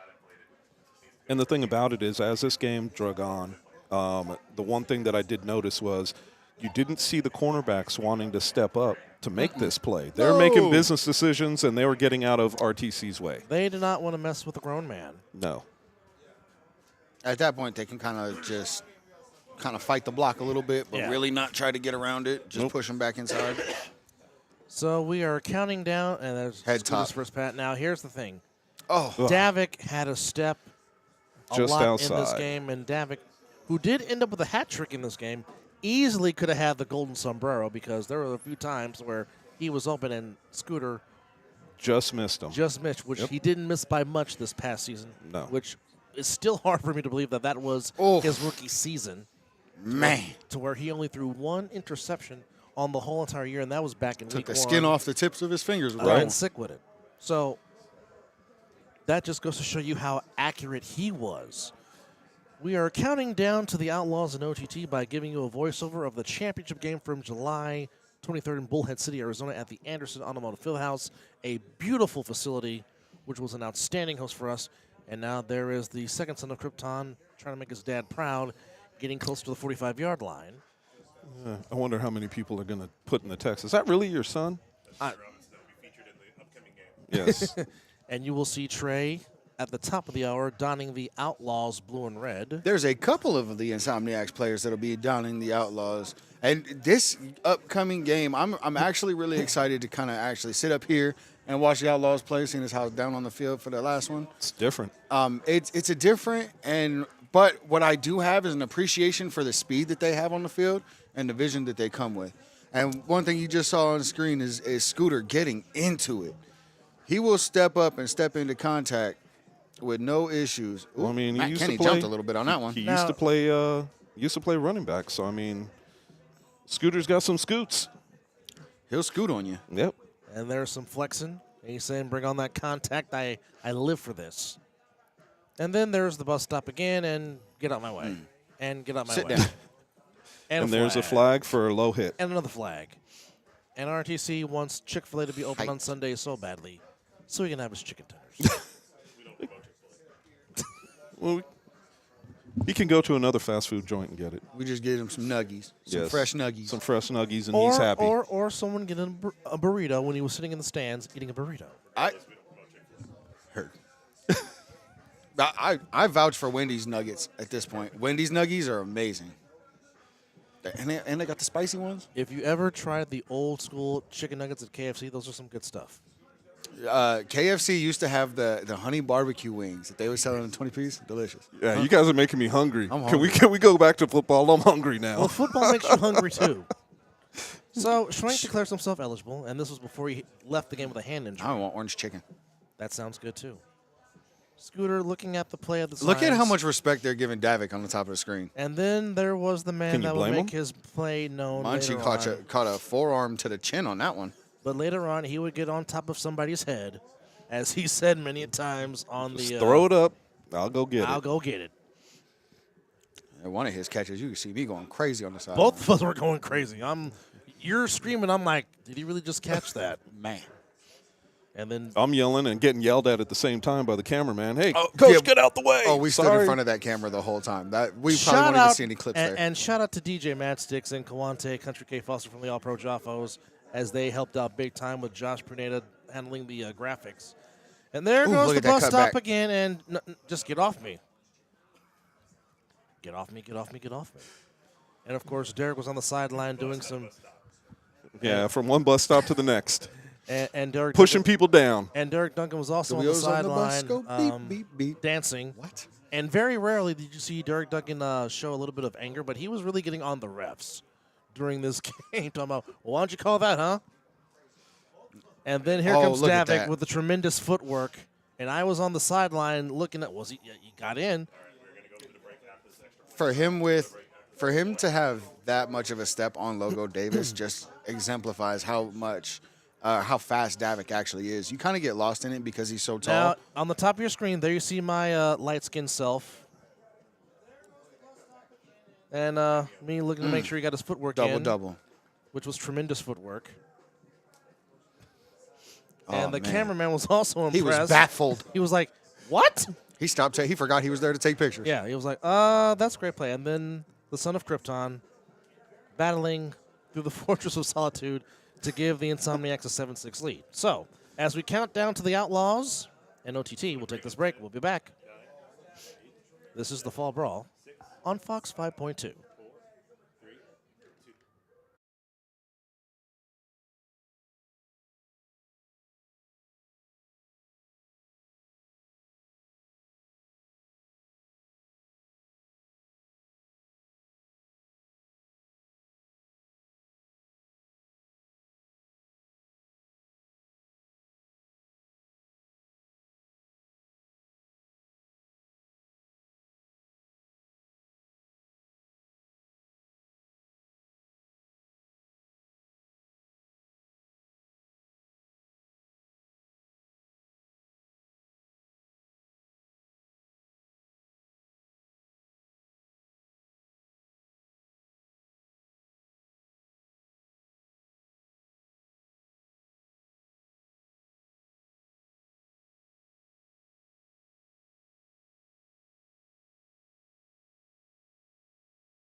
As we're counting down to the Outlaws and OTT, we'll pick this up, heading towards the half. As there you see Scooter finding Smooth Brown on a nice deep rod, and Smooth Brown making some moves. And watch this move as he reaches for the pylon and leaps and gets in the end zone. Extra effort. That's what wins championships. Extra points and extra effort. And again, Like But you said, see how Stone's stuck in his Exactly. lane? He didn't stay in your bail. lanes. Because as Just soon like as you life, bail, stay in your lane, you won't get hurt. yep, as soon as you bail, that gives That's why I'm that always gives them hurt. an out. I'm always in somebody so else's this business. particular touchdown was very huge for the Insomniacs, as at the time they were down 25-14, and Smooth leaping over the pylon to get them within 5 before the end of the half was huge. Sorry, every time the somebody Insomniacs. opens up food up here in the booth, they were like a bunch of seagulls.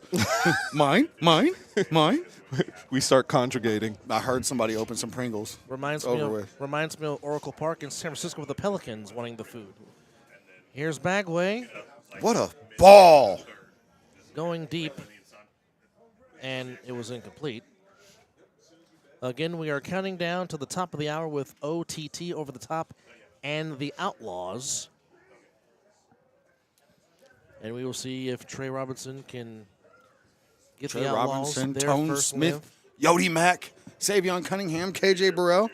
They got an all-star cast. Yeah, they have some talent for sure. Man, Tremendous can I- talent. Can I we'll come stand with you? Yeah, it's a little warm right here.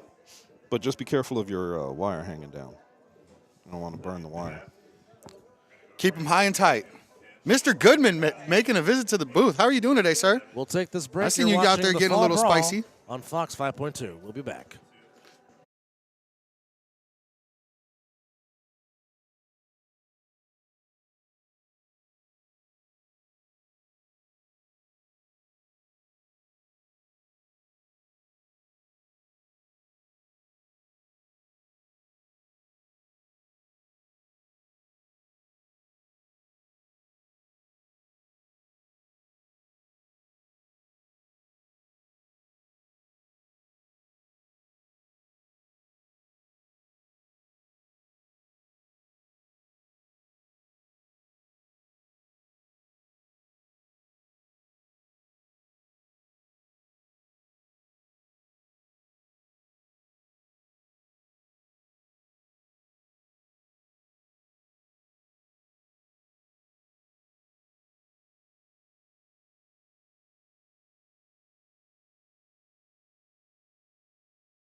As we're picking it back up in the third quarter, counting down to OTT and the Outlaws, you're getting a replay of the championship game between the Insomniacs and the Nightcrawlers.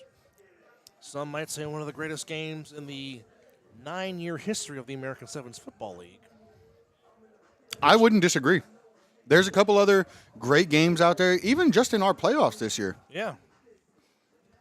Which the Insomniacs, of course, set a new precedent in A7FL with a perfect 12-0 season, which broke the standard which was set by BIC. There were some times where the Insomniacs a couple of them were hanging their head. They were down low a little bit. Well, Tampa Bay being up 32-20, and things weren't necessarily going Las Vegas's way. No, and this is where I finally left the Nightcrawlers tonight because they were trying to get me on the air, and the doggone walkie-talkie was not working. And I'm like, I've had enough of this. So I'm mostly on my way down to the sideline of the Insomniacs where I'm standing next to Chris. Yes. And me and Chris are just going back and forth about this game. And we're like, they need a turnover. Right? Which eventually would come in this third quarter. But the crazy thing about that turnover, we're sitting there talking about it, having that conversation. Both of us are sitting down because we're angry. Yeah. And all of a sudden you see those white gloves go up. Yeah. And it's like, what just happened? And then the next thing you're seeing. So, if you're watching this for the first time, this is a replay of the championship game between the Insomniacs and the Nightcrawlers, to where you see the Nightcrawlers have a 32-20 lead, and they're on the move again. And there you see Logo Davis banged up because he hurt himself on one of the touchdowns where he had a laceration. Logo Davis was making incredible plays all He weekend. was outstanding in this game, and this was their bread and butter play as Mark Bagway with a one-handed catch. That catch was incredible. These He's guys talented. These guys are showing you how talented they are But playing this game. But the thing about it is, watch how Logo throws the ball in stride and hits Bagway in stride to where Bagway can make A one-handed catch. the catch with the left hand in stride. You very rarely see that. Man. And you know the thing about it is the defender was a heartbeat away from really Messing him up. messing him up and actually making him drop that pass. Well, now I know So if he would have hit him as he was catching that ball, it would have come out. Oh, definitely. Now, but now- also, if you go full bore at it and you miss that tackle, he's gone. Oh yeah. Yeah. Well, now- you had a backup. Sorry, you had somebody standing behind him. Sorry. No. Now, I know it's really not kept as a stat, but the Insomniacs in this game had a lot of hurries. Yes. That a split second later, they might have had a lot of sacks, but that's just the great elusiveness of Mark Bagway. And just again, that's just pretty. It is. It's pretty to watch. It's incredible to watch. I mean, these guys, when you think about football like this, you don't think about athletes like this. No. And I would say that, a Bagway and a Logo, they can play in a lot of areas. Yeah. And, Yeah. in a lot of leagues. And there's a lot of rumors about where they will play. A lot. But judging based on how rumors tend to go in this league, I wouldn't believe not one of them until I see them in a uniform. And that's the way it is. That's the ultimate factor right It's there. a shell game. Yeah. Yeah. And, I mean, for all we know, they're the ones that are helping play it. Oh, and I would too. Like if I would throw it out there, just throw it in a random chat somewhere. Oh, we picked up Logo and Mark Bagway. But, I mean, can you imagine, and here we are, we've got a little bit of a lull in the game, but can you imagine a Logo and a Bagway coming to play with, say, the Insomniacs? With the if they go, they like jump onto a mid team in the Northeast that already knows the game. Yep. Let's Now, see, right? this That play. touchdown was called back Yes. for a And hold. if you pay attention to the thing about it is, it almost looked like the player stopped why that touchdown was allowed, because I think that they saw the flag and everybody kind of held up. What's crazy though is like the fact that there's so many rumors about them not coming back with the same team or as the same unit, and you can't really find anywhere where they weren't strong. Like, what is so wrong that you're leaving for? Well, I mean, that's a question that needs to be asked. Or why would you want to leave? Yeah, There's got to be something. there always is. The elusiveness of Mark Bagway is just, I mean, you saw it on film when they played the Watchmen in the Eastern Conference Championship game, but I mean, again, just to see it live and in person, it really did put you in awe of their tremendous God-given ability and their God-given talent. Well, and the thing, Bagway's ability to run in the open field is pretty interesting, because he gets you leaning one way and then cuts back against you as an individual. So it's an interesting piece to watch him do, like this escape right here. That's just incredible escape. Absolutely. Anybody else is hemmed in. But again, great elusiveness. But again, as we always said, you can't coach effort, you can't coach talent, you can't coach speed. Correct. Those three things you can't coach. Either you have it or you don't. And it's interesting to watch them play in this game because you can tell this unit had been together for a long time. Now, fans, this is where the game took a drastic turn. If not this play, it might be 2 plays later. Oh, this is where it changed right here. With the pitch. And Q, his IQ and his alertness, and the whole entire arena is losing their mind. Erupted. And me and Chris are on the seat going, like, what's going on here? And all you see is the level of engagement from the fans to the field in this game was. And there you see Chris coming in screen somewhere. Because I was yelling. After this play, there he is. There I am. There he is. Talking about, wow. Because the pitch, all I saw was the gloves go up right here. And all I saw was I look up and I'm watching what's going on, and I see Q running towards us. I'm like, are you kidding me? It looked like Q was running away, trying to jump the fence from a dog chasing after him with the ball, with the bacon in hand. But a tremendous IQ developing play by Q. That play was incredible. The alertness to just watch the ball and step in front of Bagway here on this play and getting a huge return. That was a walk-off touchdown, too. Now, the thing about this if play. If Q doesn't stay home, that's a touchdown. Yes. For Bagway. But hold on. Watch this play because the thing about it is, as we go through this, they score what on this next possession? Correct. And I believe it was on a 4th down, too, if I'm not mistaken. And there goes. Was that RTC? No, that was your son. Ah, yeah, stepping up. And someone tried to depance him on that play. They're just messing with him. Yeah. So this is a 3rd and 4 situation as it's nearing under 3 minutes to go here in this game as the Insomniacs were down 12. And again, Robinson got the ball, and this sets up a 4th and goal decision to which they did decide to go for it here on this 4th down decision. It is. Look at the replay. It is one of those things that, when they go in, we're looking at this a little bit differently than what we would have been the first time that as we're watching this, it was a little bit different when they went in for the score because we thought it was going to be an 18-point swing the other way. Yeah. And right now, when we're looking at this, we're like, okay, hey, if they score on this possession, we're looking at a game again. Yeah. Now we're looking at only being 6-point game rather than an 18-point game. So we're talking about a 12-point swing going really quickly when they go in for the touchdown. Now, if you thought the footwork by Davick was impressive on that touchdown, watch the feet work on this. To still get both feet in bounds, nearing the steel guardrail, and just the concentration. And while he's being held. Again, he lived up to his name, Himothy, because he indeed was him on that particular touchdown catch. Now, the interesting thing about this, too, is, like I said, with this being the 8-point swing, or the 12-point swing, really, with this touchdown is incredible. But very next possession, what do we come back with? And I don't want to say it, but an even better catch by Davick to get both feet in. Not just one, but both feet in. And you only need one in our game. But he got both feet in along that back end. That tells you what kind of talent this boy is. As they went for two. I'm getting one of these heaters, man. As they went for two, Smooth just slipped on the turf because he would have made the catch if he didn't slip. Yes.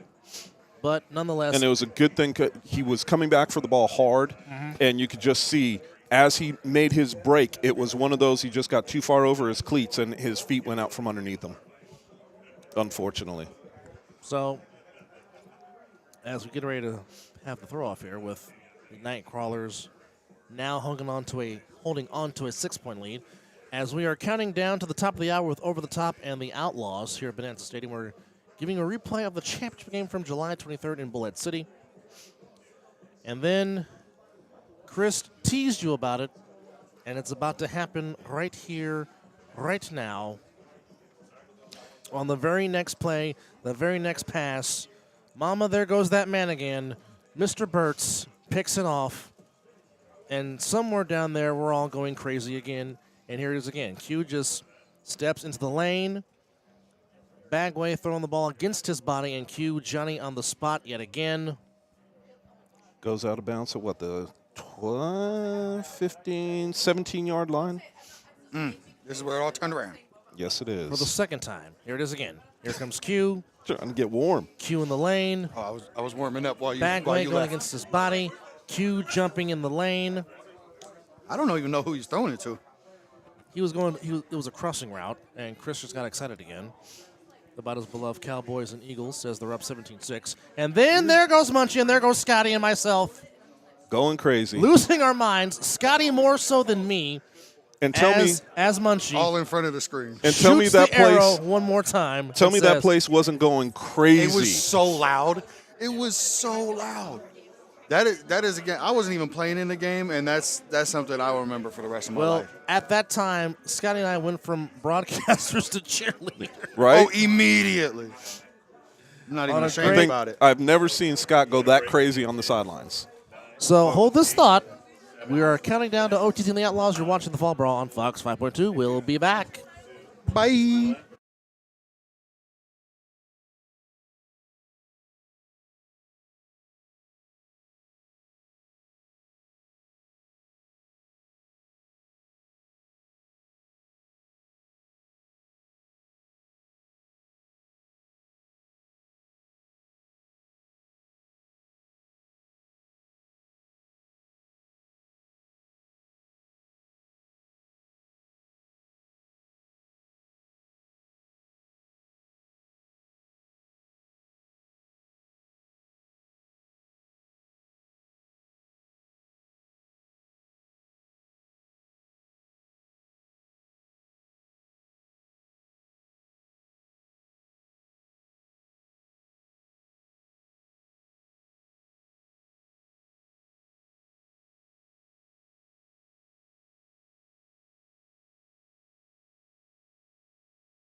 As we're counting down to the top of the hour with the Outlaws and OTT to close out week 2 of the Fall Brawl, Yay. we are fast forwarding to the most exciting minutes of this championship game that we are reliving on July the 23rd in Bullhead City, Arizona. Now, for those of you that are watching this for the first time, if you've not watched this whole game, I implore you, I encourage you, go to Caffeine TV or A7FL.TV to watch this whole game from start to finish and hear the great call by Matt Ryan, Rob Fabian, and Corey Hammond. You won't be Take a disappointed. peek. You will not be disappointed. And here comes the Nightcrawlers trying to waste clock, preserve clock, as Bagway doing what he does best, being elusive. But you saw the pursuit of the Insomniacs defense changed towards this stage in the game, as they know if they feel like they can get one more possession, they feel like they can win the game.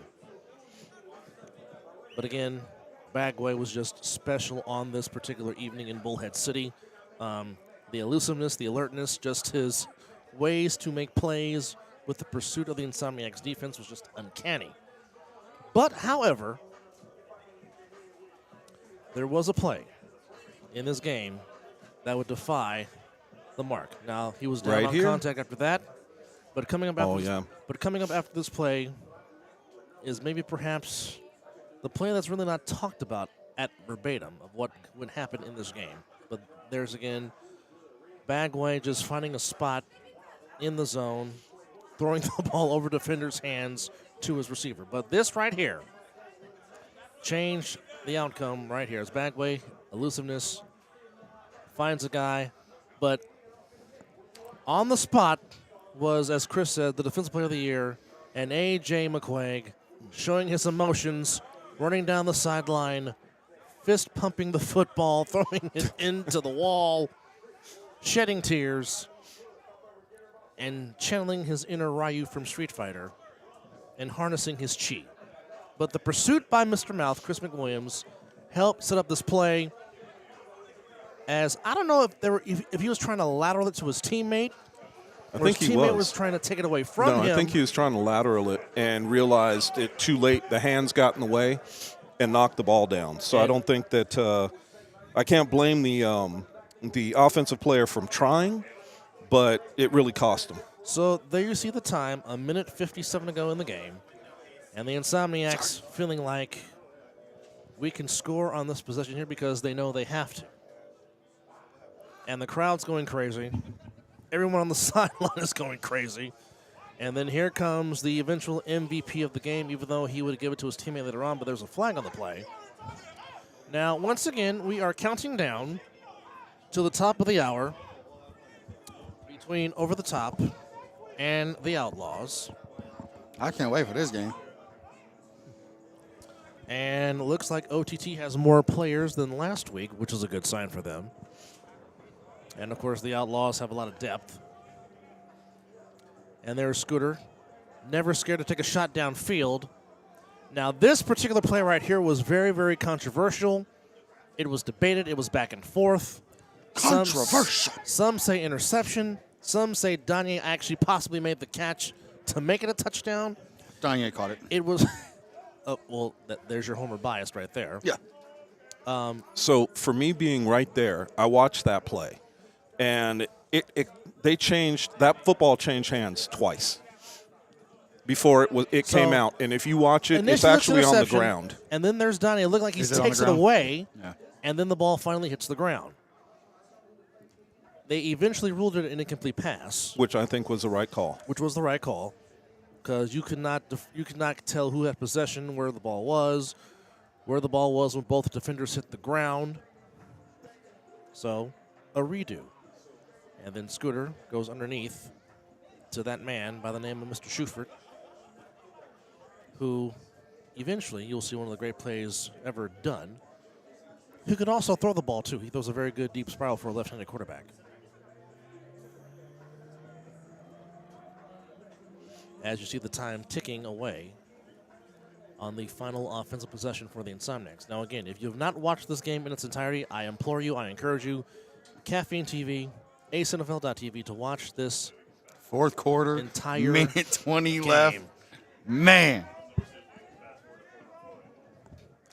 There's Davik, who had himself a tremendous game, had 3 touchdown passes, easily could have had 5.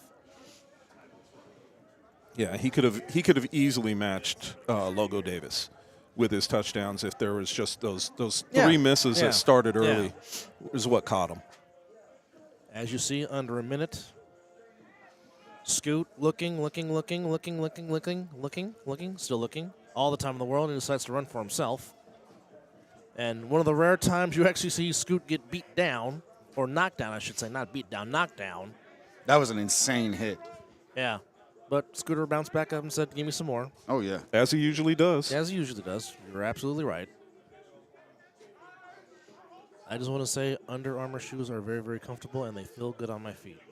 And let's be real, too, that and Derek that Duncan, hit. And our executive producer, Derek Duncan, said that it was a legal hit. It was. And both of them tried to – nope. Both of them tried to hit – well, it was knocking him out, trying to knock him out of bounds. And this was a great effort by Logo Davis. Yes. Who literally knocked himself out to try and win the game for his team.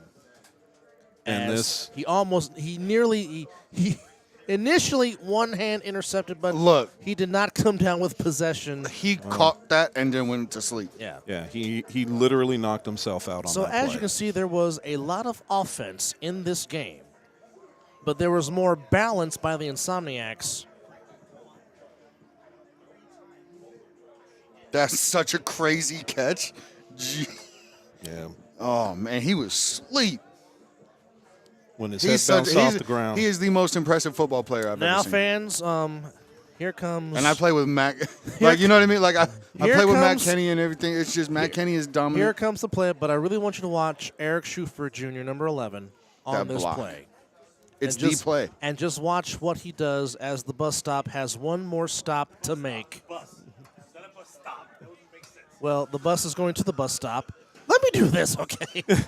And cramps up. Flat tire and all, but the bus had a stop Keeps to moving. make in the end zone. Now, initially, they have garages, The wheels on the bus go beep, beep, beep. but initially we thought Eric Schufer was trying to do the sharpshooter or the Boston Crab 1, or the 2, ankle 3 lock. blocks. Because we're thinking, is this a prop? But no. Nope. As you see RTC going to the end zone, we'll take this break. We're counting down to OTT and the Outlaws on Fox 5.2. This is the Fall Brawl.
And welcome back to a very chilly Bonanza High School, but it is the... Someone say food? That too. But no, actually... Scott went and got a spoon. Well, a chili dog is good. But welcome back to Bonanza American High School. pie. Anthony Alvarez, Chris Vera, Scott the Viking McCorkle with you. Gang, gang. Nightcap, over the top. OTT normally in their familiar spot because during the national season they were always the last game of the night. We have the Outlaws and we have over the top. Gentlemen, Is this big play say? it is Mr. Cunningham Going against his old Against team. his former team, the breakout team, OTT. Yes, and that, And as oh, a good duck. Lord. Good Oh, Lord. no, you didn't. Yeah, they did. They're going to give him a give free run. Cunningham. Wow. The one person you don't want to have ball in hand. Oh, boy. Crazy. Of course, Savion Cunningham, the returner of the year during the national season. Again, Anthony Alvarez, Chris Vera, Scott the Viking McCorkle with you. Gentlemen, Hi. what are we looking for here in this final game of the evening in week 2 of the Fall Brawl? Some hitting. It's OTT versus Outlaws. This is gonna be a scrappy game. Here comes Savion. He's already in midfield. fast. Savion at the 45-yard tackle. line, and that is a good starting spot. By Robert for- Ramsey Jr. Is that number 97? Yes, that is Mr. Dude, Ramsey. we called his number so much last week, it was unreal. No, he had a very solid game for OTT Yeah, as he they did. took the 51-18 loss to the Alienators, and the Outlaws lost 49-20 To who? the Insomniacs. Oh, okay. To which Scotty did play a few series in that game before he I realized. turned Why do my you knee think into Scotty a- was asking? Yeah. I turned my knee into a double stuffed Oreo. So right now it'll be the second son of Krypton, Yes. Chris's son, Trey Robinson, from the Fortress of Solitude in with a Dylan Davis in the Dillard backfield. Davis in the backfield. Or Dylan, not Dillard. Dillard, and he gets the carry coming to Ooh. the right-hand side. He's out of there. And he's down the corner. He's got a first down, cuts back What inside, a move! and Dillard Davis may take it all the way. One man to beat, cuts to the corner. Oh, Wait a minute. whoa. Are we going to have a touchback? No, they're going to say ball. No, yes, a touchback. Ball to OTT. Unreal. Wow. Fumbled it out of the wow. back of the end zone. Oh, They don't man. call Gier God blessed for no reason. Wow. If he doesn't lose this ball trying to stick it No. out right Oh, there, no. that was not a touchdown. That's a touchback. Wow. Oh, wow. Dillard Davis lost the ball trying to reach for the pylon to score. That's wild. And you want to talk about a gift to start the crazy. and you want to talk about a gift to start the game. OTT just got a gift. Wow. But I can't believe it. Wow. and What I, a spicy way to start the game. and I mean that was some fantastic running by Dillard Davis. They're going to challenge it. Well, why not? You have to You challenge have it. to. But here's the thing with the challenge. We only have one angle. That's true. We only have one angle. That's You true. know it's not pointed down the side. Like you have to prove it beyond a reasonable doubt, and I don't think they have that. Irrefutable evidence. Irrefutable evidence. My bad. I said So- beyond a reasonable doubt, like his court. Here's the thing. If you watch, The ruling on the field stands. yes, So OTT couldn't will get overturn that. OTT will get possession of the ball. Outlaws can't buy a break. No, and that was just some fantastic running by Dillard Davis. His elusive That was an amazing. That's cut a back- top 10 run. to Now cut- it's a not top 10. to cut back and then go towards the outside, and he had it. Got to be quicker than that. well, and here we go. The biggest thing that I found with OTT last week was their slowness to get in and out of. So Kyler Tannehill, who scored a touchdown last week for OTT, is back in at quarterback. The amount of speed in the Outlaws defense is ridiculous. KJ Burrell, number 22, formerly known as the Cheetah when he played for the Kryptonite. OTT comes out and trips, And Travion Jones is the and running the back. D-line closes fast. Fumble! Ball's on the Fumble! On the ground. ground. Did they just get it back? Yes, they did. See what they say? Yes, it is. Yes, it is. Outlaws ball. get it back. First down. Number 37, That was Vincent Thompson on the fumble recovery. and I think Walters caused it. Rohan Walters? Yes. 37? Rohan. That is big 37, who does a little bit of everything. So the Outlaws get it back in plus position. And it'll still be Dillard Davis in the backfield along with Trey Robinson at quarterback. So each team trading turnovers. At 13:43 to go here in the first quarter. Robinson will put it up. He'll keep it himself. Steps in the pocket. Now he'll run. Trey Stiff arm.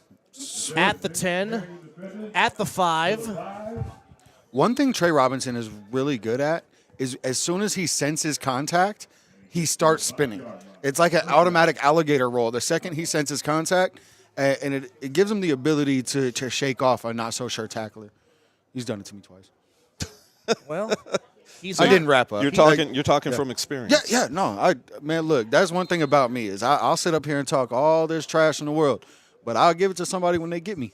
I've been got. If you can't talk about how many times you've been got, man, you're not really like that. Hey, you know what? It's football. Everybody gets got. If you're going 100%, you're gonna make a mistake. Things happen. Yep. Could not agree more. Here is The lineman didn't even move. no. What happened? Didn't even move. That almost looked like a broken play. That almost looked like they were not ready to go on that play. Micah, poor Micah, didn't get not a block. That was Travion Way, number 10 on the carry. Micah Wilson, I think, number 19. That was 19. That looked like 10. I could be wrong. That looked like a jet sweep that the jet never got out, I was could never able to definitely take be No, off. you're right. That's 19. You're right. No, it does look like 10 though. It is Michael. It is Michael Wilson. It is 19. As it unfolded, it turned to it's like the Patrick Mahomes commercial with State Farm. Yeah. And someone's car alarm's going off. Robinson Ooh. steps in the pocket. Trey Somebody trying to get him. going for the He's pylon. got Does he get? They're No, calling I'm him gonna say he's down at down the to one. 1. So we got third down. Third down and 1 at the 1. As the Outlaws and the over-the-top trading possessions. Been an exciting game. Trey didn't even reach with the ball though. In the early going, yes. I don't think he wanted to risk another fumble. Eligibility at the line. Davis, the lone back. Basically under center. Follow your center into the end zone. And Trey on the quarterback sneak gets in the end zone. Touchdown Outlaws as they get an early 6-0 lead and they capitalize off the turnover. So Dillard Davis, Micah Wilson, and is that go get a Trey? Man, that's It's crazy. toss isn't to it? the outside. He's gonna try and get nope. Push. No, not even a push. He just No, followed just the center. walked in. Yep. Follow your center, man. Already chirping. No, I like that. Walters just declared himself eligible. Big number 37. Oh, I was watching the delayed feed. My bad. Walters eligible. Every once in a while, you get yourself into that. Oh, I've done it 37. myself. Getting out there. He's open. Back of the end zone, and the conversion is good. It's a good catch. Is that Trey? Yes, that is. Go get a Trey. Mr. Fleming. 8-0. Lead for the Outlaws. We'll be back. It's the Fall Brawl on Fox 5.2.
Back live at Bonanza High.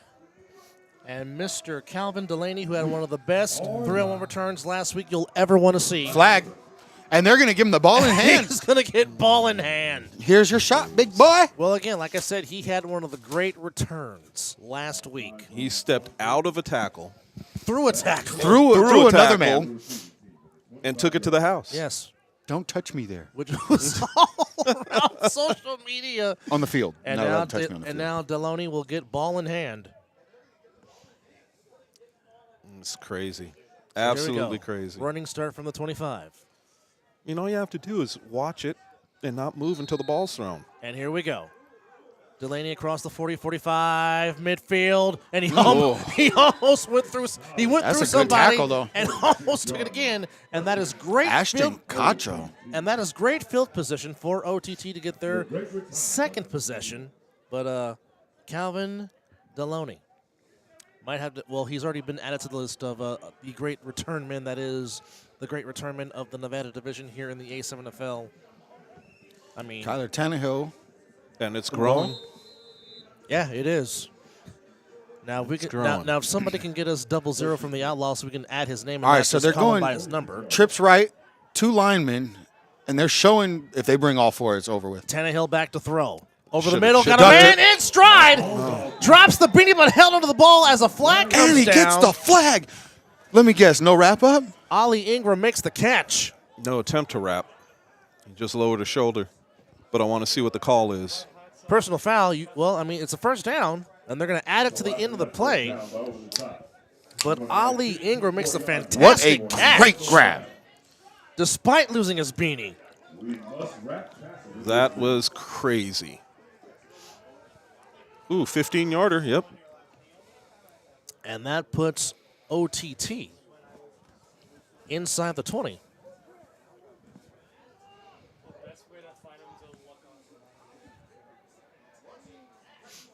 And we're going with the same look. Trips right.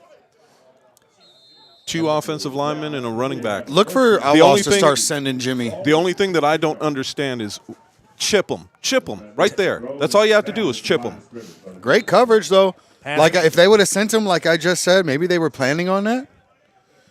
Maybe they were planning on that, but if Jimmy doesn't stay home and stick to his assignment and cover that guy, that's a touchdown. Pass batted down. I would agree. That is by And that's good awareness to be able to stick with Brandon Socorro knocked down that deflection pass as he was going for Jones in the backfield, number 23. that. Formerly of the Pit Bosses and stick with it. Trevion Jones line up beside Tannehill as they go trips to the far side on the top of your screen. Tannehill back to throw, rolling out to his right. And Walters avoids the sack. back. Comes back the other way. Tannehill still on his feet. He's not getting away from Jimmy like that. That could have been a horse Take him collar. down. It could have been a horse collar, but a great tackle there by Vincent Thompson, number 25. A.K.A. Jimmy. Slim Jim? Jimmy. Could that be a new nickname for him? He had a Slim Jim? nasty stiff arm last week. Yeah, he did. Slim Jim. 11 yards to go. Glad you're with us here on Fox 5.2, Cox Channel 125, A7FL.TV, and Caffeine.tv. Anthony Alvarez, Scott the Viking McCorkle, and Chris Vera with you. And now they spread them out. No backfield. Tannehill back to throw, looking, trying to step into the pocket. Does. Can't get away. Fumble. Socorro jumps on it. And Brandon Socorro initially falls on it, but looks like He the lost it. Outlaws got the ball back. I think We'll wait for the referee signal. No official signal yet. See what the call is. they got to pick up a block. 18. No, OTT looks to get it back. Spencer No, Hall. no. Officially, it is Spencer called. Hall with the recovery. Officially, it Oh, is no, called maybe 16. Outlaws ball. So the Outlaws get the ball back. So with 9:04, Well, that is the right call. we're going to take this break. Outlaws on the possession. It's 8-0. You're watching the Fall Brawl on Fox 5.2. We'll be back.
Welcome back to Bonanza Stadium, home of the Bonanza Bengals.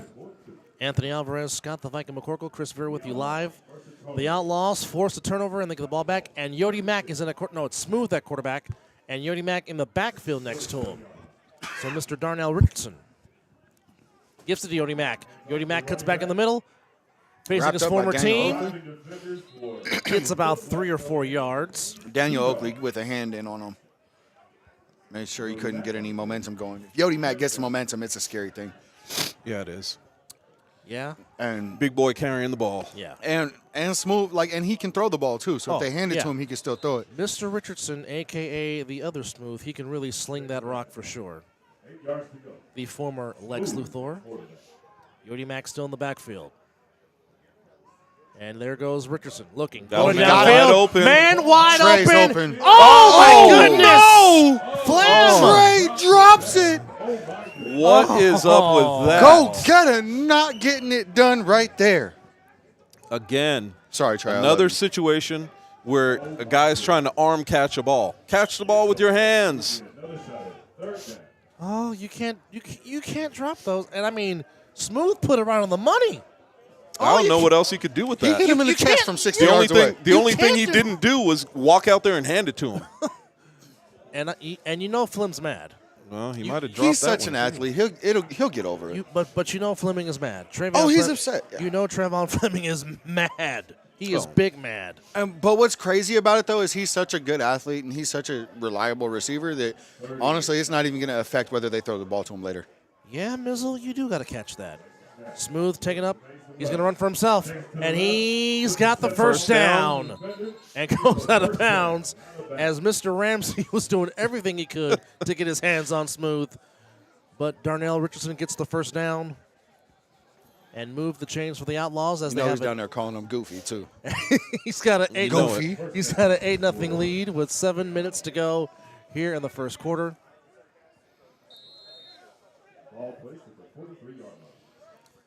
Ball at the 43. 6:50 to go here in the first quarter. So earlier today we saw the Insomniacs beat the Alienators 47-6. 54-6, the Alliance beat the Hunters. We got to play action. Smooth going deep again. And this time it's out of bounds. Out of bounds, looking for Edward Flores, 0-0. And Mr. Vera is a very happy man right now. Oh, Dallas is spanking Philly. As his beloved Arlington Cowboys in Arlington are beating the Eagles.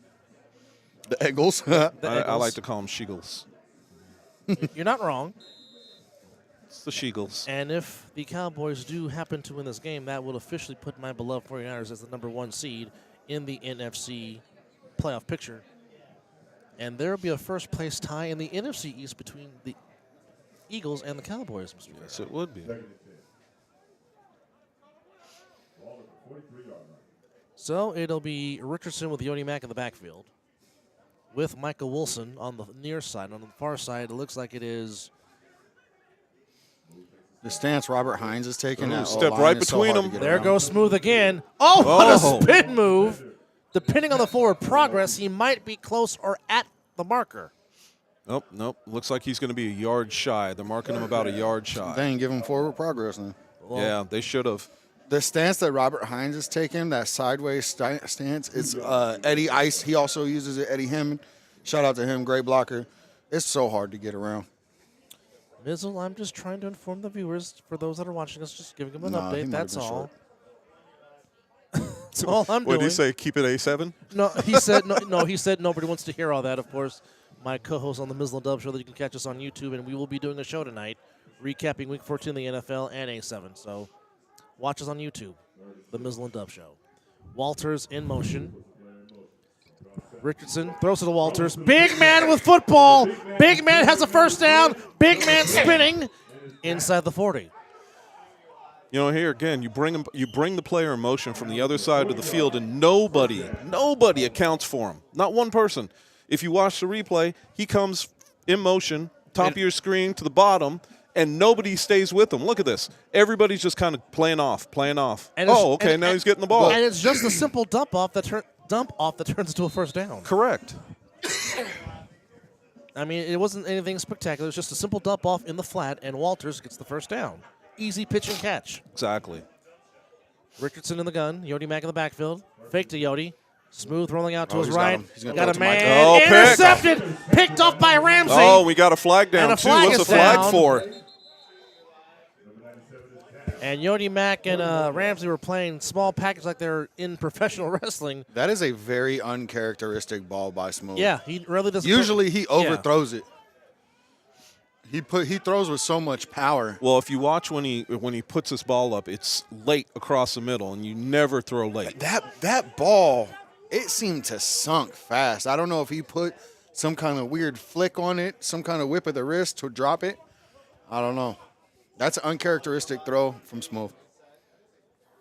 Did anybody see the call? Because, I mean, it looks like 15-yarder, Yeah, which would make me personal. think it was a personal foul. Look here, Derek Duncan, about my enunciation. Is he giving you crap? Yeah, he is. Good.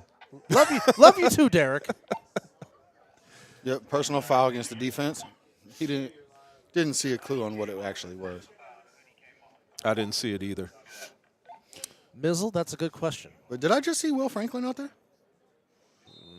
Really? No. No. I didn't see him. See him? Here we go. It is Tannehill at quarterback, two-back set for OTT.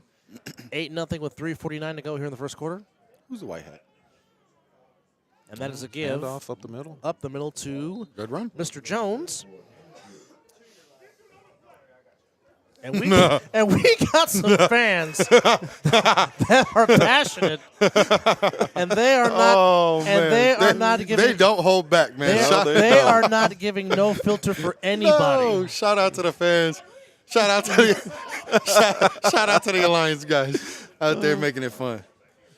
So since Two of them in blankets. Hey, I'm not mad at him. I wish I had mine. Derek Duncan Right? says I don't enunciate, there will be a late night edition of the Mizzle and Dub Show tonight, recapping A7 and Week 14 of the NFL. So go to YouTube and search the Mizzle and Dub Show. Socorro's coming hot off the edge. And eventually we will get the Viking on the show, just don't know when yet.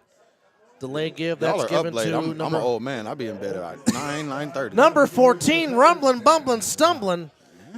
And he looked like he was trying to catch up with his legs. Or his pants. Looked like his pants were falling. I don't know. Looked like he was trying to keep up with his legs, man. He was stumbling from the get-go. And these fans are something else tonight. Yeah, they are. They're Man, something they else are on tonight. one. Battling the chill with the lights as we attempt, or we're at the 2:25 mark. I wish they would change these lights out for like the ones they have at KFC to keep the chicken hot. Thank you, Mr. Right, Duncan. these ones. Just rotisserie Thank you, sir. myself. Tannehill in the gun, Ooh, looking to throw, duck. has Jones, but overthrows it incomplete. Whack. No, that's not the Aflac duck. That is Scott the Viking McCorkle. That's still the Aflac duck. It is. Aflac. See? See, this is what happens when you're enjoying broadcasting with friends. It's not work. It's called fun. Yes. The fact that y'all pay me to do this is crazy. I mean, it might be in hot dogs with beans, but Well, that was lunch. shout out to the concession Yes, stand. those are very. If you have not had the hot dogs with beans, I implore you, I encourage They you are to the do that. McWillie beans. They are good. The McWillie bean. Only thing missing is chili. I'm trying to tell you. So it is empty set. Looks like we got quads. They're Okay. spreading them out. 4 wide receivers. Tannehill in the gun. He's got to get rid of this ball fast. 8-0 There's just no out. way. Here comes Yodi Mack. Yep. Oh, here comes another defender. And he's Tannehill's gone. got a whole lot of green. First down First and down. more. Gets out of bounds near midfield. Great job there by Tannehill. And a late flag the comes flag? in. Holding. It's coming I back. actually saw it. I didn't think that they were gonna. I didn't think he got caught. He held Yodi? Watch Yodi on this end, at the bottom of towards the bottom of the screen on the watch. Oh, the twist. Watch, see right The there. twist. Oh, yeah. Oh, yeah, he yeah, held him yeah. down. Yep. He grabbed him, pulled him down just to hold him See, long if he enough would have held to him get that straight edge. up, he'd have been Exactly. okay. But you can see that he's pulling him down. And if you're going to do that, you got to fall. Yep. You got to fall with it, make it look like you guys tangled up, not trying to teach people how to cheat. But if you're going to do that, you got to make it seem like he pushed you down. And I'm not trying to teach you people how to cheat, but I'm gonna teach you how to cheat. I'm teaching you how to cheat. Again, It's not cheating if you're not trying. remember, Or if you're not cheating, okay, you're not trying. Remember Raider rule number 1. Except cheating on your isn't- relationship. Don't do Remember, that. Raider rule number 1, cheating is encouraged. Rule number 2, see rule number 1. Yep. And if you get caught, don't say nothing. Tannehill back to throw. Oh, He's yo, trying to man. step He up. is low. He what a laterals pitch! it. And big man with football. He got something. Yes. Made something out of nothing. Yes, that is great. Look, this kid plays. Joel Well. Salavelli That's a big man too. Are you going to call gets that some a positive touchdown? yards. I like the way Tannehill plays, man. He's Another got flag. Somebody's chirping. Is this Man, in sports? are we gonna- are we no, gonna- Oh, what no, is- delay a game. Delay game. Oh, Delay okay. a game on OTT. No, Oh, illegal touching. Oh. Oh, because it was a forward pass, not a pitch. Ineligible man downfield. Yes. No. He I threw thought it illegal forward. touching was something else. So if he throws it forward, that's considered a pass, Okay. and he caught it. To a lineman. Exactly. Okay. So if A he lineman wouldn't that have was- done that, a lineman that was not eligible. Yes. So okay. if it would have been a backwards or a lateral, he would have been fine. Okay. All right. So yes, Man, I can't chill out, man. I was born like this. I'm sorry. Shout out to everybody in the chat. I might not have been born like this, but I was dropped at least twice. We love Scott McCorkle. That's why he is the energy in this booth and the My energy. mom said I wasn't dropped. I jumped. Hey, everybody's got their own claim of Yeah, what it look. is. Tannehill over the middle. Oh, who is that? Is that Harry Potter? Is that Harry Potter? Harry Potter. Huh? That is It Cameron is. Sidham. Yes. It is Harry Potter. You guys crack me up. No, he was one of my favorite defensive players during the national season. He plays with heart, man. He's always sticking his head into business. I mean, not like that. And we're going to reach the end of the first quarter, and we will take this break. It's the Outlaws 8, OTT.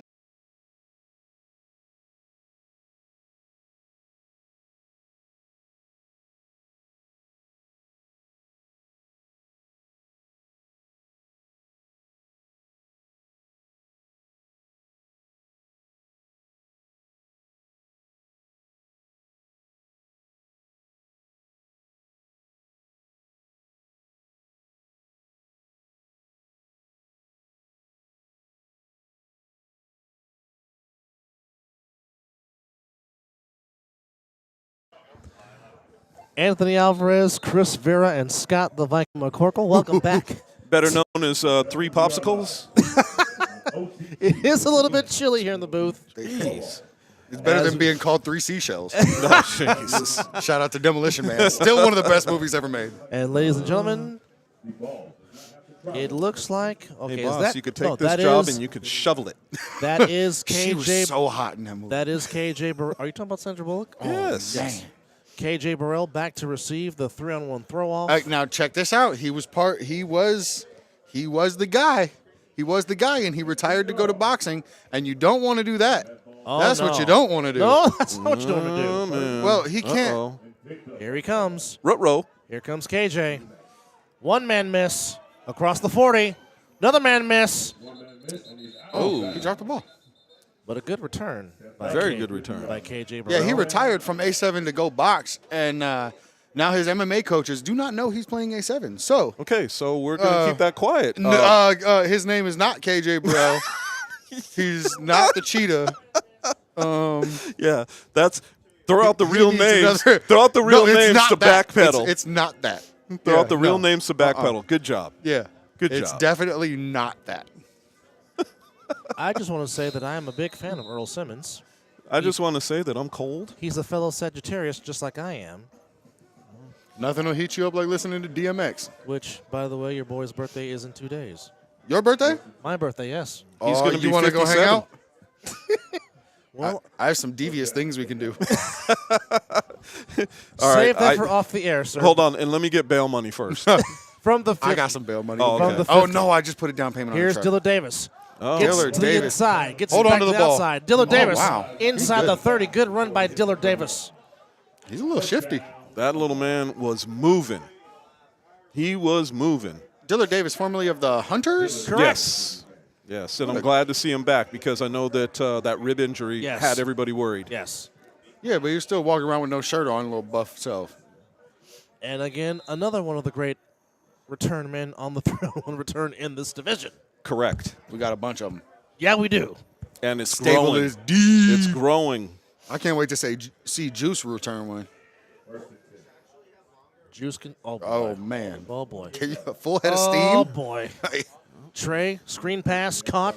That looks And like good Michael, blocking by Go Get a Trey. And Micah Wilson Great is gone. blocking Touchdown by Outlaws. Trey. Wow. Micah he just Wilson. took a little bubble screen. Yeah. Oh, and to he's the over there house. flexing, and he should. He ran him all the way out of bounds. Yeah, Mr. Hines, Johnny on the spot with his blocking There was some really good blocking on that play. as Micah Wilson Trots into the end zone. on the screenplay, which was beautifully executed.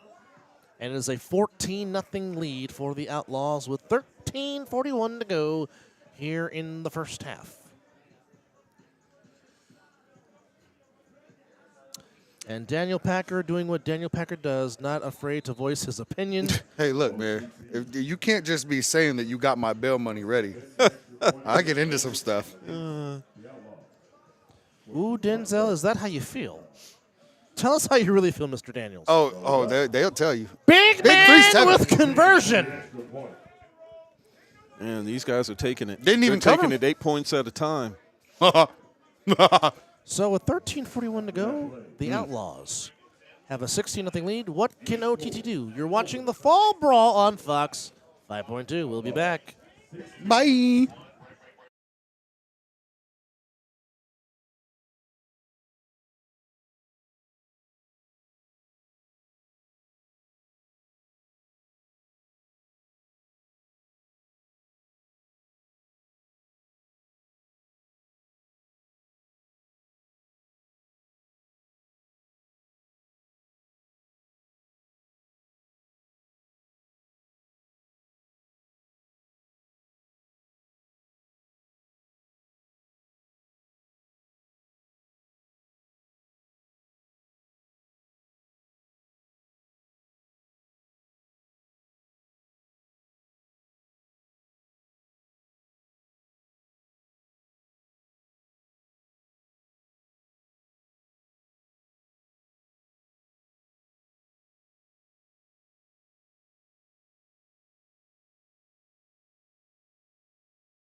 Welcome back to a very chilly Bonanza High School.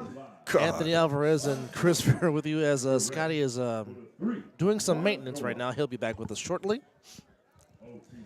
As Calvin Deloney back to receive the 3-on-1 return. Man, how did you see that number from here? Delaney, I just know what he's wearing. Oh, okay. That's how I know. That's okay. Makes sense. Don't forget about the get-back rule. If the returner does not return the ball to the 20, the throw-off team will get ball at the 50-yard line. Hence, get back. Hence the get-back. So right now, if you're OTT and you're Mr. Delaney, it's get to the 20 at least to maintain possession for your team. Or if the throw-off takes you into the end zone, down it. You don't have to bring it out. Yeah, take the touchback. Take the ball to 20. Do yourself a favor. And I'm trying to see who that is about to throw off for the Outlaws. And that looks like it's to be Ashton Cacho, number 16.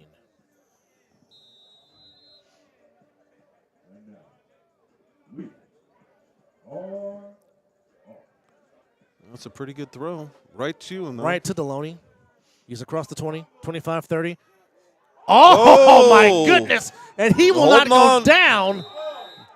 He was holding on for dear life. Yeah, he was. Acho with the tackle.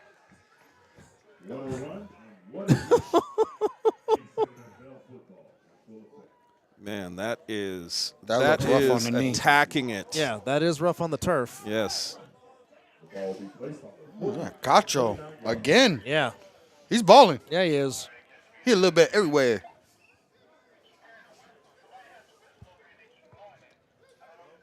So, what do you think oh, look at this. Is that Dillard Davis playing linebacker?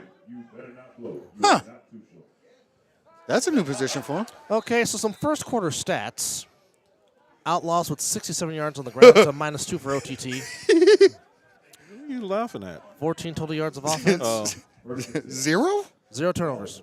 No, No, pass passing yards. Passing yards, yeah, 0. Just run that rock. Yeah. Yeah, well, hey, If it ain't broke, don't fix it. Yeah. Michigan does the same thing. I'm not mad at them for Well, it. I mean, they would have had some passing yards if Flynn would have caught that ball that Smooth put right on the money. Yeah, there's that one. And then there's the interception.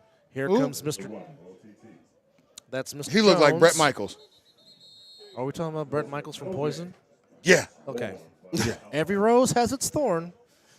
You guys. Am I wrong? Nope. No. You were right. No, don't ask me to sing Every Rose Has Its Thorn. I just know the song. Come on, Dub. No. It's karaoke time. Brett Michaels can sing it better. Karaoke live. Brett Michaels can sing it way better than I can. Karaoke live at Bonanza High with the Dub. No. That's what it. Hey, you know what? More power to him if you can sing it. And according to Curtis Jones, shout out to the chat, man. I Curtis can- Jones says Dillard Davis played linebacker in his first season at A7, man. Shout out to the chat, always filling us in. I can hold a tune, but I'm not going to sing it. Oh, big Oh, Delaney! there you And he is Oh, he's cramping up. He's cramping up. inside the 20. Inside the 20-yard line. Oh, Delaney. cramped? Man, yeah, he he's slow started. getting You didn't up. see. Watch this. Watch him hold up right here. Oh. See him? That's cramping up. And he is slow to get up. Oh, yeah. That is the. Oh, that is what happens. The gluteus maximus may have cramped up on him. We're hoping everything's all right. We're hoping we can get some electrolytes in him, get him back up running. But it's looking good. Hopefully that wasn't. Something serious. I'm hoping that wasn't the glutes, because when the glutes happen, man, it is bad. We'll take this break. We'll check on the injury. It's 16-0 Outlaws. You're watching the Fall Brawl on Fox 5.2. We'll be back.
Back Wing at T. Bonanza Stadium.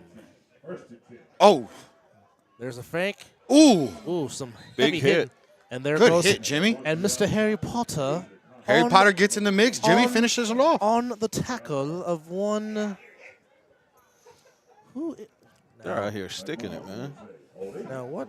Who is number 18 on OTT? There's not a jersey number with the name for number We will 18. work on getting that information. So welcome back, Hi. Double A, the Viking, Chris. Freezing our tails off. Indeed. Nuh-uh. I'm cold. You don't say. Dude, my ankles are freezing because I got short socks on. My wife already told me, why didn't you wear longer socks? I said, I don't know. Apparently There's it's still in Jones. middle Oh, school. nice move by Jones getting to the outside. You mean Brett Michaels? Stop it. And knocked out of Rock bounds. of love. Okay, let's see what they're going to do, because here's an opportunity for them to go for three. but I don't think they're going to do it. That's Shout just out me. to the guys on the YouTube chat on A7FL.tv. Never had a loss for words. Are the viewers watching this game? Packers hilarious, dude. And that's going to get there, and that is good from 59. Another damn near 60-yarder. As the Cowboys extend their lead 27-13 over the Eagles late in the third. Here it is 10:45 to go here in the half. Somebody got called DJ Quick in the comments. 16-0 in favor of the Outlaws. Tonight, I like DJ Quick. Trouble is one of my favorite all-time DJ Quick is what my girlfriend DJ calls Quick tracks, and one of the greatest beats, one of my favorite beats to jam out to. 10:24 and counting to go. OTT trying to cut into the 16-point lead and get on the board. I like the wing tee, though. We've seen history tonight as the Hunters attempted and got 2 out of the 3 three-point plays they attempted. Here's G. Hurd. The titanium is strong. Jimmy went in there hitting. But, of course, Mr. G. Hurd, one of the toughest men to tackle in our league. Oh, yeah, just slid off of him, but he went in there and hit him. The chat is a little too funny. We can't all three be staring at the chat at the same time. I'm letting you guys stare at the chat. I'm looking at what's going on the field. Because you guys are looking down Over and here giggling. I'm like, damn, Giggling like okay. we're passing love notes in No, high school. I'm working with 2 little girls over here. Hey, I'm a big girl, thank you very Oh, my much. bad. I am not a female, period. Okay. I have a bat and 2 balls playing Major League Baseball, if you will. Ooh. Oh, okay. Man, I'm still trying to figure out T-ball. Here's G. Hurd in the gun, 2 backs. I can't hit it when it's put on the post. G. Hurd on 4th and 7. G. Hurd looking to throw. Throwing back of the end zone. Oh, wait, Just a little too high. A little too high, He and the put Outlaws mustard will on take possession. And the Outlaws will get it back. We'll Pew, take pew, this pew. break. The It's the Outlaws. Fall Brawl on Fox 5.2. We'll be back.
Welcome back to Bonanza High, and looking at the total yards here, it's 137-65 in favor of the Outlaws. Each team has 2 turnovers, but the lead is still 16-0 as Shout out to Daniel Yodi Packer. Mack is at quarterback, and almost intercepted. As Yodi Mack was trying to throw either to Micah Wilson or Fleming, both men were in the vicinity, but it was almost picked off by Sean Mallard, and he would have walked into the end zone for a pick 6. And this is the only time that I got to say, Shout out to Easy. I'm sitting down, watching what's going on. And when you said that, I'm looking, and the only thing I see is this post right in front of me. So I had to lean back. No, he didn't. Return yards. No. D. Reese said Packer and Tyrone are the same player. Oh, no. Oh, goodness. Oh, no. Shout out to Packer. Trey, Hooligan gang. Trey Robinson back in a quarterback. Empty backfield. He'll take the snap. He'll step into it. He's got room if he wants to take it, and he will. There goes Trey Robinson. There goes the center Krypton down the sideline. 50, 45, knocked out of bounds. I think that might be the first time we ever saw Trey Robinson step out of bounds instead of engage in contact. I just want to let y'all know. Take a peek at the Well, Take if a peek at the chat. you were to run, sir, you would get my vote for sure. Oh man, they thought they had problems with Trump. Boy, they get a hold of my laptop. It's a problem. Scott the Viking McCorkle announcing his presidency for the United States of America. Oh man, I'm running on a different kind of platform. Oh, Mr. Daniel, stop it. Stop it, Mr. No, Daniels. no, I'm not even saying that. No. No. All right, look at the declaration from Smooth back in a quarterback. Smooth at that quarter. I gotta watch the game. I gotta stay out the chat. I can't mess with y'all. Oh, can we just stay got on? Oh no! Let's just stay on it. Cause He said, "What are you doing?" On 55th. Daniel Packer said on 55th. Now I'm trying to see who false started for the Outlaws. That looked like who was that? That was Tyrone Leakins as he false start. Oh, here we go. West Side Connect gang, bow down when you come to my town. Smooth. Walters just declared himself eligible. Walters. Oh, Smooth. Smooth going deep. Going for Savion. Still a Incomplete. little short. And Darius Robinson in on the coverage. he had Leakins open. Is that him? Call on Tyrone. Prime no time. You knew Knox was going to. Knox always got something You knew smart to Knox say. was going to say something. Oh, there goes Packer. Oh, boy. Hey, Packer never at a loss for words. Knox is too funny. 1st and 15 with 6:09 to go in the half. Smooth steps stepping up, looking Oh, downfield. he's got Wilson. Got him. Oh, great play. Oh, and he almost had it. Almost had the pick and then almost had the catch. Mallard tipped it, and Michael almost caught it off the deflection. You're right, Chris. That would have been an incredible play. What are we looking at anyway? Is it third down? Yeah. Can't see. Yep, third down. Third Okay. down to 15. Oh, y'all funny. Well, I'll tell you what, Smooth D. has... Reese is he's putting people up on a tee right now. I'm not even gonna lie. 5:35 and counting to go here in the first half. It is 16-0 Outlaws. Anthony Alvarez, Chris Vera, and the Vikings, Scott McCorkle with you as we're trying to stay warm up in this booth here as the lights have taken full effect. As you're seeing some of the great views of our beloved city. Ooh. And here is Savion Cunningham, nice and Savion If you cuts can't the get it to him, get inside, it to him. and Savion. If you can't get He it to him, got the give it first to him. down. Does he have the first down? Yes, he does. That's a first down. Move the chains. As they are. Look, if he can't catch it, give it to him. Well, why not? Utilize that man's speed, absolutely. So whoever Bo is, that is number 00, Bo. That was Bo Jax. look. That was an incredible run by Savion. Savion down the sidelines was incredible. I want to see more of that. Yeah, he would be perfect in the jet sweep situation. Yes. I'm seeing a lot more from the Outlaws than we saw last week, and it's getting interesting. Well, there's a give, and that is. That's Savion again? No, that looks like Michael Wilson on the carry.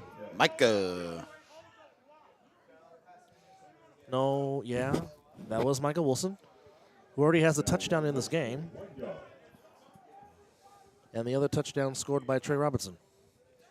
That's the scoring so far in this game, and a 16-0 lead for the Outlaws. Final game of the evening. And go home and get some warmth in me. Zelly said it's actually pronounced boo. Denzel Daniels is on one tonight in the chat on the YouTube feed of A7FL.TV. And now it is KJ in the backfield for the Outlaws lineup next to Smooth. Darnell Richardson at the quarterback. Nearing the 3.5 mark to go. Smooth going deep, got him. and nobody's there. No. That's a classic. Quarterback was thinking he was Whoopsies. taking it deep, and the wide receiver cut off his route. Ooh. We got a request for Deion Southern. Says he wants to be on the other side of the ball. Well, Mr. Southern, We're going to make that happen. Talk to our producer, Nick Blaze, and we can get that for you, sir. So Oh, yeah, we're going to make that happen. So, again, We'd love that. in the YouTube chat, One of the hardest hitters as far as safeties or DBs go in the league. tell Deion need Southern that. to contact Nick Blaze. He's our producer, to get him on the show. So, again, tell Nick Blaze that Deion wants to come on the show, and we'll make that, and he'll make that happen. CJ Smith, good point. O-line isn't understanding the difference between run blocking and pass blocking. When run blocking, you got to go out there and get the block. You can't Fake just catch it. To KJ. Caught by Fleming. First down, Outlaws. First down.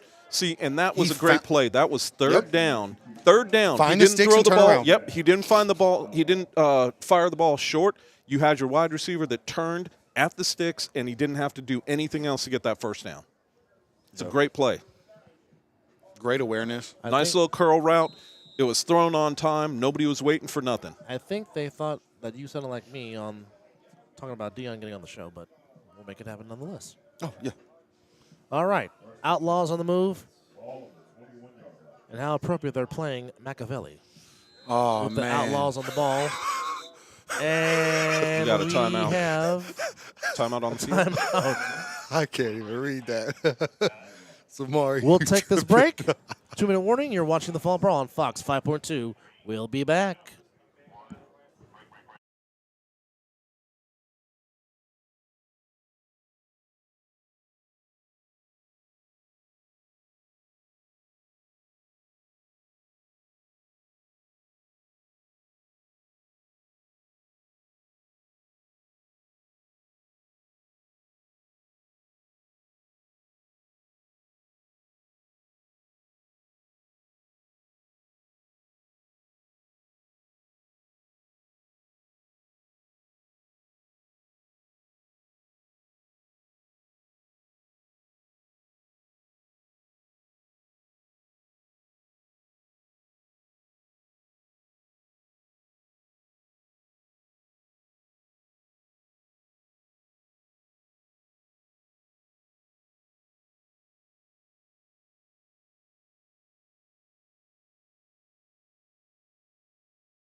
And welcome back to Bonanza High. 2 minutes to go in the first half. 16-0 Outlaws.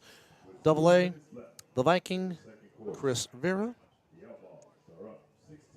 Freezing my took us off. Indeed. Dude, let me tell you. If it wasn't for Big Bang Theory, I wouldn't know what that word meant. I would crawl underneath this counter right now if I could. Here's if I could KJ still see the Burrell game. takes the carry. KJ Burrell at the top of your screen, gets out of bounds. Gets a nice gain on first down. And shout out to our viewers in the YouTube chat. No. Going in. Oh, Draco, that's not fun. That's too funny. I was going to say that's not funny. That's not fair. It's really funny. I can. Nah. Now that you said that, I'm picturing Rocky Balboa yelling out Draco now instead of Drago. Oh, Draco. Right, exactly. You saying I sound like I got CTE?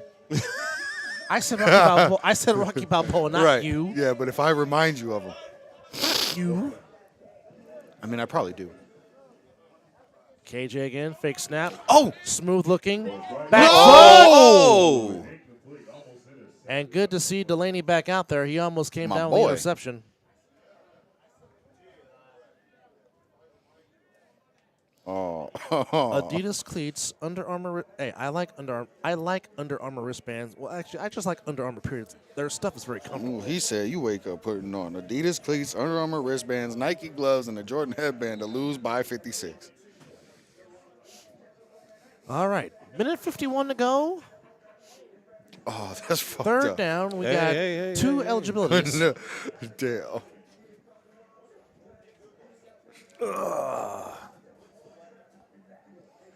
Yes. Hey. Darnell back to throw. Looking, throwing, looking, pass, caught. That is Savion Cunningham. Looks like they got the first down.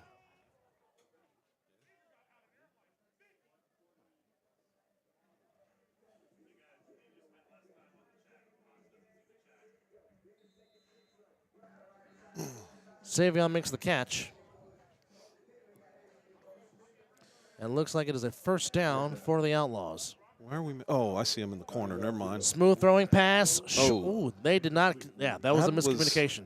Miscommunication on that play between Michael Wilson and Mr. Richardson. It looked like he was hooking up a little too early, because that would have been, if he would have caught that, that would have been short, and he would have had to come back for that ball just a little bit, which would have given the opportunity for the DB to push him out of the end zone and for it not to be a touchdown.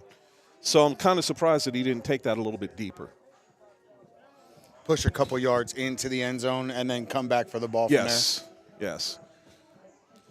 Because it didn't look like, and I could be wrong. I wasn't watching the replay, but it didn't look like Darnell was rushed on that. So No, it he looked like wasn't. he could have given him just a few more seconds. And here's Dillard Davis. Oh, great tackle. Wow. Who is that, number 97? Number 97. That's Mr. Ramsey again. Telling you. He is everywhere. Chris called it earlier. He has a motor that just does not stop, and that's quite obvious when watching him play these first 2 weeks of the Fall Brawl season. And now it looks like Trey Robinson's going to come back in. I don't know if he's going to be the quarterback. This kid has been all over the field. Last game and now this game, he is all over the field. He is showing up and showing out. That's not surprising. So it is still Smooth at quarterback, and it's a give to Trey. Trey looking for some room, and he is stuffed in the middle. Oh. And they're going to call him down. They blow the whistle, forward Yeah, progress. his forward progress was he was stopped. He stopped. turned He was gonna around, unfortunately. And we are under 40 seconds now, heading to the half-minute mark in this half. I wonder it's if they're fourth going down. Are they going to go for 3, or are they just going to go for the end zone? Well, they're so close. It makes more sense just to go ahead and take it. 'Cause, Yeah. I mean, right now, if you went for 3, it wouldn't mean anything. Correct. When you can, it's fourth down. It's one play no matter what you do. So just go ahead, line up, and take the play. So the Outlaws take the timeout. We'll take this quick break. We'll be back in 30 seconds. You're watching the Fall Brawl on Fox 5.2.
Welcome back to Bonanza High. Dub, the Viking, and Chris with you. Fourth and RC, 6. I take that with Trey one-on-one. Oh, great play. Great play. Bats it down. Great play. What And a with breakup. 18 seconds, OTT denies the Outlaws a chance for points. I don't think that the quarterback saw the middle linebacker just standing there, and he's lucky he didn't get it picked and that it was just knocked down. Because watch, the middle linebacker does not move. When he comes, all he does is drop back. See him? Just drops literally back, stands reading there, it. yeah. All Yeah. he's doing is reading the quarterback's eyes. Yeah, so he didn't even go with the guy. No, he just shuffled his feet. Nope, just dropped back and was waiting right there. He's lucky. Like I said, he's lucky it wasn't a pick. And we don't have, You don't have a number for him unfortunately, either. we don't have a name for him. So number 18 makes a great play.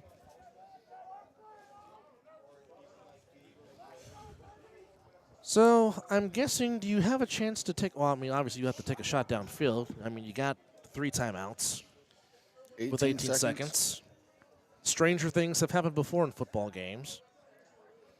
Well, they still got the free runner. That's what scares me. But And Tannehill will keep it himself. Sure. Timeout.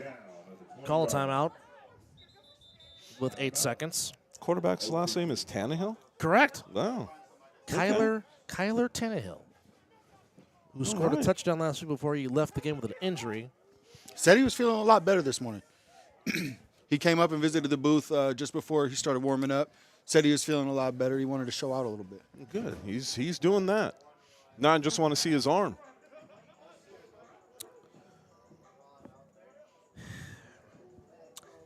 Even though it's 16-0, gentlemen, do you feel like OTT is still in this game? Oh, absolutely. Absolutely. I But have not I feel like the seen- barn doors could be blown off. I have not seen any reason to think any other way. Okay.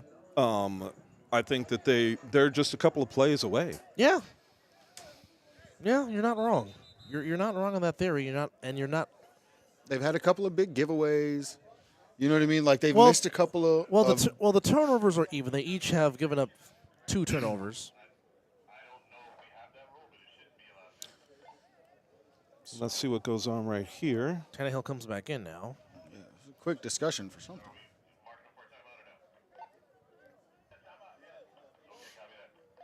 Okay, so we're still going with the quads, which means that he's most likely going to quarterback's most likely coming to the bottom up part of your screen or to the defense's right. Tannehill. He's yelling something to him. Down. What is going on here? It's only the play clock because the play clock hasn't started yet. They called a timeout. And OTT has well, one that's timeout. what he's waiting on the whistle. Yeah, waiting on the whistle. Tannehill back to throw, looking to step in the pocket. He's going to run for it. This will be the last play of the half. Still getting some blocking downfield. Ran out of bounds. Ran out of bounds. If he would have had a little bit more time. Yeah. Could have had a chance for a Hail Mary. Oh, he's hearing it from the crowd, too. But nonetheless. So it's 16-0 after a first half. It seems like the Outlaws. A lot more in the game than we thought. Yeah, but OTT is not. Oh, that's what I meant. Sorry. Is not going down. So we will go ahead and take this break. It is halftime at Bonanza High. It is 16-0 in favor of the Outlaws. This is A7FL Nevada Fall Brawl on Fox 5.2. We will be back.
Welcome back to Bonanza High. 16-0 in favor of the Outlaws against Over the Top.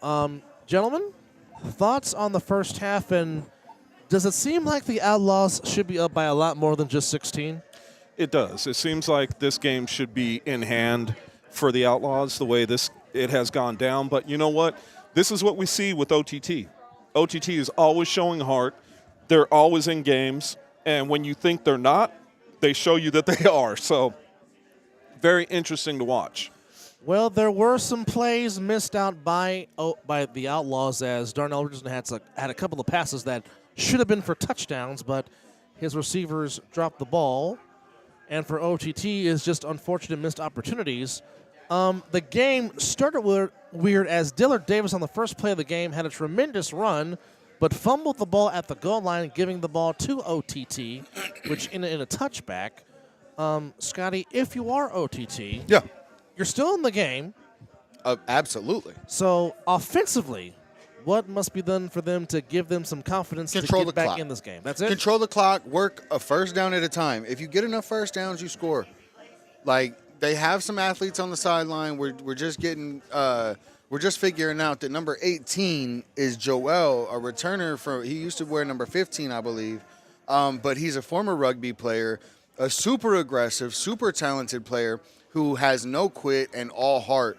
And I think they need to utilize him a little bit on offense, get him a toss play, get these guys moving, get a couple of first downs, establish the run, and get the time winding down a little bit. That way you're just 2 scores away from tying it up and a 3-point play from winning the game. As long as you guys can keep frustrating them on offense the way you've been, and towards the end of the half, like, keep them on their heels, and maybe you can get Trey out of his element or get these guys a little frustrated, get him to make a couple of more mistakes. Maybe you can turn it around and win the game. If you're the Outlaws, how do you finish these drives? Tighten up. Because you're moving the ball down the field. Man, just tighten up. But you're not finishing. Little mistakes, get it together, try and stop the arguing, the bickering, try and get a little more cohesion. Focus on playing ball. Yeah, focus on playing ball. They have the talent. As long as they play football, and look, they're down there practicing rugby tosses. What did I just say? But anyway, the Outlaws, man, they just got to get their cohesion together. Well, we've seen history tonight. We've seen a conversion of a 3-point play twice. We've seen 40 burgers, 50 burgers. We saw the Insomniacs show their true depth and show their true sportsmanship as champions. We'll take this break, talk more about the second half. This is the Fall Brawl on Fox 5.2. We'll be back. 60-0 Outlaws.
Welcome back to Bonanza High, the dub. The Dub and Dub Show. Double A Anthony Alvarez, the Vikings. This is the Dub Show with some football. And Chris Vera. Some first half stats. The Outlaws rushing with 80 yards to 16 for OTT. Pass yards, 171 for the Outlaws, 74 for OTT. Return yards, 57 to 52 in favor of the Outlaws. Turnovers are even at 2. Total yards, 251 to 90 for OTT. And, Chris wants a napkin. No. Turnover. Oh, turnover. Oh, ball going to the Cowboys. Yep. So, guys, second half, we'll come back, take a break, talk about it, throw it off. It's the Outlaws 16, OTT nothing. You're watching the Fall Brawl on Fox 5.2. That ball is, woo!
Back at Bonanza High, 16-0 Outlaws.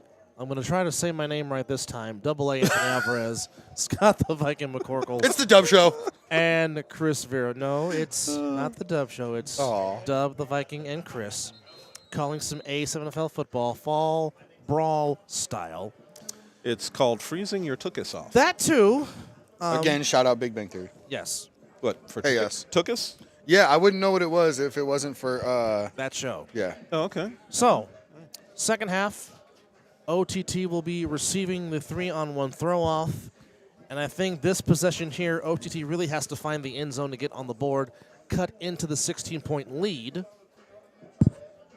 Oh, that goes without saying. I mean, look, if we can get a return right here, this would be perfect. But Yeah. if you notice, number 21 is out. No, he is not taking this return. No. He is stretching out his legs, Hammy. to which he almost came down with an interception as he made a great defensive play. Yes. Yodi's going to throw. You know, I think sometimes we forget when we're playing. Hold that thought. We'll We'll take hold this that break. thought. We'll be back. It's the Fall Brawl on Fox 5.2.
Back at Bonanza High, Yodi Mack getting ready for the 3-on-1 throw-off, the most exciting play in sports. As our announcer is telling you. Oh, no. That's a duck. Oh, no. Nope. That's going to be ball in hand. We have seen a lot of that today here in week 2. You know what? I think, though, some of the things that we're looking at, too, don't forget, this is the new season, so a lot of guys are using new footballs. Yes. They're slick. Yes. Right? So we know that. That's one thing. The second thing is, with it as cold as it is, your hands are cold. You can't grip that ball real well. Not unless you have some large, And the ball's harder. large mitts. And the ball's harder. Yep. Yeah. That leather stiffens up when it gets Yes. Yes. The good old pigskin. So Here running we hand and go. start for 14. He is Put your foot in the ground and make your move and go, man. Where backwards, not forwards. No. And Harry Potter, along with Yodi Mack, with the tackle. cold. Harry Potter. Did you say Harry Mack? Harry No. Potter. Harry I thought Potter. somebody said Harry Mack. I was like, wait, Wow. what? That's I said Yodi Mack made the tackle. Oh, that gotcha. sounds a little- Gotcha. a little different.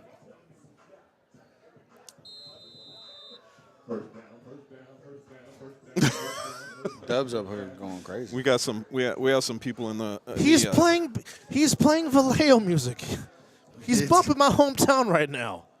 So I gotta represent. Gotta go. I gotta represent for the Tell me 707. when to go. Gotta represent for the V. Well, it's time for OTT to go right now. Yeah, Tannehill back at quarterback. And looks like Delaney is his tailback, number 21 in the backfield. We do have an eligibility for OTT on the line. They are crowding the line. And yes, they are. looks like the Outlaws might bring the house. The Outlaws. Another declaration, and it is Delaney. Come to the right side, cuts back in the middle, reverses his field. He's got a block if he wants it. Left side, and he is out of bounds. First down. He pulled up. No, he's good. He's good. He's jogging back. I don't see a limp in him. No? He's all right. I could have sworn. No, I think he was just trying to step over the chain as he went out of bounds because the chains are right there. I think he was just trying to step over it and not trip. Good run on first down by Delaney. He's still in the backfield next to Tannehill as they go one wide receiver here on the near side of your screen. Nice game there by OTT. I've been wrong one time or two. Oh, ooh, that was we're a going to big have jump. a false start. Delaney up the middle. Ooh, False start. Somebody got laid out. Wasn't done. Oh, it was just a whoopsie-doo. Yeah, it was one of those that carry off for the whistle after the whistle, but it is what it is. Whoopsie-doos.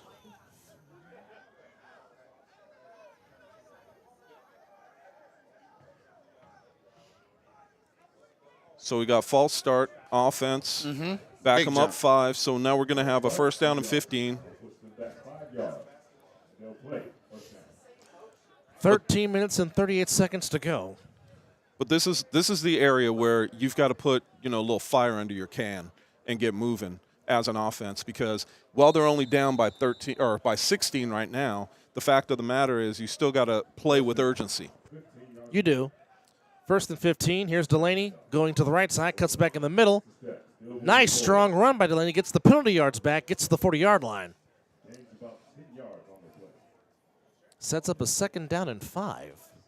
Second down and 6. Oh, 6. They give him 11 yards. Yep. Okay. 11-yard gain. That's a good run. Oh, yeah, he got the penalty yards back. And then some. And then some. Which is huge. Yep. Sets up a very good second down and manageable second down and 6 nearing the 13-minute mark to go here in the third quarter as OTT over the top trying to chip into the 16-point lead that the Outlaws have. And sometimes, gentlemen, as you know, if you leave a team hanging around, sometimes that might come back to bite you. Oh, 9 times out of 10 does. And shout out to our fans and other players in the league, always hooking us up with great information. Fun fact, Scooter, my quarterback, actually coached Delaney. Hold on, we got a flag down for this. I don't know what this penalty is going to be. So right now, I don't know what the referee saw. So it looks like it's coming back. Well, he's definitely pointing to OTT. Wait, blocking the back. Blocking the back, which took away a great job by Trevion Jones as he got the first down, but all for naught. So now it goes from 2nd and 6 to 2nd and 11. That's a lot. Yeah. But Delaney was coached by Scooter Hamilton. At Arborview? No, for the Las Vegas Seminoles Okay. in 7th and 8th grade. Oh, flag? So, yeah. Okay.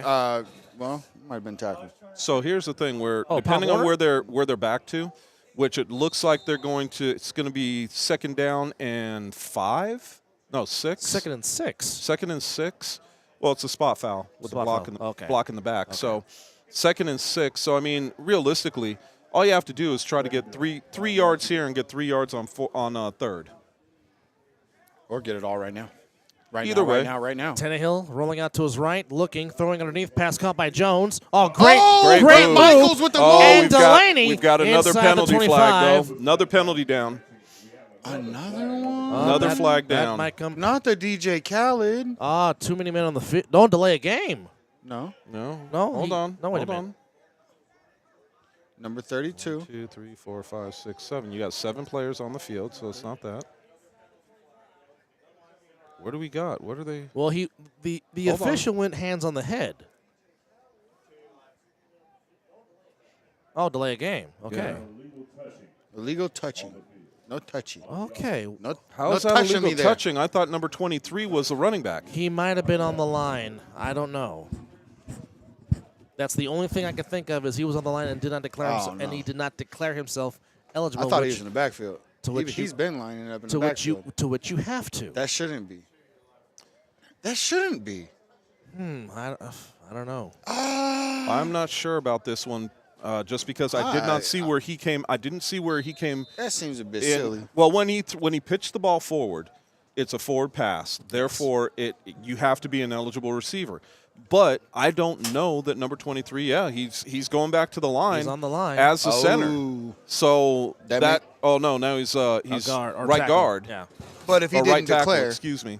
Yeah, and he didn't declare. So that's the situation. So we have the on the other side, we've got a man declaring. Makes sense. 3 wide for OTT. Tannehill back to throw, rolling to his right, now rolling to his left. He's in trouble. He's in big trouble. He can't throw it to him. He's ineligible. Incomplete. It's another flag. That should be intentional Well, grounding. no, he threw it to him and it bounced off the ground. Oh. So, Or but he's down. it's They're to calling him down. yeah. It's to a lineman. That should be considered intentional grounding. Should it not? Depends on what the refs are going to call. Okay. And the way they see it. But I would agree if you're throwing to an ineligible player, I would think it's intentional grounding. Oh, sorry. All right, they're going to take a second to take a look. We may not know what we're talking about, which isn't the first time. No. I don't know. I always pretend like I know. If you say it confidently enough, sometimes people will listen to you. I usually try to say it confidently enough. Well, we just try to be as knowledgeable as we can to inform the viewers. We'll take this break and we'll talk more about that. It's the Outlaws 16, OTT nothing. You're watching the Fall Brawl on Fox 5.2.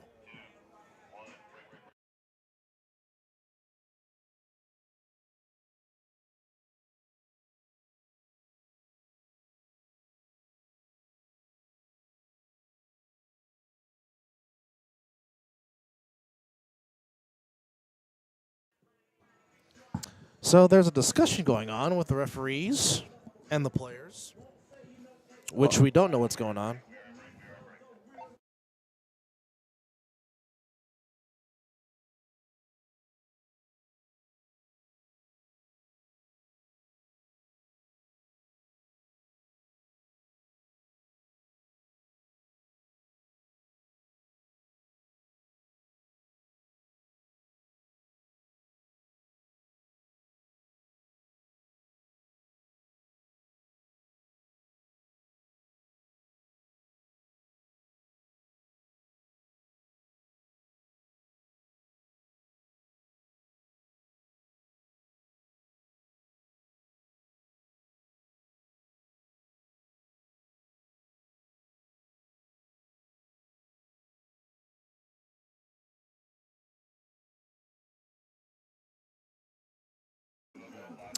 Back at Bonanza High, AA, the Viking, Chris.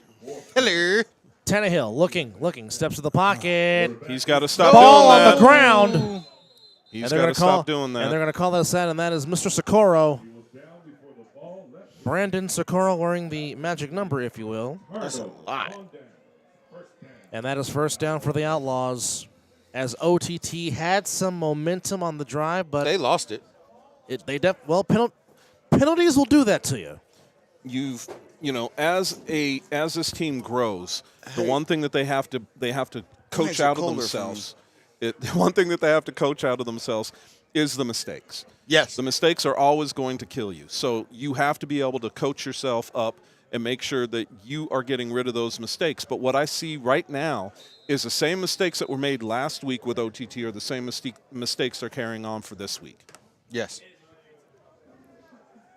Much better play, though, which is very interesting. They're still hanging neck and neck with the Outlaws, or as some people call them, the Outlaws. Yes, And- they do. Ooh, Joel is coming. Whoa! Oh, the brakes. Oh! Joel is coming. That is Man. some physicality by number 18. And But some did you balance see by Dillard Davis. Yes. I mean, that was incredible to stop on a dime and keep his feet inbounds. Most men would go down after the first initial contact. Agreed. Most men would. But that's just elusiveness by Dillard Davis, which is good to see because, like I said, a lot of us were worried about his injury last year. Definitely. Would he even play again? And it's great to see him back Yes. out here. And this kid has speed. He's got balance. And the stuff he's able to do is next to none. I mean, this kid is the real, what I would consider the real deal. And Chris Vera is about to be a very happy man in about 1 minute and 4 seconds on NBC. Trey Robinson back. Trey Robinson back in a quarterback. Oh, wow. With Davis in the backfield. There's a lot of 33s around today. Oh, man. Trey back to throw, rolls up to his right. Open. Trey will take it. Oh, has the first down. A lot more, and Trey room. got it all. Touchdown. Trey Robinson finds the end zone. The second son of Krypton gives the Outlaws a 22-0 lead at 9:33 to go here in the third quarter. That was an incredible cutback. You can see here as he goes outside, stops, cuts back across the field, and takes it into the end zone And a for great another block, touchdown. And a great Honestly, block by Dilla Davis down the field. Yes, but from one of the better linebackers in our league, that was just a bad angle, and it was unfortunate. He could. It was a little too. The cutback was just a little too perfect for him to recover from that, but. It was kind of he over pursued that one a little bit. What do we I'm have? sure he'll make the adjustment. Whoa, wait a minute. Did we miss a penalty? I did not see a penalty flag. What happened? And we're back here, and they've got it as second down, so it looks like they're taking the score off the board. They took it off. It does not count for a penalty. What I missed? And now you got 24 lined up off sides. I don't know if he's doing lined it up on purpose. way Whoa, wait a off minute. sides. What is he doing? That doesn't make any sense. There's a flag. And there was a twitch by 3-7. Big man with football, Mr. Walters, down the sideline, still on his feet, out of bounds. First down? That should be a first down. Yeah, that's a first down. First down. That's a free play. It's going to be declined. They will decline that, obviously, as big man with football, Mr. Walters. That was crazy. Wow, So he lined up so crazy. he was offsides by like DeMario Hughes. he might as well have been standing next to the offensive tackle. Yeah, and like it's unfair because they get to line up a little further off the ball, but you can't line up off of them. You have to line up off of the ball. 9:03 to go here in the third quarter. 16-0 Outlaws as they're trying to add to their 16-0 lead. Oopsies.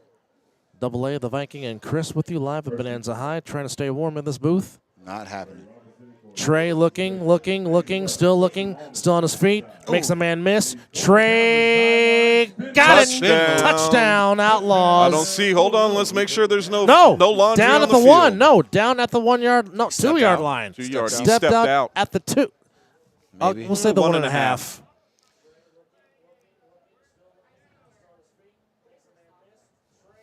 Oh, he made him miss so bad. Yeah, he did. He stepped out. Yeah, you saw it. He clear as day. He stepped out of bounds.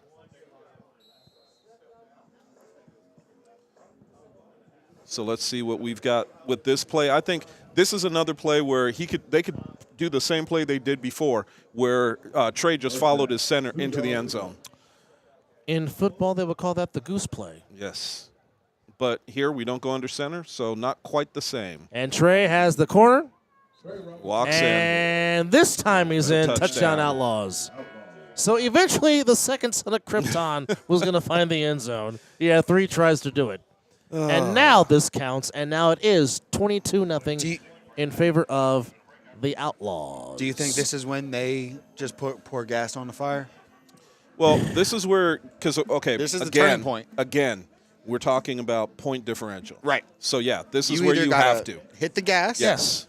Or if you're that OTT, this is where you have to stop the bleeding. Yes. Like, and sometimes you got to chop the arm off to get the bleeding to stop. Yes. You do. You know what I mean? Because a severed vein clots a lot faster than a nicked one. So you might have to just make some real big changes. And Chris Vera is very happy right now, and he'll be doing the happy dance all the way home. Trey back in the end zone for Flam. Oh, what a grab! What a grab! Top man.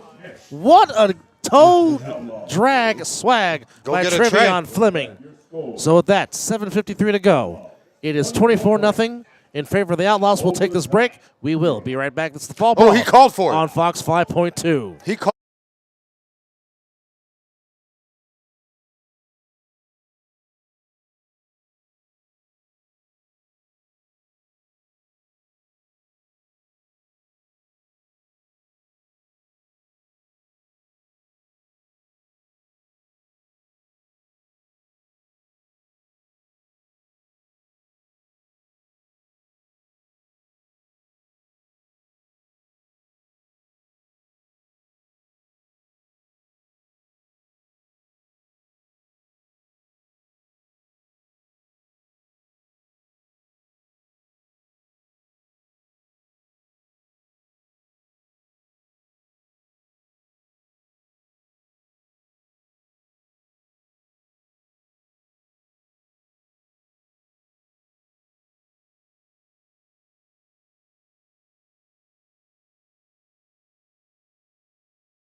Welcome back. 7:53 to go.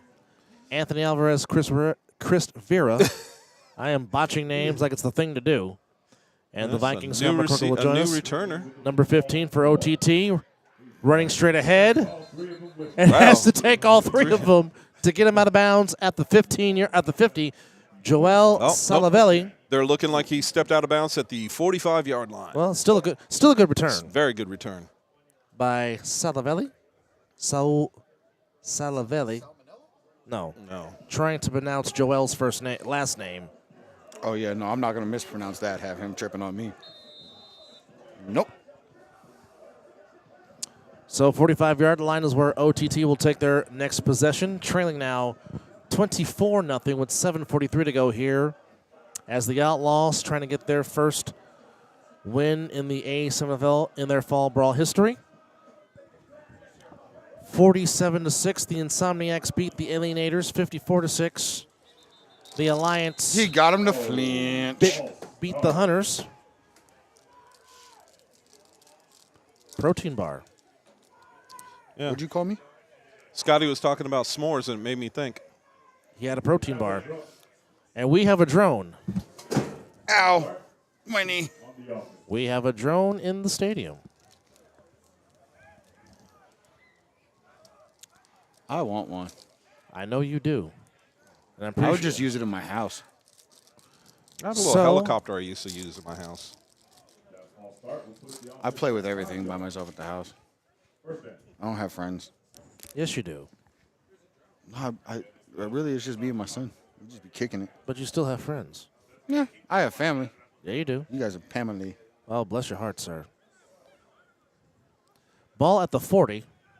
7:22 to go remaining in the third quarter. And the drone has gotten very high in the sky. And that did not work. That was number 14, whose name we do not have, and we apologize for that, fans. 7:06 to go. Keenan Walton in there on the tackle? That was Keenan, wasn't it? Mm-hmm. That was Mr. Do we have an injury, or is he tying his shoe? Oh, no, he's tying his shoe. Okay. Tying the shoe. It's hard to see. That too.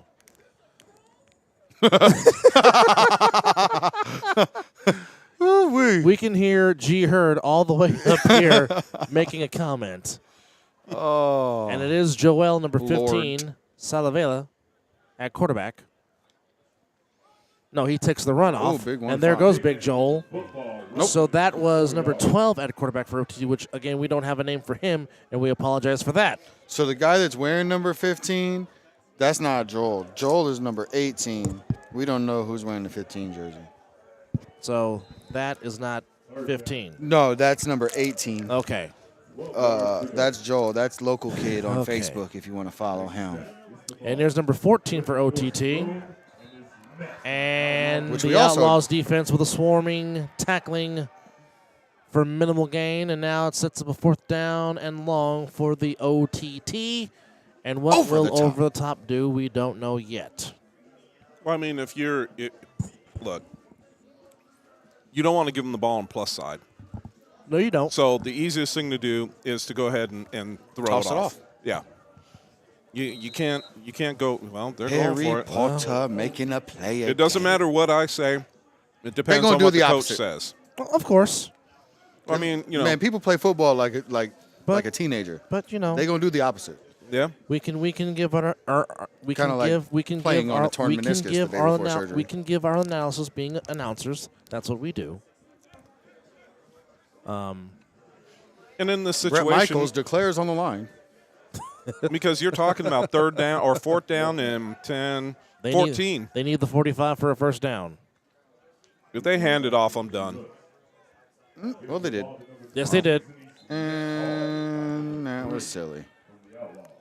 Local kid put somebody in the dirt. So the Outlaws get into plus territory. We'll take this break. It's the Fall Brawl. You're watching on Fox 5.2. We'll be back. Bye.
Welcome back to Bonanza High. Anthony Alvarez, Scott the Viking McCorkle, and Chris Vera with you. 24-0 in favor of the Outlaws. Some quick stats. Our special thanks to Matt, Ryan, and Cole for shooting us the stats. You know, besides building super teams, we also build really pretty casinos. That too. Yodi Mack looking to throw. Oh, takes a 2-1 shot is downfield, wide open. But he's got guess who? Savion wow. Cunningham. And big play say finds the end zone for an Outlaw touchdown. Which, by the way, for you, Mr. Vera, your son of Krypton, Trey, has 9 carries for 83 yards and 2 touchdowns. Oh, wait. And that was a beautifully thrown ball by Yodi Mack. All the time in the world. Hit Savion, who actually came back to the ball to make the catch. And big play say, doing what big play say does, make big plays. Time in, time out. He's always doing it. Always doing it. 30-0 in favor of the Outlaws. So now we have a continuous running clock. We'll have a running clock for the rest of the third quarter. And we're 2 touchdowns With away. the exception of the 3-on-1 throw-off. What about a 3-point play? That's an untimed down, too. Untimed. And big man with conversion. After that extra point, So, never mind. I'm not going to make it. We'll take this break. It's 32-0 Outlaws. It's the Fall Brawl on Fox 5.2. We'll be back.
The most exciting play in sports is about to happen. I'm excited. The 3-on-1 return. That's a nice, beautiful That's spiral. a good throw from Yodi.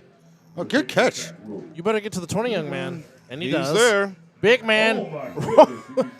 He almost got it. He is not scared to run No, through he is contact. not. He run into football.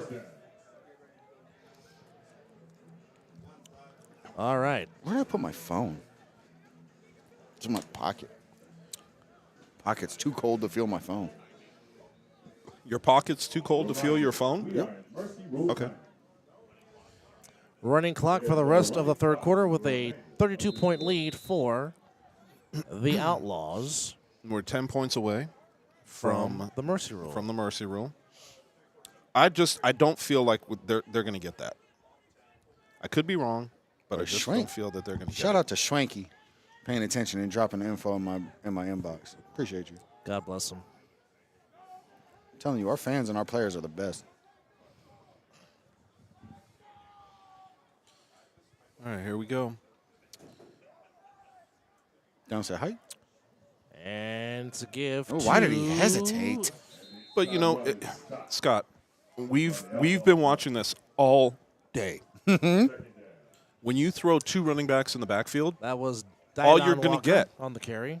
all you're going to get is a look to a six-man front. Look at it. It's 6 men. Oh, and they're all watch. Where are you going with that? How are you going to?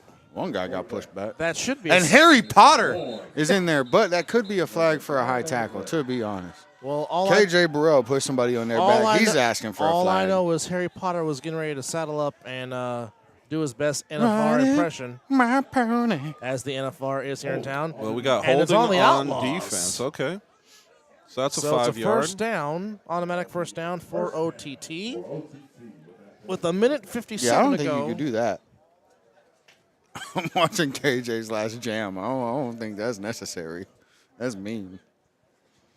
Well, you know, when we look at these plays and what's going on, every time you get guys in the backfield, when you got 3 in the backfield, the quarterback, 2 backs, all they're seeing is the fronts are going to be heavy. Correct. So, look, get out of that. You're not going anywhere with it. Correct. Your blocking has to be almost perfect to make that happen. Correct. You can do one of 2 things, and one of the bigger things that you can do is look at the one-on-ones that you have outside and see if you think your wide receiver is going to be able to beat the cornerback, because that's the only play you truly have. Clock will continue to run, as it is a running clock with a 28-point lead of 32 for the Outlaws. Tannehill back to throw. Pass caught. Oh, it's right dropped. off his hands. Wow. Dropped off Delaney's hands. That's not something. He normally does.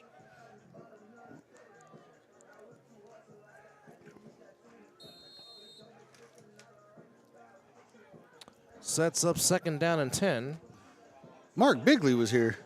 There's there a he lot is. of I see him. There's a lot of times that you could have situations where you take your eye off the ball, and I think that's a situation we just had.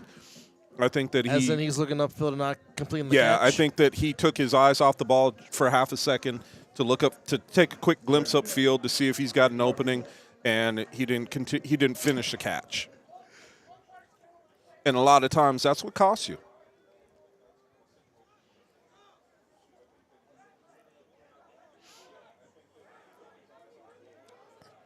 Tannehill back to throw. Pressure coming for the Outlaws. Oh, nice move there. Laterals it. No, he doesn't. Fumble. And That is a fumble. the Outlaws get the ball. Jaylene Lockett with the fumble recovery. And we're going to take this break. We're going to bring in the fourth quarter. Bye. It's the Fall Brawl of Fox 5.2. We will be back.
Start of the fourth quarter.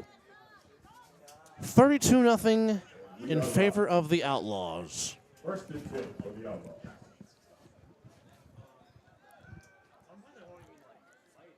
That's my buddy. I just seen Mark Bigley.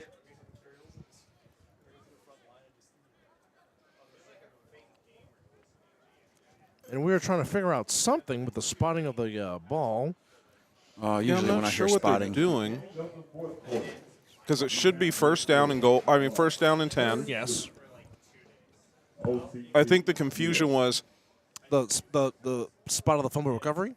well, I think it was that, and I think it was because also end of quarter and flipping ends. Scotty up here doing the Pee Wee Herman dance, paying tribute to the late, great Paul Rubens. I mean, if anybody deserves to be in an arcade, it's him. So what are you saying? Pee-wee's Playhouse? Hey, Is that what you're saying? I You're grew up. just now getting. I grew up watching that cartoon on CBS on Saturday mornings. Oh, Scotty didn't get that at first. Shit, it took me Here's Smooth on the run. Smooth, first down. I'm just glad he didn't fumble that ball. He stretched out for Yeah, that. he did. He and did. I thought he was going to drop that ball.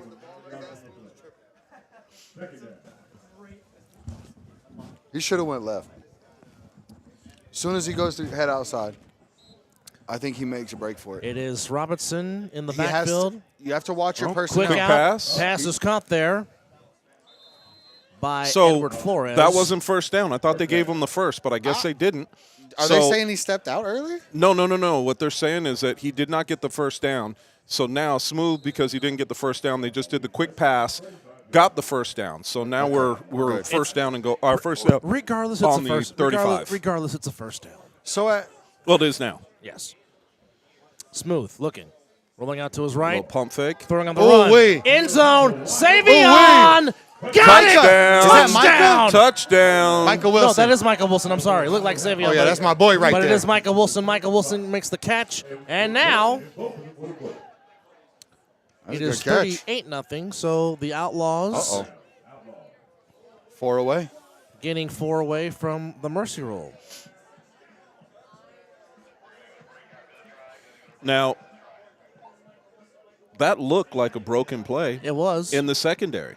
The secondary looked like they got lost Got a when little turned Smooth scrambled, allowing that to open up for him downfield, which is a beautiful play because, again, that's what I love about Smooth is that he keeps his eyes downfield. He doesn't always pay attention to the rush. Looking to extend the play, and Yes. he does extend the play. And Michael Wilson, great job of adjusting to Smooth's, trying to keep the play alive, and thus finding him in the corner of the end zone. One thing you learn about playing with Smooth is the play's never really done. No. Trey looking, He sidearms had two it. guys. Oh, what was He that? had two guys.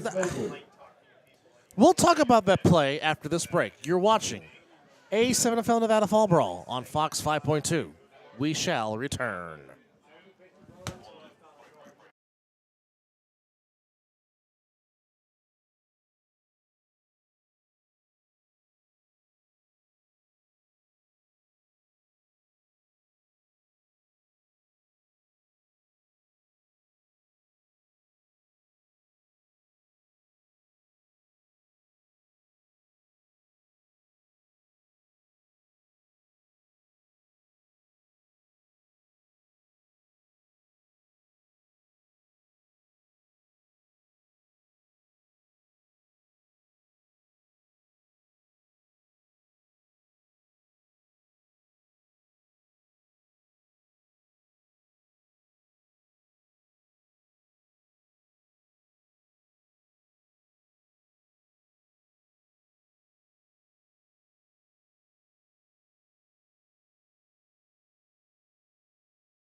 Welcome back.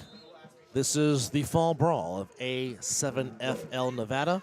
Bring your blankies. Double A, the Viking, and Chris Vera.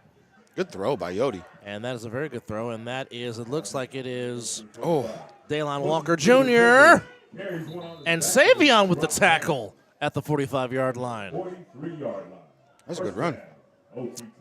Good run by Mr. Walker. It was impressive. Yeah. Daylon Walker Jr. Now let's see what they can put together. I think the problem that they have, the only problem that I see with OTT right now is they're a little bit out of whack on the back end. So when I see these the wide receivers running their routes, it's like, okay, the quarterback has to have that time to move out of the pocket, which is fine. But then he struggles to look back downfield and identify his receivers. So I think what he needs to do is what Smooth did. Get outside the pocket, Look down. get your eyes downfield again, and throw the ball to your open receivers. It kind of seems like he's not necessarily used to having that much pressure wherever he came from playing. So he'll get used to playing on the run a little bit more. And we've got movement. Ooh, is that Oakley? It is a false start on OTT. Number 84. Yeah. I should have worn a push icy today. It's cold. It is chilly. My neck is cold. I didn't wear a hoodie. Look, I'm not going to lie to you. Chilly is a little bit of an understatement right now. You have a heater. Dude, even with the heater, it's a little chilly. And it's it- still an understatement. It can only do so much. Yeah, the heaters is cool, but it needs to blow a lot more air, warm air on me. Stop it. Stop it. Everything goes dirty with you. What is with you? Tannehill Say anything. No, it's just a look on your face. looking to throw. Now, I ask And you. Harry What? Potter. Harry Potter. HP in the building. You Now I have got ask to you. love I ask you. No. Cameron let's- Sidham. I want you to take a look at this play. Where were the blockers? He needs to put his How other many foot guys? forward. How many guys put their hands up? Only one. G. Where's the blockers? Show me where the blockers are. The ball snap. Nobody. Nobody. Nobody. Who blocked? Nobody. Nobody. So I mean, when you have a I'm so situation like this, alone. when you have guys that are just pinning their ears back and coming after your quarterback doesn't have an opportunity, doesn't have a chance to set up and What even I throw do the is ball I throw it downfield. right at the back of somebody's head. Right now, I think I I'll feel throw it bad at the for back of Tannehill. my offensive linemen's Yes. heads because they're not blocking. Nobody's picking up a block. I bet you they pick boogers better than they're picking up blocks. Ooh. You went there. Oh, my goodness. Look, man. It is G. Hurd at quarterback with 9:05 to go. 38-0 in favor of the Outlaws. One more score from the Outlaws. This game is over. I smell a run. And we got people leaving. I smell a run. Here's G. Hurd. Oh, no. And throws the ball, Oh, no, and not it's there. And picked. it's intercepted Not by a good- Nigel Boone. Not a good one. Not a good play. Nigel Boone Every time I hear Nigel, I think of wild thornberries. picks it off. Thornberries. And we will take this break, and the Outlaws put the game away with one more score. Come back with us. It's the Fall Brawl on Fox 5.2.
Back at Bonanza High on the Outlaws. One more score here, gentlemen. And It's you over can turn with. out the lights. And feed him a swirl burger, it's over. 45-yard line. It is Trey Robinson with Dillard Davis in the backfield. And it's Dillard Davis on the That left is a side. nice cut. Oop. Across midfield. Gets out of bounds. Where they put him at? Was it at the 48 or 49-yard line? Good gain on first down. Sets up second down and 5. The Lions did not decide to play in the second half today. No, they did not. And losing to the Bears 28-13. Look Got at local kids' stance. Walters Joel is- eligible off the looks line. fine. We've got a guy that's standing off sides. Yeah, back up there, fellas. You So one time I can almost see right down the line. should be able to. Trey Oh, double going fakes deep. it. Looking for big man. Oh, Just he off his gator armed hands. it. Incomplete. He gator armed it. If he would have extended his arms, he had it. Gator armed it. I like that. So you're saying he did the Ricky Waters for who for what? Actually, he was showing what college team was his favorite. You remember? Oh. Uh-oh. Oh, Sorry. I was gonna say he had. You remember Jim Carrey in Unfortunate Events? Oh no, when he did his Velociraptor impression. Which, Well, by that the was way, about it. Not only you can catch me, Scotty, and Chris on the other side of the ball on Wednesdays on the Vegas Hype Media Network, on that same network on Saturdays you can catch me and Chris talking some ish from 5 to 6. Talk that talk. And trust me, I'm going to be talking a lot this coming Saturday. Oh, yeah, Chris was off for a week. I kept the receipts of all the people that told me the Cowboys were going to get their butts he fell. kicked. He broke his own ankles. Ooh. Trey gets tackled, gets the first down. Good tackle, Mr. 97 Ramsey again. I tell you what, Robert Ramsey Jr. can play on my team any day. With his motor and with his heart, he can play on my team any day. Oh, he plays. He is a player. The motor, anybody that last has name him, like Ramsey, you better be able anybody to that cook. has him is going to be happy. He is a player. Correct. He's a player. He's a player. 6:12 to go. Question is, are we going to play this till the end, or are we going to see a score? That's the question. Well, it is 2 minutes past 9 o'clock. Construction workers don't like seeing this time. Trey back to throw. Oh, he's got a man. Steps up. into it. And Trey's got it green. He's got the first down and some more. Trey Robinson out of bounds. Where'd they get him? Looks like the 20, actually 22. That's a first down for the Outlaws. Ball responded at the 22-yard line. 5.5 to go. The game is well in hand. The only question is, will the Outlaws end it about 5 minutes early, or will OTT make them play to the final gun? 5 minuto. That's the only drama left in this game. Still getting a little colder. Yeah. Chris would like to go into his car and heat up his car and have the heat. I'm going to start my car up here in about 5 minutes and let it run. Trey back to throw, rolling out, throwing end zone, caught, dot to Trey. and that is Trey Fleming making up for that drop The pass. Trey to Trey connection is actually working out pretty good. And this game is over. Do a little dance. We'll go home early. So, My fofo make sure all your kids don't grow. we will dissect this game after this break. You're watching the Fall Brawl on Fox 5.2. We'll be back. Bye.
Wrapping up this week 2 of A7 Fall Brawl.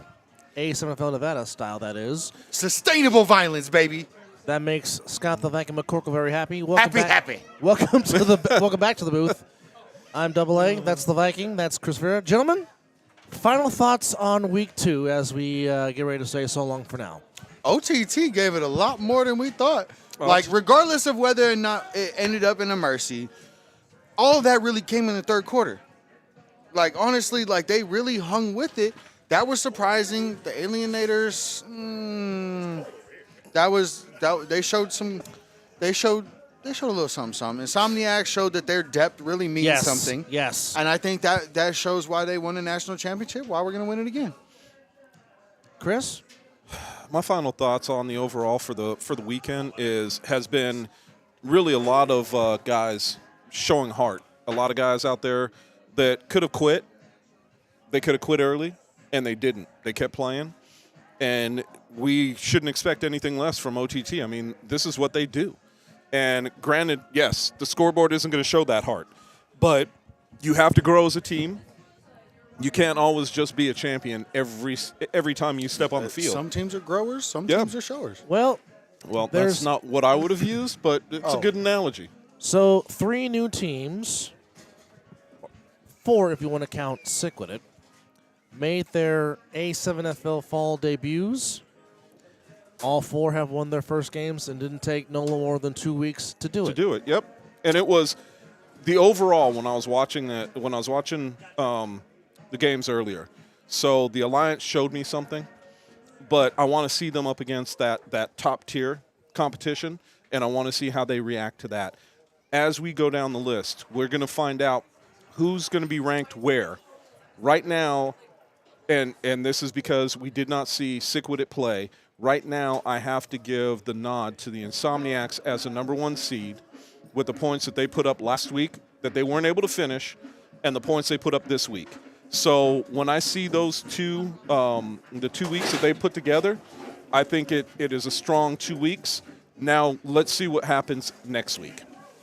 Well, all I can tell you is that it's been an exciting 2 weeks so far of the A7FL Nevada Fall Brawl.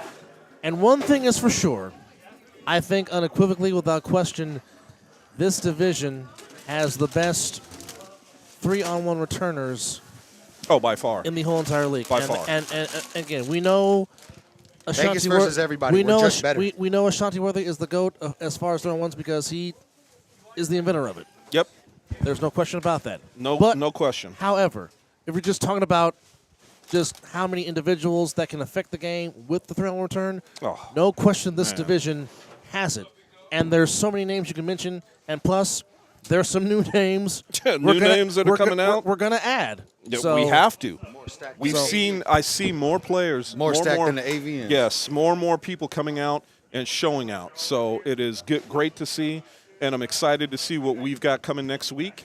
And I'm excited to see because, as you know, we don't know who's playing next week just yet. And so it's going to be a lot of fun watching it. We've gotten a lot of questions already. I've gotten questions in DMs, in chats, and all kinds of stuff about how the seating is going to work, how we know who we're going to play. And the correct answer is right now we're not sure. Here's the answer. We're going to figure it out. I don't know. I don't understand how it works. Here's the answer. Tune in on Wednesday. Exactly. On Vegas Hype Media Network at 5:30 p.m. where you can catch us 3 on the Other Side of the Ball podcast talking about all this stuff. We will have the seedings and we will have who's going to play each other and the point differential and all that stuff. So if you want to know what's going on, I implore you, I encourage you, tune in Wednesday at 5:30 on the Vegas Hype Media channel, the Other Side of the Ball podcast, talking everything A7FL Nevada. A7FL and beyond. Let's go. Yeah, indeed. Other side of the ball with the Baldies. So just to recap, the Insomniacs beat the Alienators 47-6. The Alliance beat the Hunters 54-6. And the Outlaws get their first A7FL Fall Brawl win with a shutout of 44-0. And my Cowboys whooped Philly 33-13. There's a first place tie in the NFC East. My Niners are officially the #1 seed in the NFC. The AFC is all over the place. The Denver Broncos, who once upon a time gave up 70, is now 1 game back in the AFC West. So, with that said, bye for the Viking, for Chris, AA Anthony Alvarez saying we hope you enjoyed watching as much as we enjoyed bringing it to you. You've been watching Week 2 of A7FL Nevada Fall Brawl. As we say, good night from Bonanza High School, and we will see you next week. You guys be safe. Take care of yourself. We'll see you next week. Same time. Take care of each other. Same channel. And indeed, take care of yourself and each other. Toodles. See you next week.